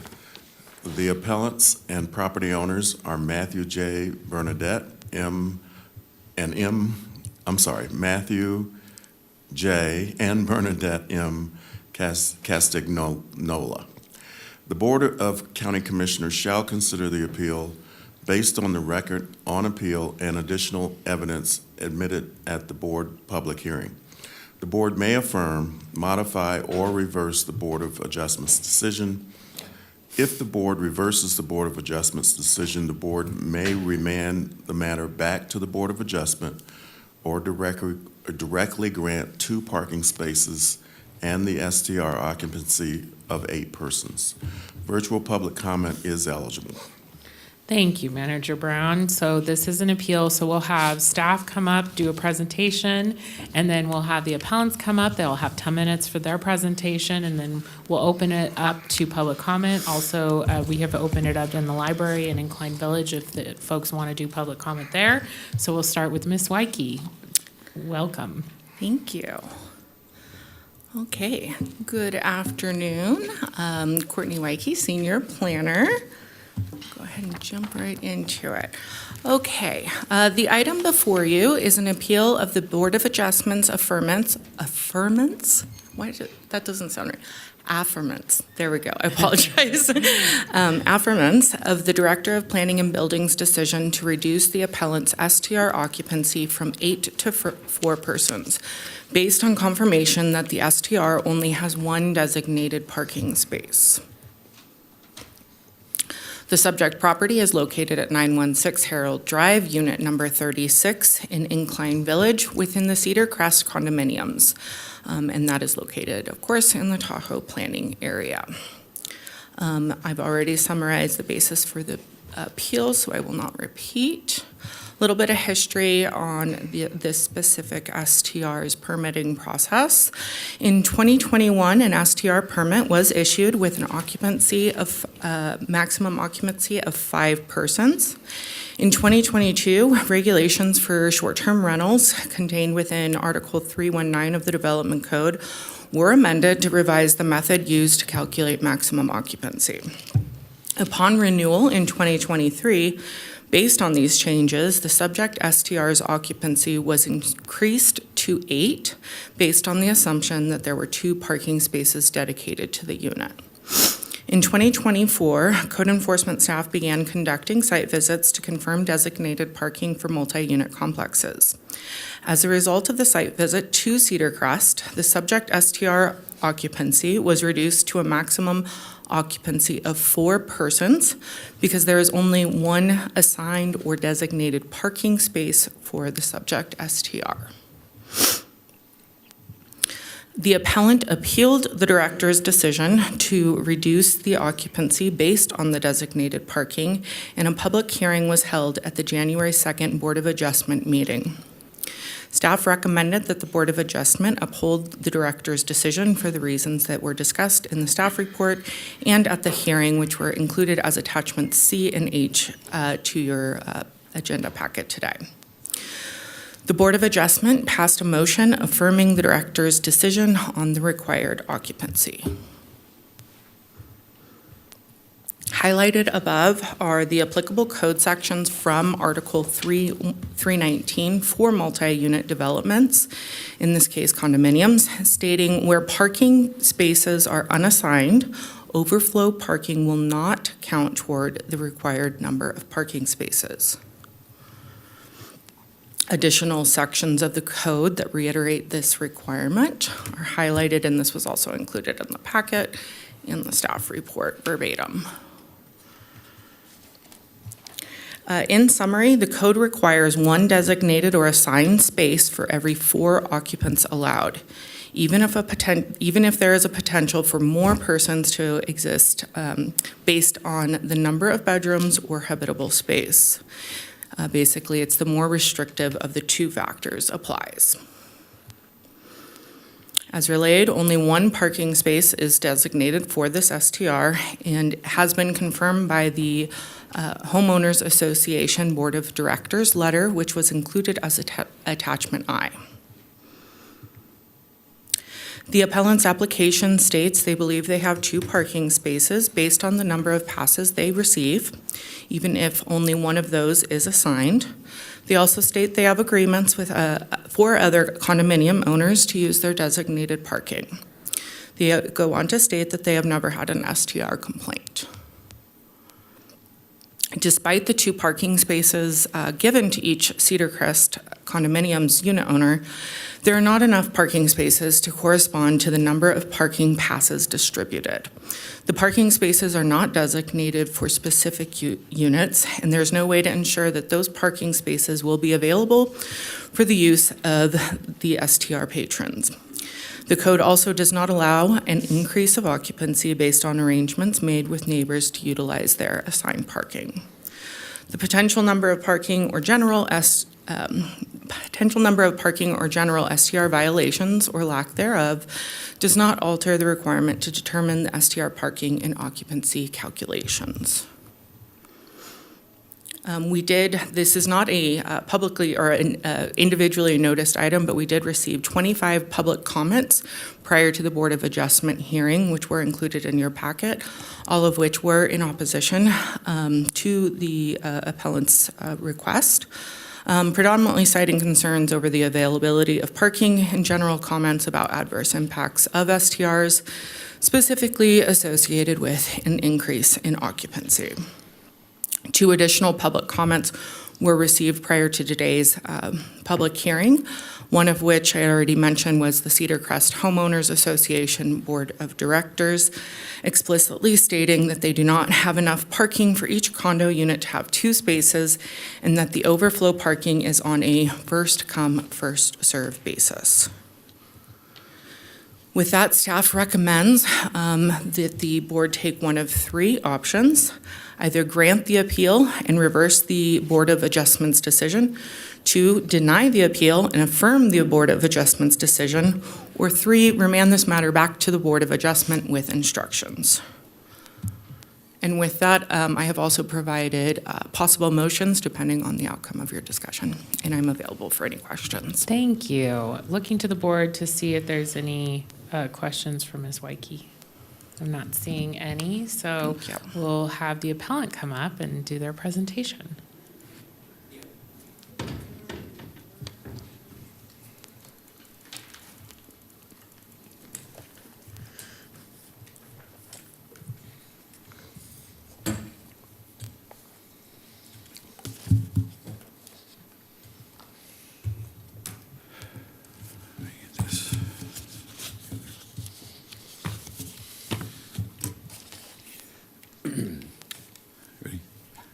Good afternoon, Board. My name is Matthew Castagnola and my wife Bernadette Castagnola. We're owners of 916 Herald number 36. Thank you for having us here today. And I'm sure this morning you guys did the Pledge of Allegiance, and I appreciate that. And I look at the last few words there, liberty and justice for all. And that's what I'm looking for at this hearing. Our Fourth Amendment guarantees the right of the people to secure their persons, houses, papers, and effects against unreasonable searches. And this, to me, is a seizure of telling me what I can and can't do with my property. I understand there's rules. You're trying to make rules to control things. Anyway, I thought we had 15 minutes. I'm trying to shorten this to 10. I get that the public is in uproar over short-term rentals, and you're trying to control it. We have owned here for 21 years, and we have rented here for 21 years. And then doing my research for today, I found out in Section 363 that there is a grandfather clause, that if you were owning and renting and following the rules prior to obtaining a permit, you can be grandfathered in. We were never told that. When I called planning in 21, I guess it was, to apply for my permit, nobody said that there was a grandfather clause. I told them we had been renting for, at that time, 15 or so years. We planned on continuing renting. I wanted to get a permit. Nobody told me there was a grandfather clause, that if you had been renting, following the rules, we paid our taxes, we've had RSCVA license, paying our transit taxes. Why weren't we offered that? Why are we not offered that? And what does it entail? Because there's nothing that says in there what it entails, what the exceptions are. So, trying to shorten this to keep our time going. Like I said, we've owned for 21 years. We've never had any problems. The parking issue is, okay, I'm going to let my wife talk about that. But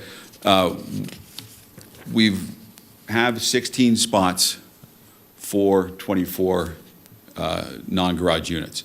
We have never had a problem. We work together. We understand that there's limitations.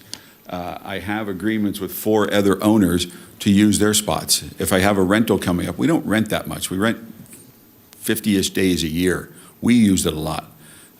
We come up with our two daughters. And now with these restrictions, we can't even come up with our two daughters and their boyfriends or fiancés because we're going to be limited on our own when we're using our own to 4 people, which is ridiculous. Anybody I've ever mentioned that to goes, how do they do that? How is that legal? That you can tell me, I get if you want to restrict my rental and put restrictions there, I don't fully agree with the calculations because you gave us 8 spots, 8 people and 2 spots for the first 2 years, and now they're changing it. We've always had 2 spots. We have these permits that are assigned just to us, not to anybody else. We don't have overflow parking as they're stating here. Our board is made up of 5 garage unit owners. They have their 2 garage spots. Ever since we've been there, they've been trying to gain access to our permit spots. They're the ones that are a problem. That picture up there, that is a board member's husband that constantly parks in a permit spot. He has an empty garage. They're the problem. It's the garage unit owners that are the problem. It's not us. It's not the STRs. I came up here when I was a kid in the 60s. My uncle moved up here with his family, and he started a real estate company. They were renting. They bought and sold, had rentals. I've been renting up here for 40 years, or 20 years until I bought. Now that there's Airbnb and STR, people are going crazy over it. People have always been renting up here. This place survives on tourism up in Incline. I've got numbers, and you probably have them, so I'm not going to throw them out there, but it survives on tourism.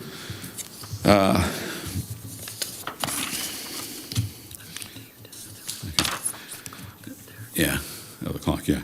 The other thing is, you're limiting us to, when we use it, to 1 spot and 4 people, and that doesn't work. I'm disabled. I have my disability placard. I come up here to relax and get away. If I need help, she comes up later sometimes. We need a spot for a second car.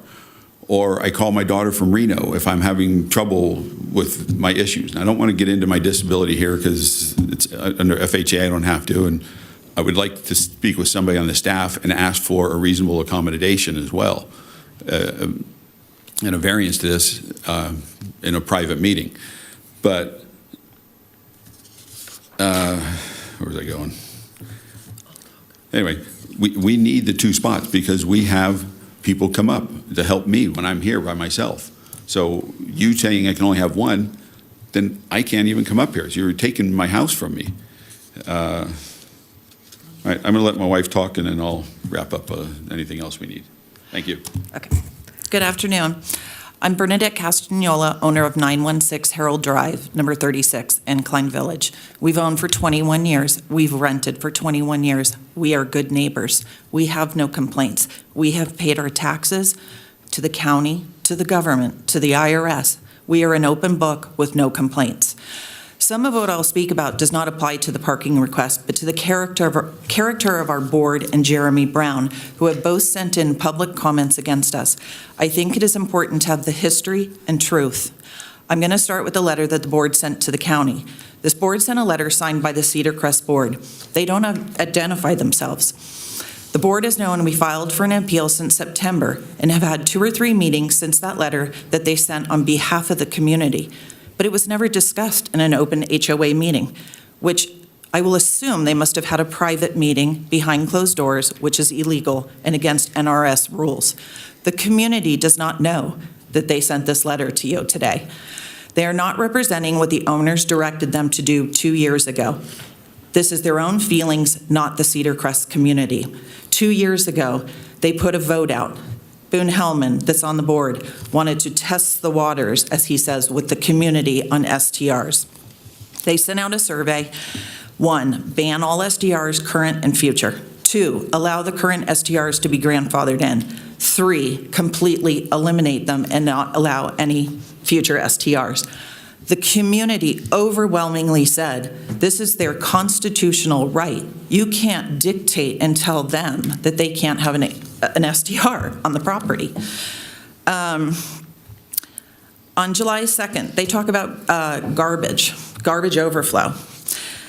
My husband was at the dumpster throwing out garbage. My daughter and I pull up in our car, And one of the board members, Jim Grabeau, says to my husband, "Who are you and what are you doing? Are you part of this community?" He's been here 21 years, and they're asking him who he is at the garbage dumpster. It's a witch hunt. This is absolute insanity, what is going on in our community. We have wonderful neighbors at Cedar Crest. We are friends with a lot of them. My husband at that time, when he was at the dumpster, asked Jim Grabeau, "Why have you changed some of the permit spots to overflow parking?" He said they were doing an experiment. They never discussed it with the community. It's because they didn't get what they wanted with STRs, with the community. So they found another loophole because they knew we were all coming up for renewal. Let's just put overflow parking, because that's the key word to use. So then we can reduce them, get rid of them. They do nothing but play games. They are not honest. They haven't been honest with you in what they sent. Jeremy Brown, I mean, look at this. 3 days. 3 days this man was in our parking spots. Our neighbor, I'm running out of time, our neighbor said it best at a meeting recently. She drafted something. She's a non-garage unit. She's owned for 40 years. I don't know her. I see her on Zoom meetings. She said, "We non-garage units are good neighbors because we share the parking, everything works, nobody complains." She says, "But you are not good neighbors to us. You want our parking and you take and you take and you take." Those 5 board members. That's a perfect example. I want to thank my neighbors who voted for our constitutional rights to stay in place and do what we want with our property. We have respect for them. Our guests, our family, our friends that come to our cabin have respect for them. It goes both ways. But with this board, it's a complete witch hunt. And one thing I would like to recommend to you, when they make complaints to the county, go look at who makes the complaints. You need to come up with a system for them wasting your time, and the habitual complainers to the county should be fined for all these complaints that they make that are unfounded. There's just got to be a better way with this whole process. Thank you. Thank you. I wish I had more time. I have a lot more to I thought we say. had 15, but just 10. So, thank you. Thank you very much. I'm sorry if that was a miscommunication. I have a few questions for Ms. Waikey. Opening up, though, for the board first, Commissioner Garcia. I just had a question about what our presenter said in terms of an appeal or a special permit for people with medical conditions or disabilities. If you could speak to that, that would be helpful. And if it doesn't exist, that's fine. We've never discussed No, that we aspect of haven't. STR, so I'm just curious to see what the answer is.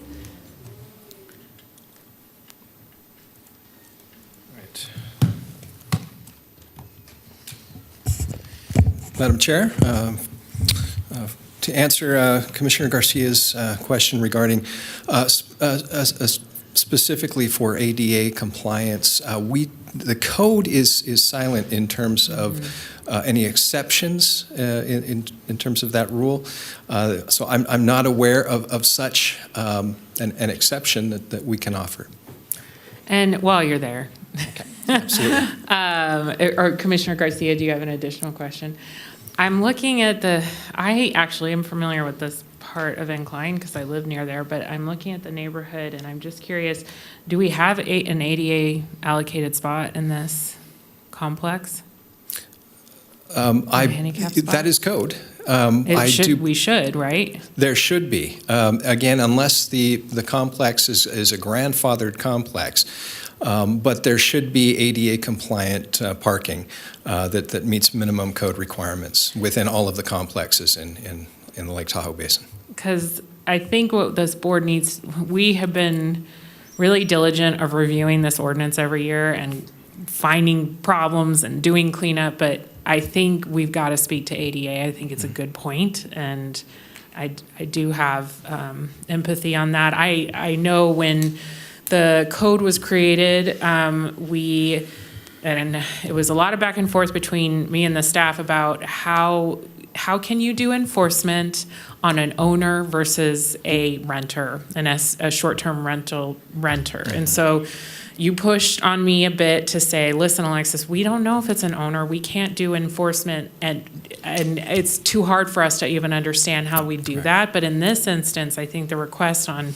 making sure there's a handicap spot and that it's available, I think that needs to be something we work on a future ordinance for, and I think it's a really fair request, and we make sure that these complexes, if they're going to allow short-term rentals, that they have a handicap spot in them. Commissioner Andriola, do you have anything? I just had a few questions. I'm just wondering, in terms of the, what was the timing of changing from the permit parking to overflow? When did that, do you happen to know when that occurred? That has always been our requirement, that we require a dedicated space per every 4 occupants. And so there was never a time where we established that overflow parking could be utilized. It was only when there are dedicated spaces, as confirmed by the HOAs, per each unit. And that's really, we rely on the HOAs to share with us their bylaws in that regard. But that's new.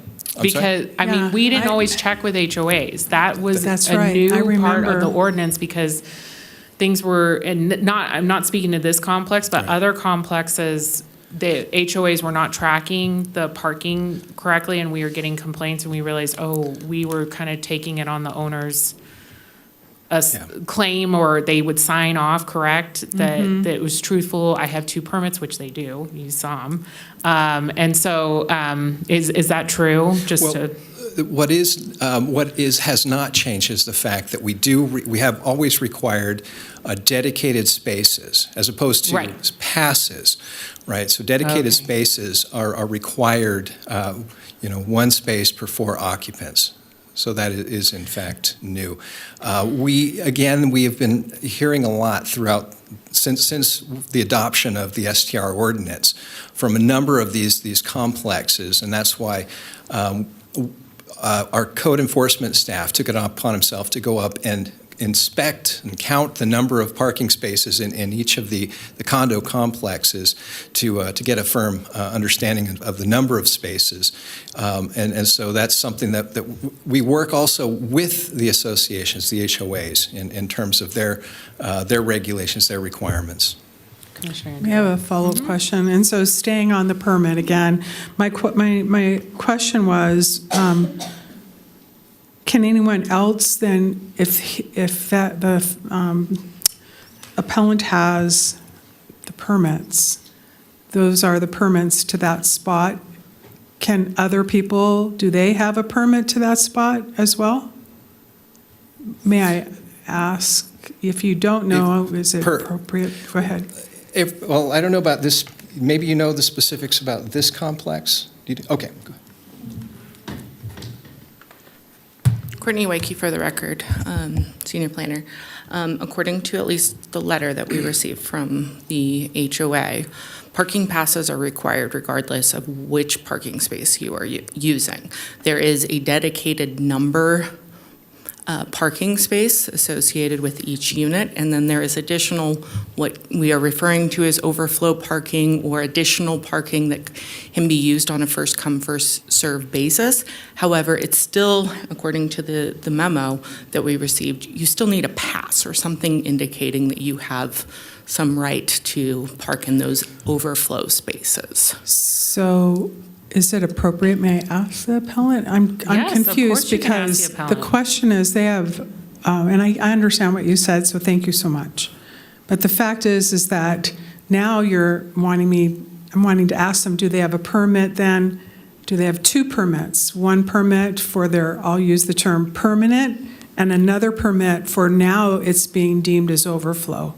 So I'm trying to determine and ascertain how many permits do they technically have for the parking spaces that are allocated to them? I appreciate what the HOA say. I'm just trying to understand. That's all. Is that Yeah, okay? that's a fair question. Ms. Waike, if you want to address it, and then we'll have the appellants Yeah. come up and also answer it. Oh, here it is. I almost want to just read it verbatim from what I received. There are a total of 40 parking spaces in the development, of which 24 are designated as assigned spaces, and 16 that are designated as permit-only or overflow parking. Owners of non-garage units are provided 2 parking permits. 1 permit allows them to park in their assigned number space, and the other permit allows them to park in a permit-only or overflow space. So The appellant may be suggesting that since they have 2 permits, they then have 2 parking spaces. This is not true. For each non-garage unit to have 2 assigned spaces, there would need to be 48 parking spaces, and there are only 40. So they're suggesting that there is not enough for everyone to have 2 dedicated, is essentially. Hopefully that helped, and I don't want to infer anything from their letter. Rather, I did have that kind of queued up in case this question got asked. No, I appreciate it. I'm just wondering if the question can be answered. Can someone else park in their permitted parking that is considered in the letter to be termed also overflow? I would believe, based on at least my experience in reading through these comments, that it should, you still need a permit or a parking pass in order to park in that Okay. overflow parking area. But I'm hearing they have 2, so this is where I'm really, really confused. Yeah, Is the it appellants- appropriate? Yeah, come on up. And then DA Edwards he's signed in. So Oh. You're always pushing the limits. No, I'm kidding. I'm so sorry. No, you're fine. Hello, Matt Castagnola again. So I've been on the board in this complex a couple of times, and I was involved in helping update the CC&Rs a couple years ago. So, and actually, if you look back in the records for my initial permit, I have a letter from the board saying that I have the 2 parking passes that are only for me to use. We don't have overflow. This is, as my wife was saying, this is the board finding a way to mess with the short-term rentals. They don't like short-term rentals. It's 5 board members that have garage units. 3 of them have stated publicly they want access to our permit spots for their friends. Okay, so going back with that, I lost my train of thought. We have the 2 spots. So they gave us a letter when we filled out our initial permit application that said we have 2 spots, 2 permits only for us to use. So to answer your question, nobody without a permit can park in there. The garage units are not supposed to park in there. But if you look at that picture we had up there, it's a board member's husband with his work truck that constantly parks there. We've made complaints to the HOA, and guess what? His wife responded and said, oh, it's been dealt with. So I know the DA has a question. I just want to ask one more question. Can I just ask? Sure. So could you have the person who is parked in your designated, the picture that you showed, do you have the authority to have that person move?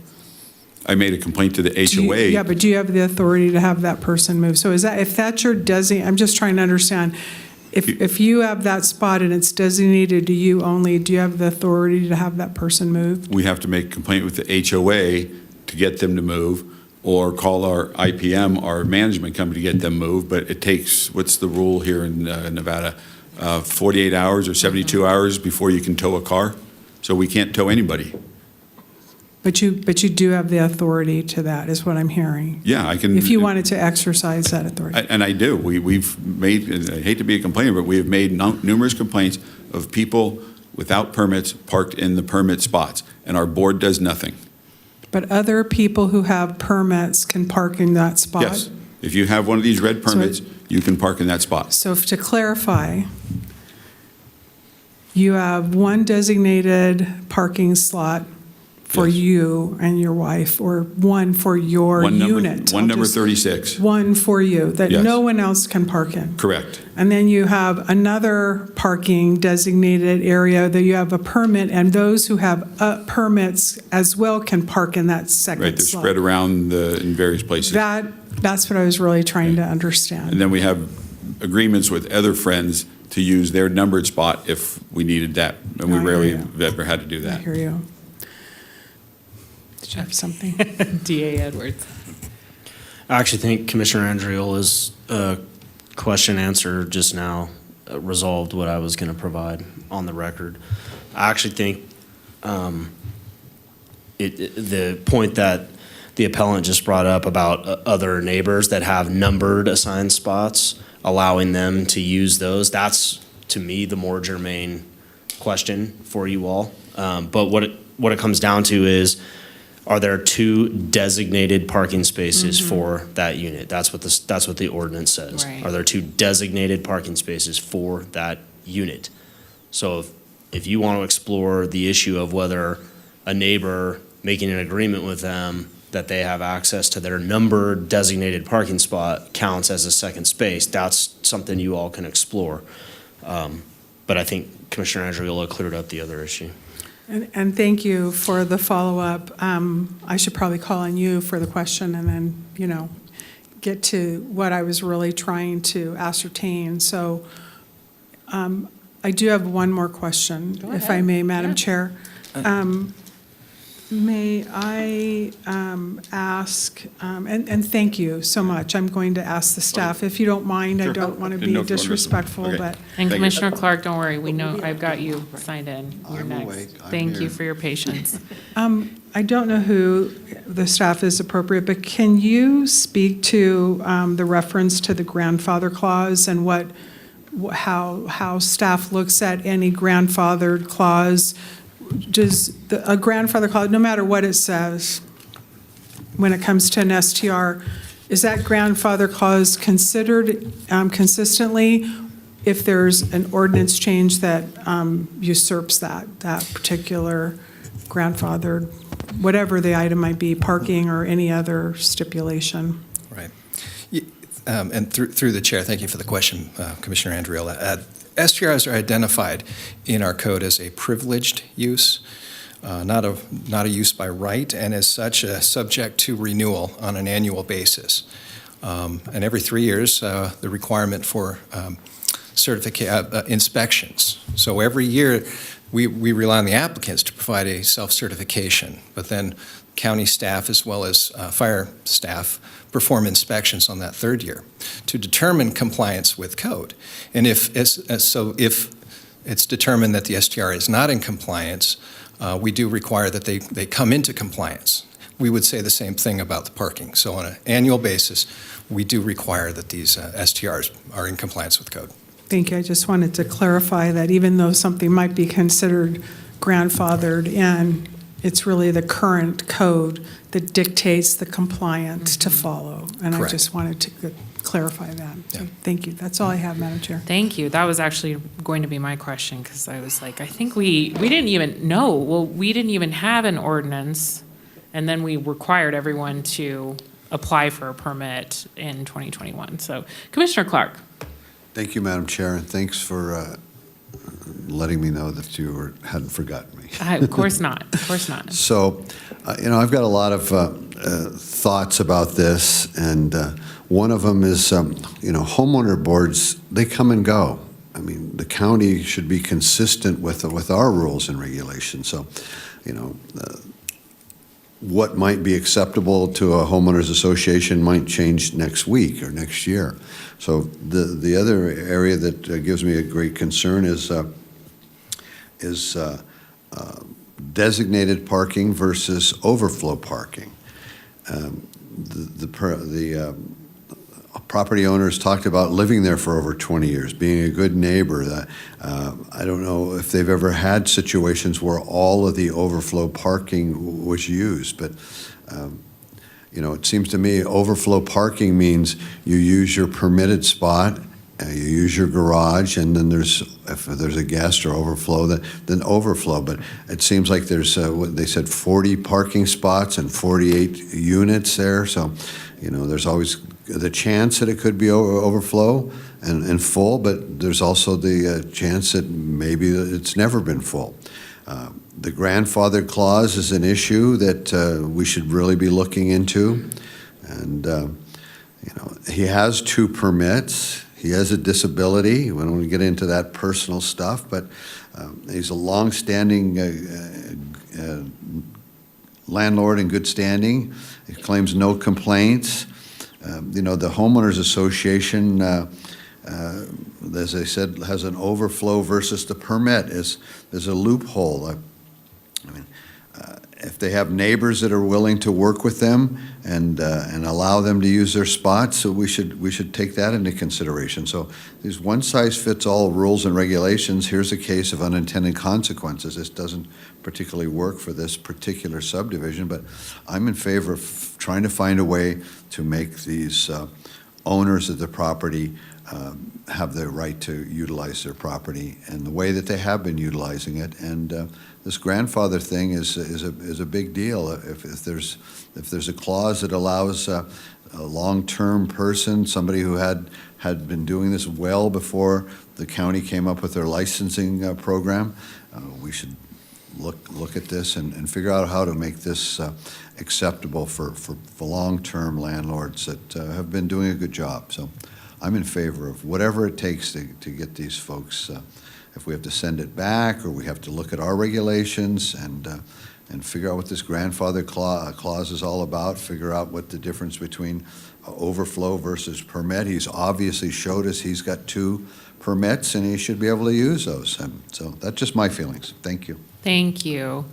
And I'm very sympathetic, and I understand that HOAs can be, like you said, Commissioner Clark, can change their opinion, and it can be really tough I've heard from many people who've had HOAs that they like and they don't like, so I understand that that's a conflict. And I was just curious what staff thought, and if you need more time to think about it, that's fine too, but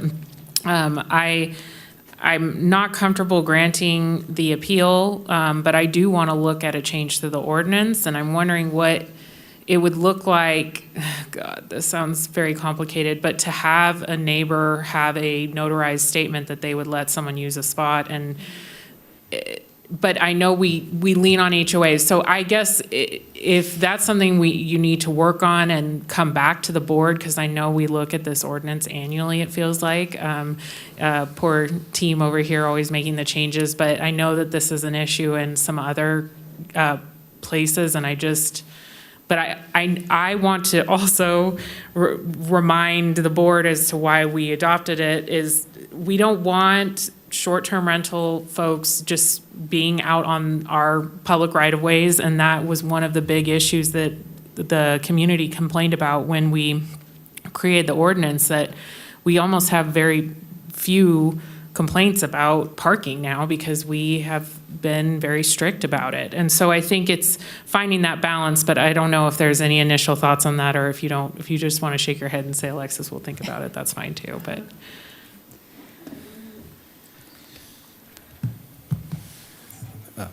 I don't know that I want to speak for all of the staff. I know it's a very complex issue. It is. When we're dealing with parking. And the concern, I think, would become an enforcement concern in terms of who should receive that exemption and who shouldn't. And I think that's, again, we sympathize as a staff. Yeah. We really do. And this issue comes up all of the time. Because I get the calls too. Yeah.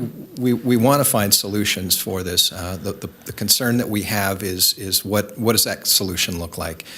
Certainly, I think we could have that discussion and bring that back to you. I'll just, just knowing how complicated and volatile the issue is with the community in Incline, it's a little concerning going down that road. Yeah, on how to enforce. So How I to get enforce, it. right. Anyway, I was just coming up with a solution at the dais, which is never a good idea. So we'll continue to have those discussions, but I really appreciate that the appellants brought this to light. And it looks like Commissioner Clark is signed in again. Thank you, Madam Chair. This is a situation that we have hundreds of homeowners associations in the county. We probably have dozens, if not more, up at Incline Village. I don't know how many we have, and I don't expect you to have that memorized, but each and every one of these probably has something out there that is changes. And so this could come back to us in any different form, but in this particular case, siding with these people, I don't think is going to open the floodgates of causing more problems. I'm concerned about the grandfather and how long they've been doing this. I'm concerned about the fact that they've never had any complaints. All these things. This should be make sense underwriting. We should look at all the facts and decide, not just based on one parking spot between this and that. They've been good neighbors. They've been good landlords. It's not their fault that the board changed. He says he used to be on the board. I bet he wouldn't have voted for this if he'd have been on the board. And in this particular case, it seems like the garage owners versus the non-garage owners. I wish we have no control over this, but there should be representation from both of those property owners up there. We can't control that, obviously, but there's so many compelling reasons that I hear that these folks should get a shot at continuing doing what they've been doing until they do something wrong. And they have done nothing wrong.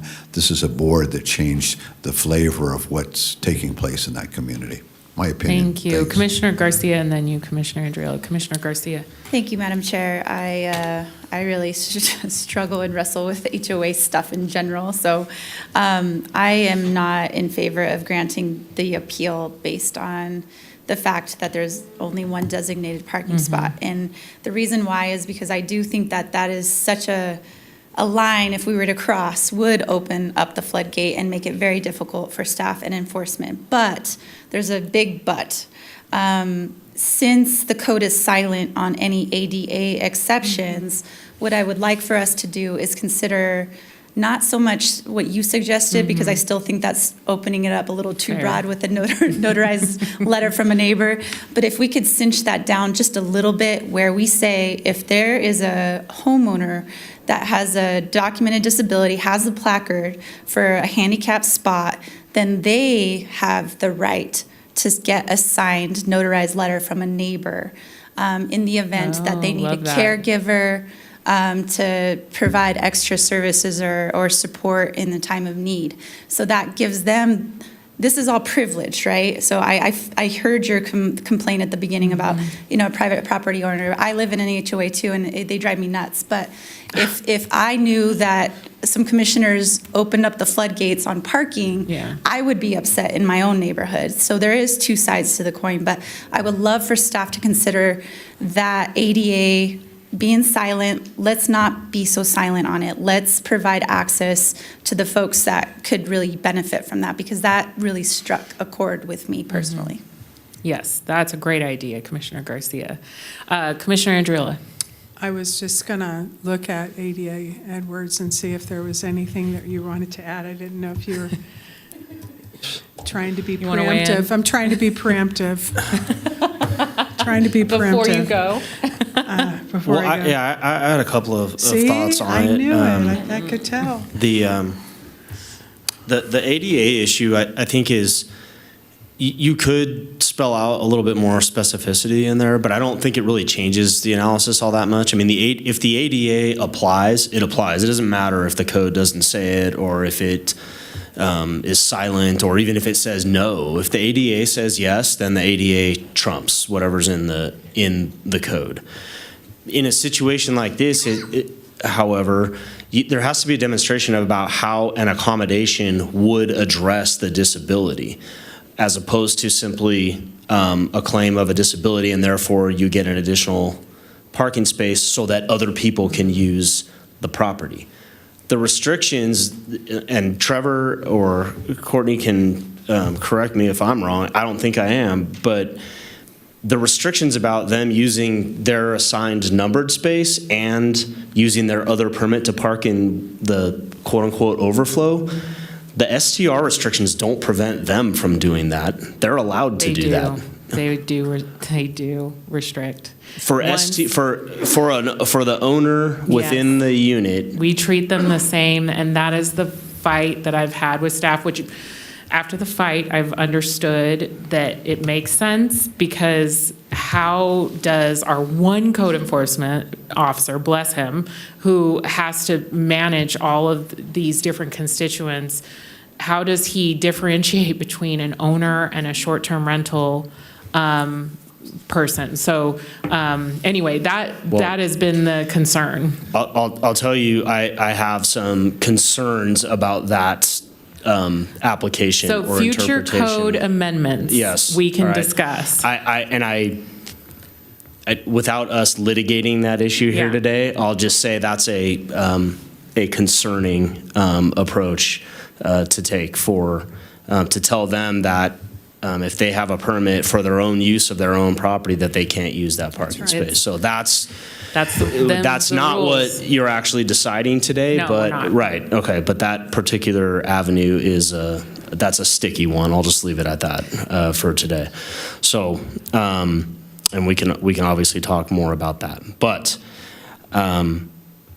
In order to have an ADA accommodation, it would have to address like the disability. Okay, we don't know what the disability is, right? And I'm not saying there's a need to put that on the record or anything like that here today. And I have seen it before where, for example, somebody applied for a variance to build an elevator in their property because they had a disability, and the code said you couldn't build, for whatever reason, in that particular property, there was some issue that they couldn't. And we actually did a whole ADA analysis on that, and they were ultimately allowed to build the elevator within their property because they had a disability. The elevator accommodated that disability, and therefore the ADA trumped the fact that the code said no. So that's the way an ADA analysis would go in this situation. Okay, and Commissioner Andriola, do you have anything else after that? Well, sometimes things that are crystal clear are far from crystal. Right. And I feel that there will always be this is why regulations are so tough, right? Because once you put in a regulation, and then you have a regulation that goes on a regulation that goes on a regulation, so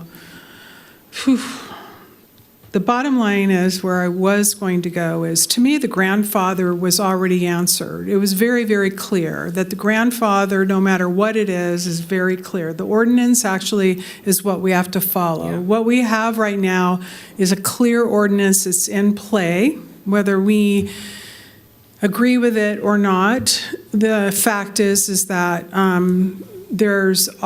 it's always an opportunity to then bring up what other things need to be looked at.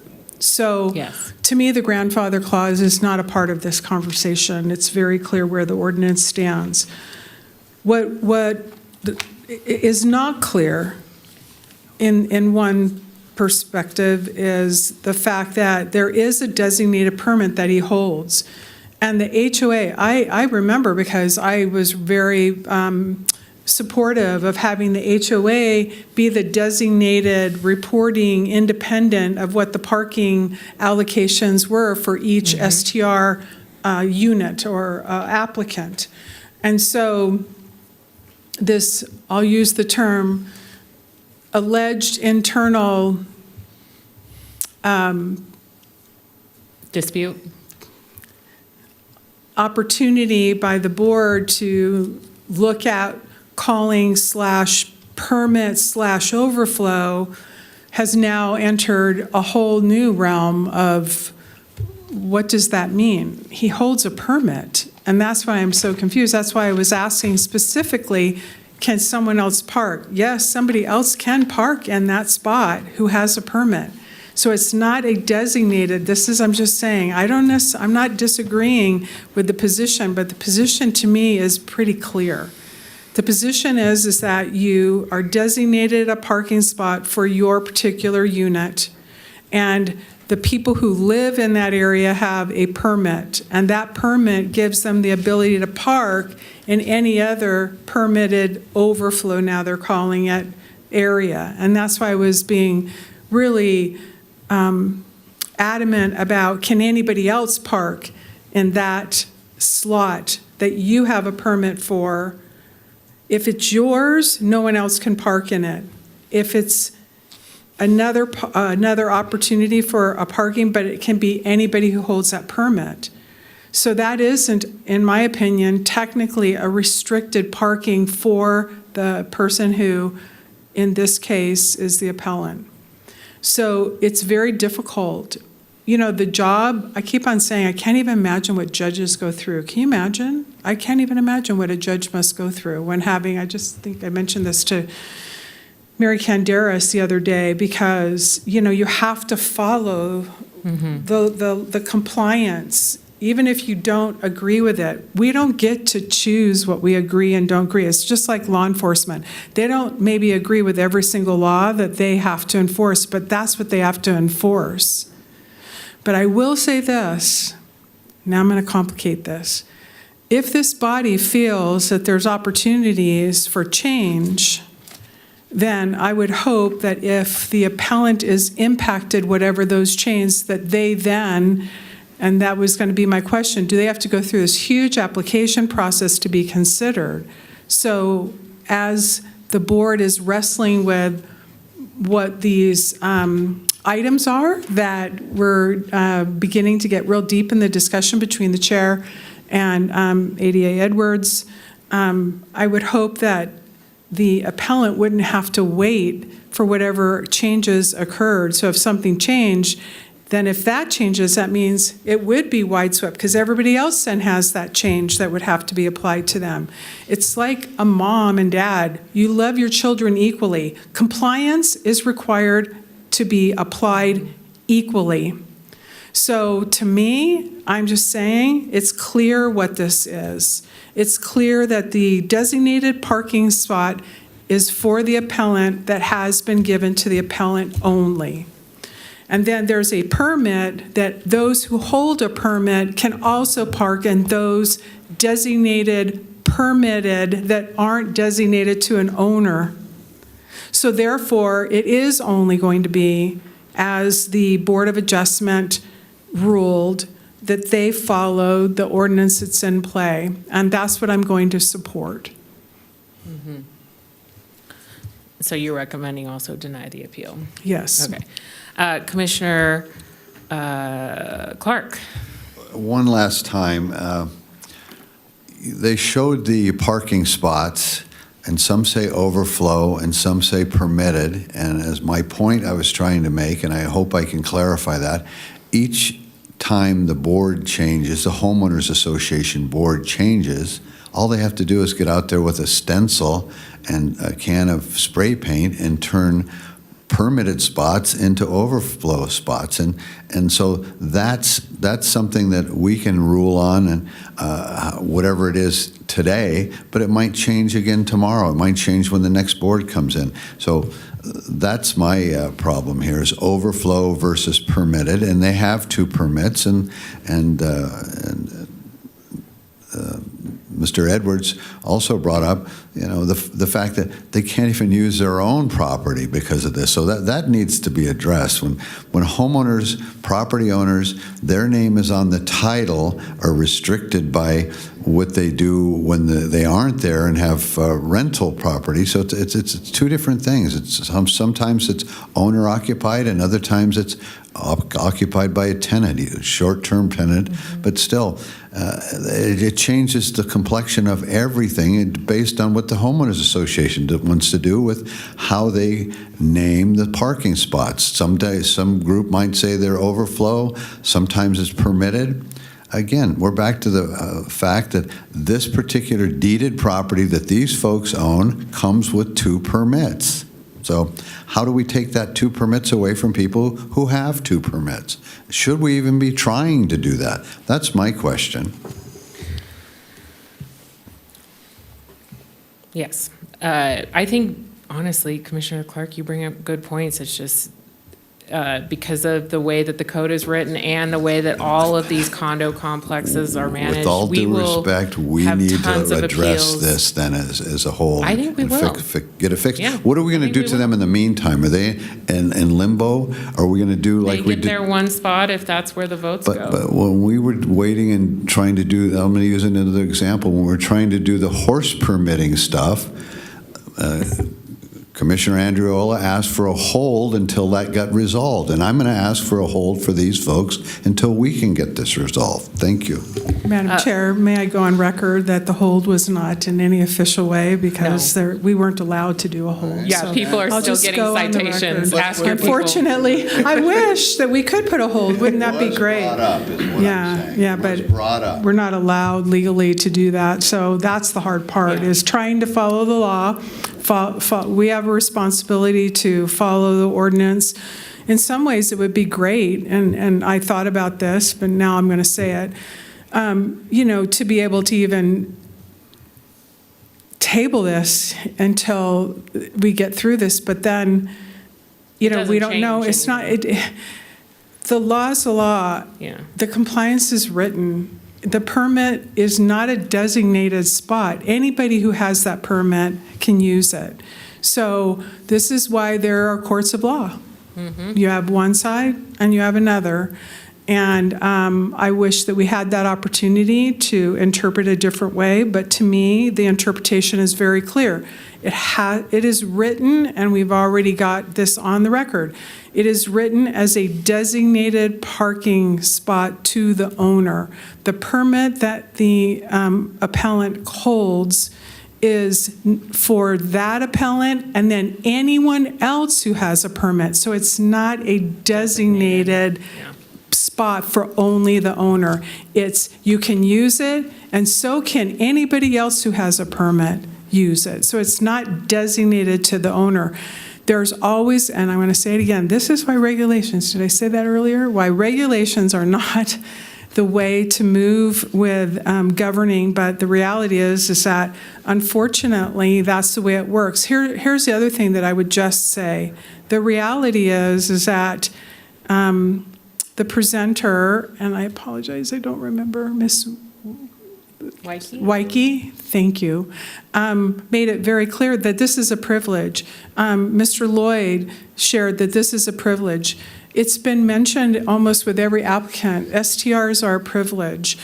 If in fact the whoever it is doesn't want to apply for an STR or wants to stop their STR license at any time, they can do that. And then they then have the full property rights that we all should enjoy. Every single one of us as property owners should have the full rights and not have the regulations that that privilege provides. And that is the difference. And that is the struggle.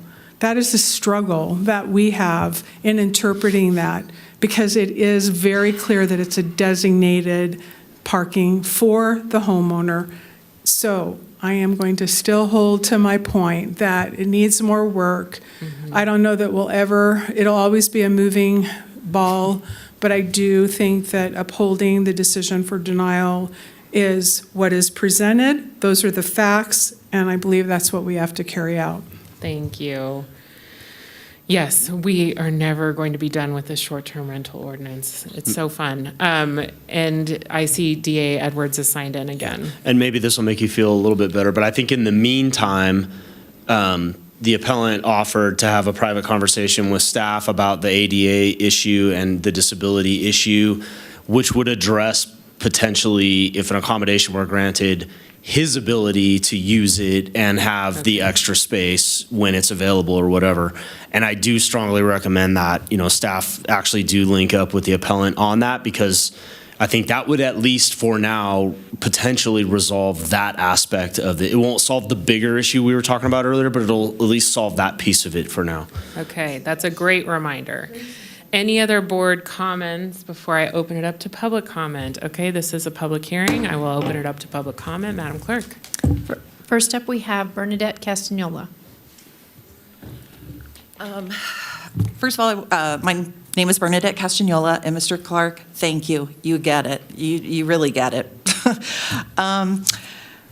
We have hired an attorney, and I would like what Mr. Edwards said, to have a private meeting with our attorney, with you, because this disability issue is huge, and you really can't deny him access to use that second spot. because then it will turn into litigation with HUD, Fair Housing, the county. I think you should maybe meet with your city attorney. So I think you should table it, because I think you're all going to be, I don't know, I just think you should table it and have some discussions with our attorney present, because I want to make sure his rights are not violated. I also want to bring up, Jeremy Brown submitted a private email that my husband sent, and you guys put it out to the community. I don't know who did that, with our neighbors' names and emails. This email did not go to Mr. Brown. He received it from the board. This email never went to the board as well. So our attorney is going to be taking that up probably with your city attorney, that you have exposed and private information of our wonderful neighbors at Cedar Crest who still don't know. The attorney is in the middle of drafting a letter to our HOA attorney that how are they going to deal with this breach of confidentiality. She's also going to be dealing with the city attorney here in Reno, because my husband did not give permission to have that email blasted to the community. They broke our, everybody's got our email now. I mean, it's crazy. And the fact that the city did not catch this when they put this out to the community, first of all, they should have asked, did he give permission? Number two, if you were going to put it out, you should have redacted those names, those emails. This whole process needs to be looked at as well, like I said, because people are chiming in with all their hate, not the facts. I think the city could do better on this situation. And I'm just wondering what your thoughts are on now that the community's names and emails have been compromised and put out to the city of Reno or Washoe County. It's very concerning. We can't address the public comment, but I hear what you're saying. And we'll So can you at least have that removed? Or do I have to have my attorney go through the city attorney to have that email that wasn't given permission to go out? He basically, most likely got it from his wife, who's on the board, because there was no other way. No, I mean, good points, and we'll definitely be addressing with the DA's office, so thank you. Matt Castagnella?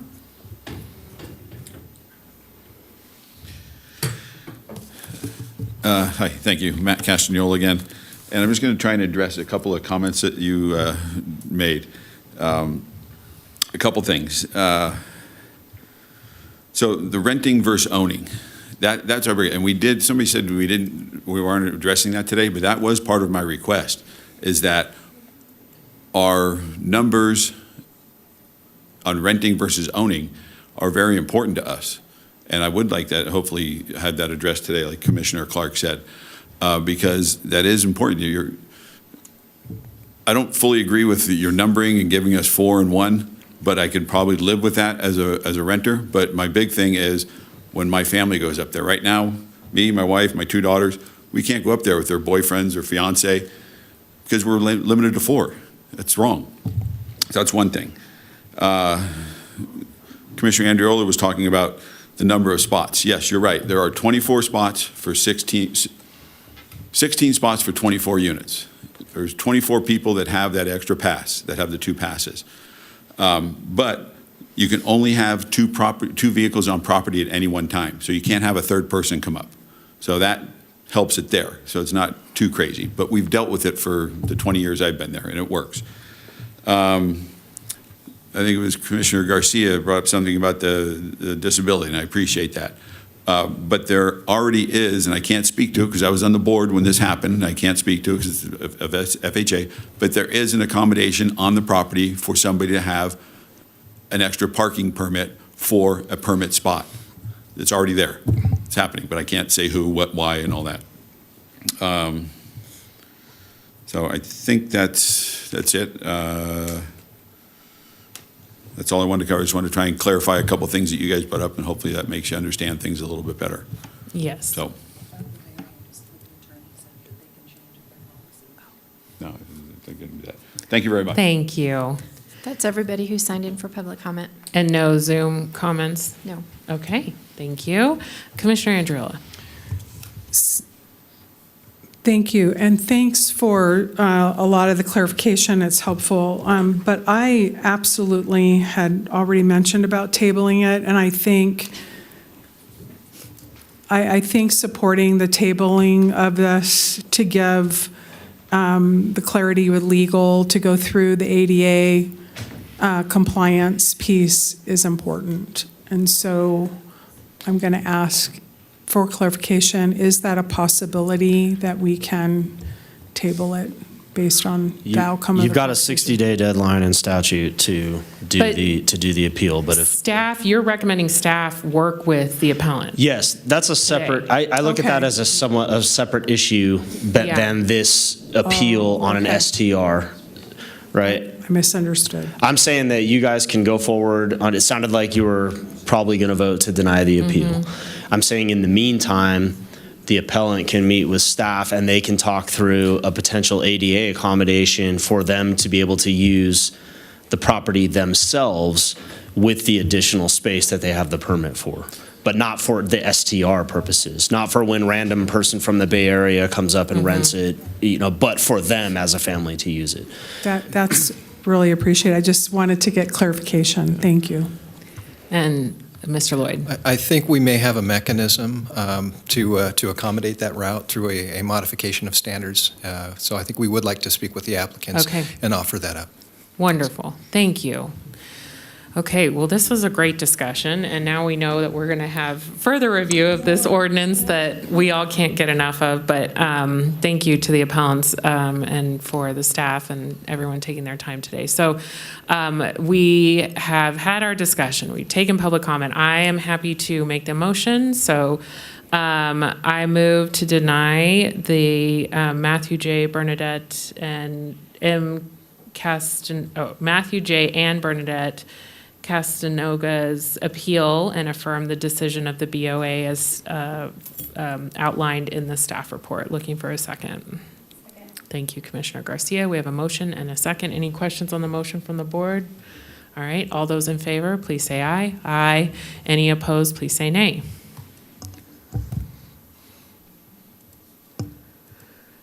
And that motion passes 3-1, and Commissioner Clark in the no vote. So thank you, and it sounds like our staff are going to continue to work through this issue. Thank you very much for spending the time. So we're now going to move on to item 15, which I had moved to the end of the agenda. Manager Brown. Item 15 is a discussion and direction to staff regarding legislation or legislative issues proposed by legislators, by Washoe County, or by other entities permitted by the Nevada State Legislature to submit bill draft requests or such legislative issues as may be deemed by the chair or the board to be of critical importance to the county.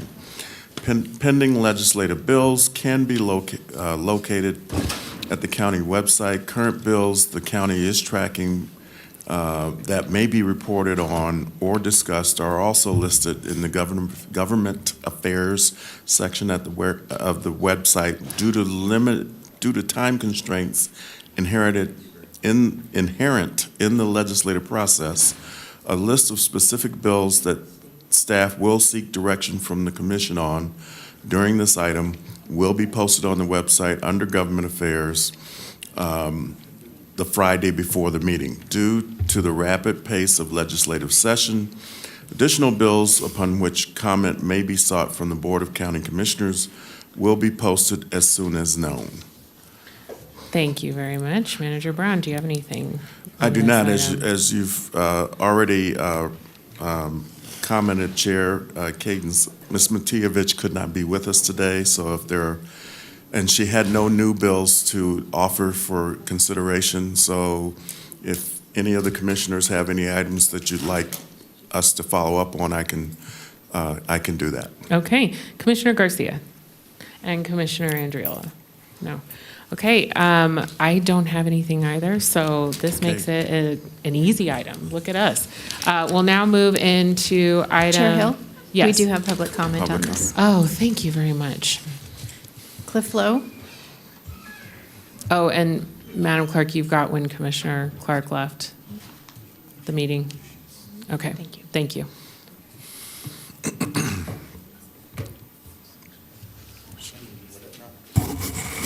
For the record, Cliff Lowe. I'll be very brief because I may be mistaken. But to my knowledge, the board has not yet taken a position on SB 319. That is the legislation, proposed legislation that would enable a new entity to be formed amongst the various fire protection agencies within Washoe County.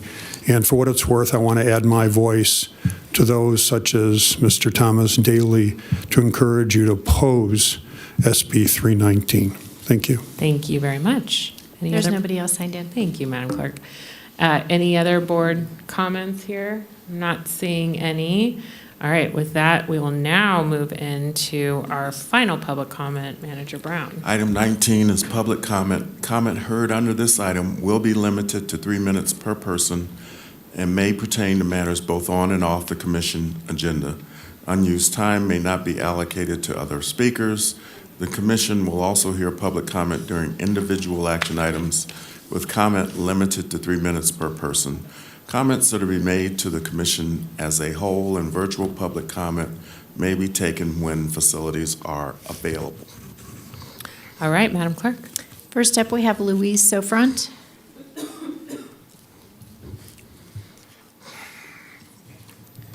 Patiently waiting through the whole meeting.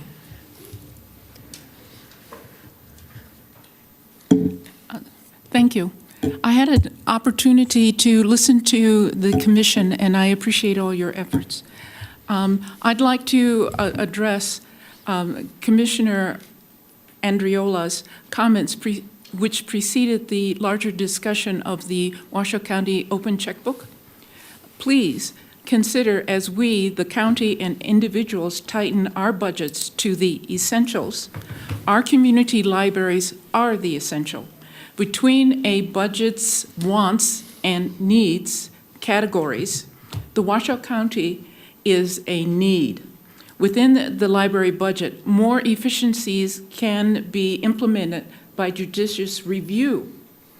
But the pause, as mentioned by Commissioner Andriola's comments, the pause should not be an excuse to decrease the funding and decrease services. Keep the funding at the current levels without firings, without layoffs, without reduction of services and hours. I think you can do it.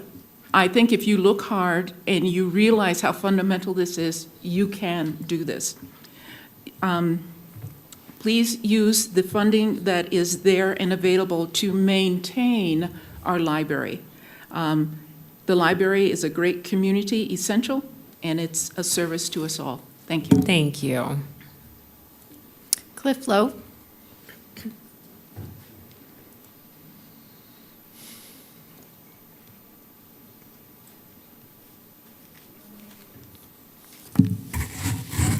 For the record, Cliff Lowe, and I see we're down to 3 commissioners at the moment, with Commissioner Clark having stepped away, and this affects his district, but I think I hope I know where he stands. I'm going to speak to you now, if you'll take off your hats as county commissioners and put on your hats as fire commissioners. I was unable to attend, for a number of reasons, the meeting, fire commission meeting a week ago. I want to submit to you that fire and emergency medical services for Washoe Valley, and particular West Washoe Valley, have been mismanaged for a long period of time. Let me give you a little bit of history. How long do you think it's been since the idea was approved by largely by your predecessors, to build a new consolidated station, station number 31, kind of at the north end of Washoe Valley? Anybody want to guess? I know you can't speak to this. January 2020, over 5 years ago. And has any progress, any substantive progress been made to getting Station 31 built? I'm not saying people haven't tried. And I know there was rumors that there were some politics that resulted in the delay, but now the cost of Station 31 has skyrocketed. I'm not aware that anybody's got a source of funding for it. So I think you're a long way, unfortunately. You are a long way from that event where most of you would like to show up and there'd be lots of smiles and shovels there for the groundbreaking for Station 31. Some additional history and give you some time frames. I hope you all will remember when Station 30 was closed as a Truckee Meadows station. Any idea how long ago that was? Nearly 3 years, August of 2022. That station was closed due to, and I'm going to say, alleged bat infestation. I spoke with a neighbor earlier this week who didn't know the station was closed. Why? Because if you drive by there, it looks like it's an active station. Why? Because NDF is using the old Station 30, and during times of heavy exposure to wildfire, the house is being occupied and lived in 24 hours a day. I don't think they're subjecting their folks to a bat infestation. But that ship has sailed. I don't think Truckee Meadows can get that back from NDF. So I would ask you to reconsider some of the ideas, and one in particular that were proposed back when that station was closed, and that is to stand up the station on Bellevue, which is a volunteer station, spend that money to get that station. John Belfort?